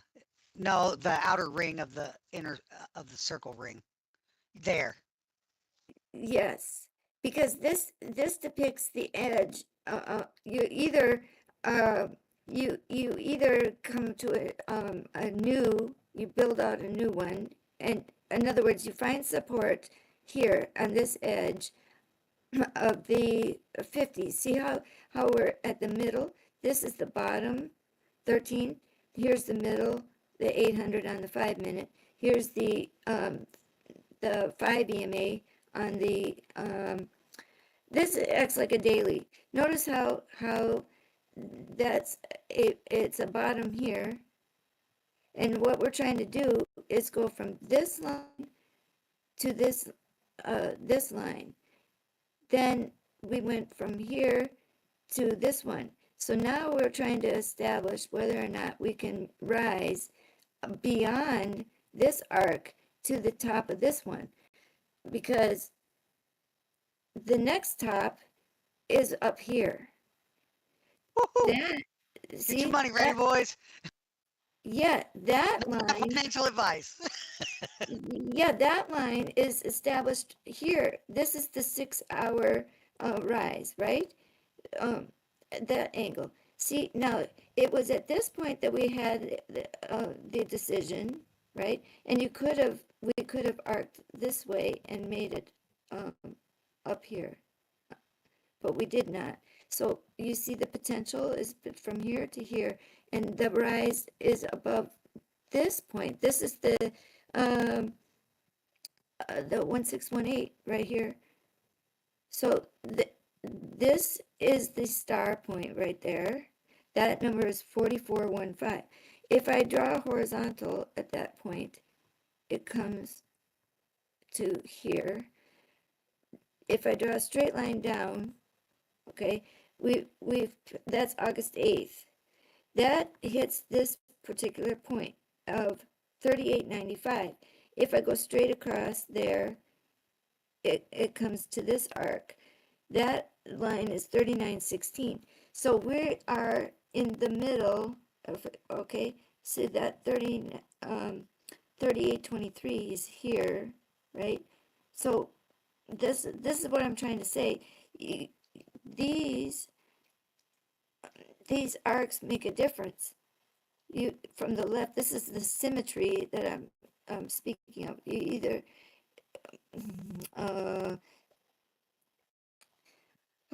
do I okay, you see how you see this time bar says 6 hour. This is the 6 hour ascending angle right here. So this was potentially the support. Now it's resistance. That resistance hits this spray, but we didn't make that. We're far from it, but we're on the rise now.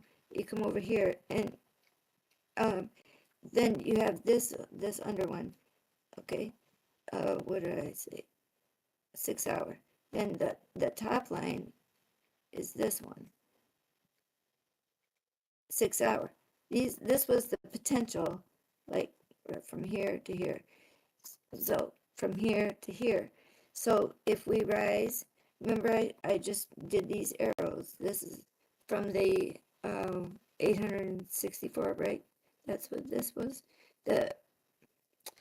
What did I draw here? I'm getting tired, I think. This one is orange. What did I draw this for? What in the world? I'm losing my mind now. Okay, well, this node is the 30-minute 800 EMA.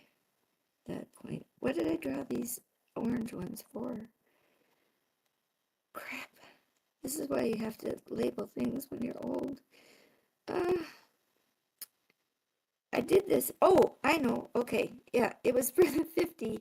The curve on which chart was it? This one or was it the?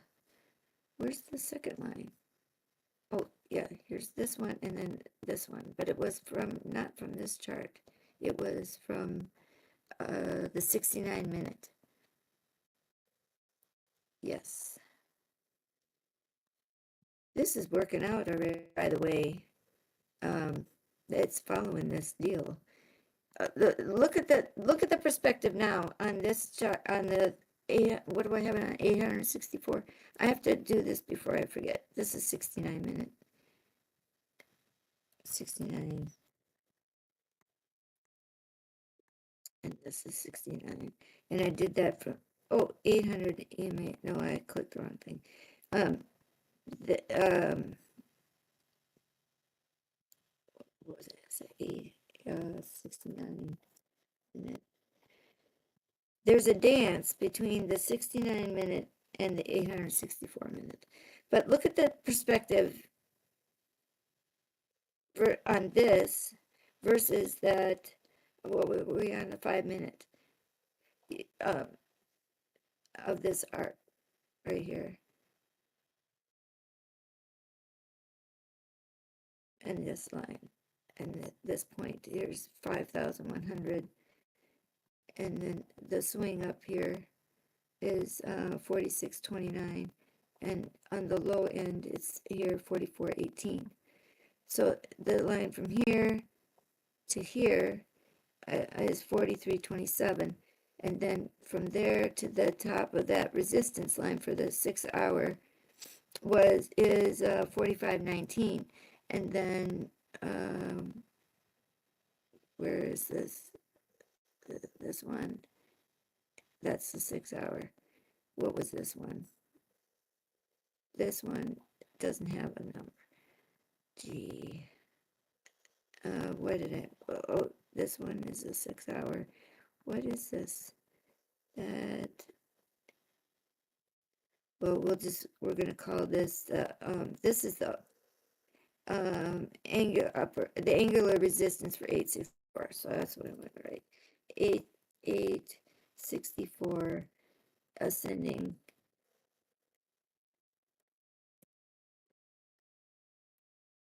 resistance. Okay, so there we go. Now,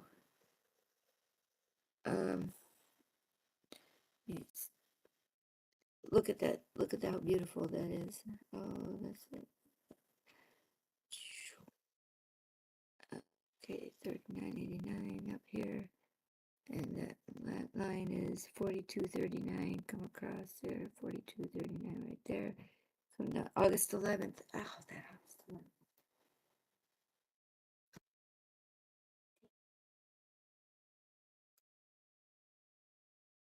Okay, so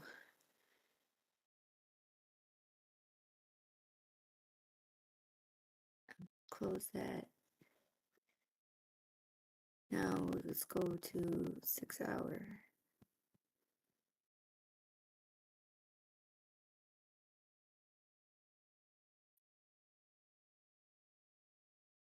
Look how beautiful that is. Oh my goodness.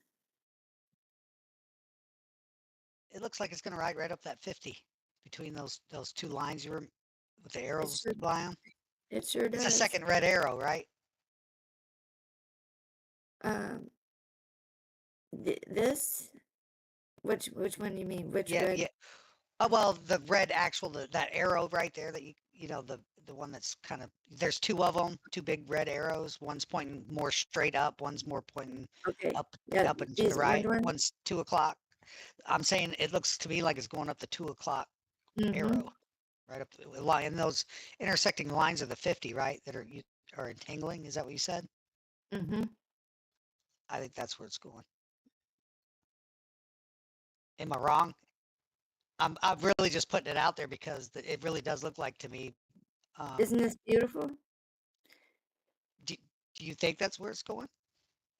Or I'm just trying to get feedback on my guess. This is because I'm guessing, but that's what it looks like. Yeah. Okay, so you have this resistance here, this line, and so the target it would be 4108. On now, if our 5 minute to 30 minute can move up to 4169, that's the next trigger. This 4169, because see, you have to come up to the top side of this this arrow.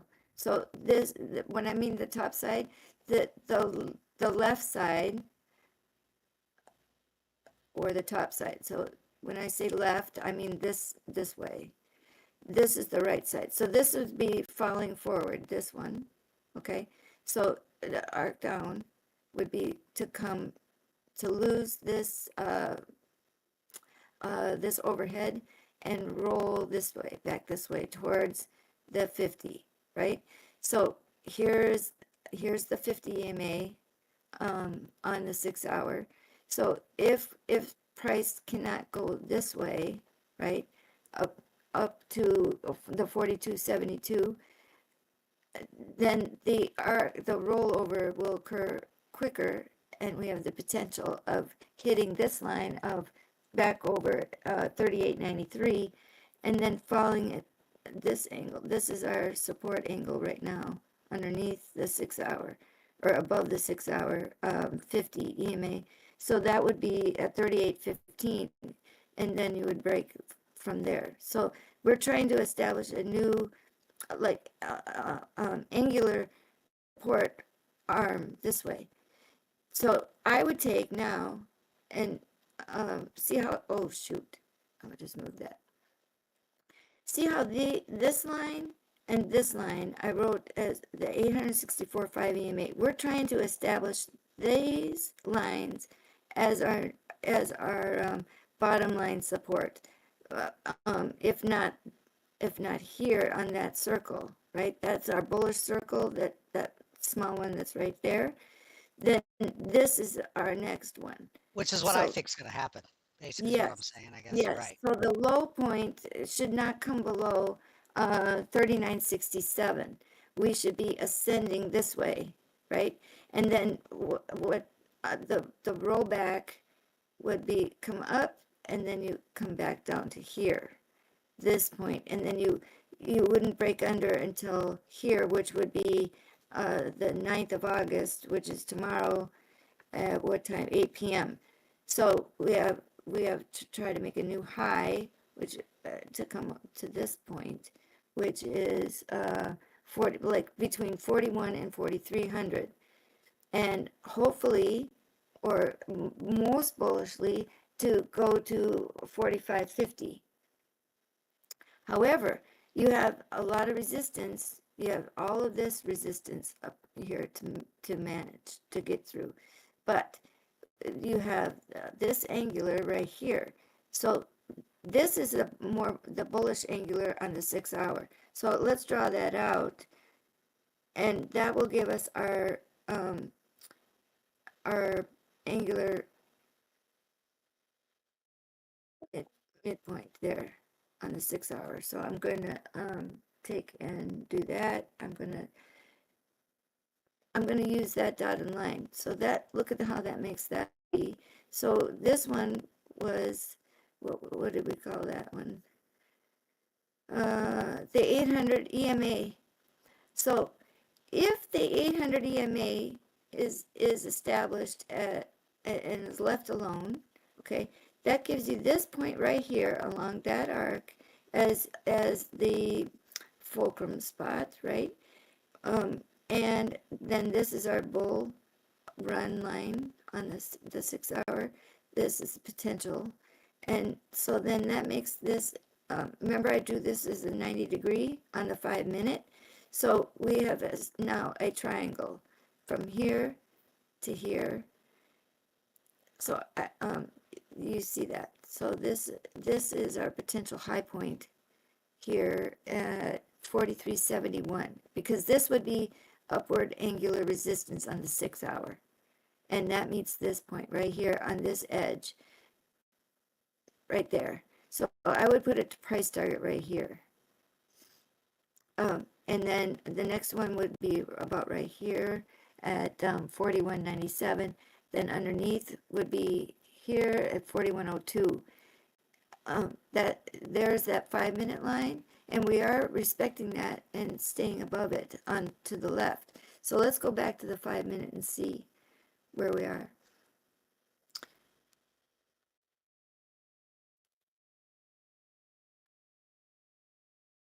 Okay, so here on the 5 minute, you can see that for time's sake, we've passed that line, or that this target area. So if I had a target right here, time-wise, we're already past that.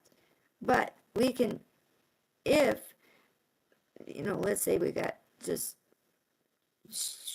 buys. I don't see that. I don't see our setup happening that way. I see possibly hitting this point of 4,083, but I don't see us curving and being able to come way up here, now.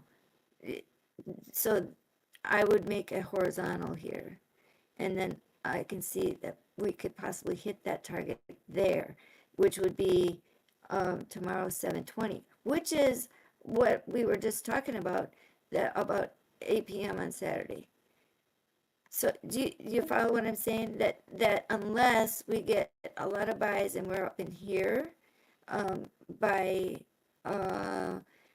3 o'clock in the morning, which is a few hours from now. So let's see, 3 o'clock in the morning. And then we got a strong run. I still don't see us hitting this target that quickly right now. I don't see it here. BJ, it looks to me like the best that we can hope for is to ride that 50 MA up through all of that resistance, and we're basically going to grind sideways like for the weekend. Yeah, possible, but it's not impossible to hit this line. It really isn't, and to also, Is that one of the things you call those poles? Is that right? Yes, this is a pole. Yep. And you find that you hit and see, and this is a bow tie. You see this X here? That's a bow tie. So, and the way you find those angles here is this. And now this, you see these two boxes. This, I love this indicator. This is Liquidity Swings by Lux Algo. And see, I'll show you. I love this one because it gives me the liquidity bar, and it always matches my chart angles, and it really helps because So you do have the liquidity in there. I mean, that's it right there. Yeah, As far as I use liquidity goes, this. so you know where it's at. Yeah, I- okay. I do use this, and I like it a lot. I like this. It's simple, and it matches my lines, and it gives me a lot of confirmation. And then I also use the volume profile, the fixed volume, and this floats along with your chart. So is I that like it. also liquidity below? If you go back out to that Yes, screen? that was that red, the red bar and the green bar. The green is the below. Gotcha. and So the we're below. kind of just right in between liquidity on both sides, right? It looks like Correct. there's And liquidity right above 3989.03 on your screen. It's just above that light line. Yeah, okay. and then you can see when the likelihood that you might come to that would be, what time in the morning. So, it's And that's more also like the 200 EMA. 200 correct. EMA. Yeah.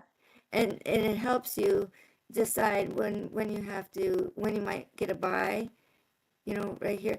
Now you can see this 200 swinging through that 200 MA, but then you also need to keep in your pocket that pivot point there because we tend to revisit the pivot point area. So that 39.89, we look very bullish here on the 5 minute. We don't look like we're gonna come down, but we could easily, get a period of low liquidity, and the longer we just kind of hang, we tend to then drop, right?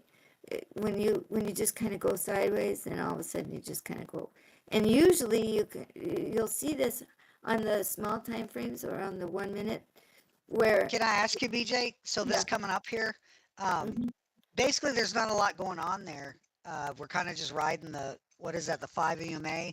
So based on your chart, would my assumption be that the next interesting thing that's going to happen, probably because we're just kind of going sideways right down between the 5 and the 200 EMA, is that pole, and we may get a decision there? Yes, exactly. Why? Yeah, and you can see that plain as day because that pole, and you can even just then put a minute pole up along here, right here, because look, let's just do it because you can already see that you're getting price action right on that minute pole right here, vertical. All right, so I can put it right here on this edge.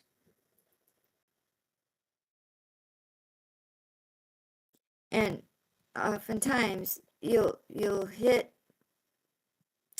you'll come up around and swing up, and then you'll pull back. And then as that 50 EMA, see how it's going to cross over this line, then you'll come and you'll see the back test. And then we'll come back underneath the white line on the 0 line and hit that 200. And then as it pushes through time, you'll see that you'll have another test right around here. And oftentimes if the 800 is above, that's when you really, like, we might get this burst of price action right up here, up to, these liquidations. So the 800 would act as a magnet in this case?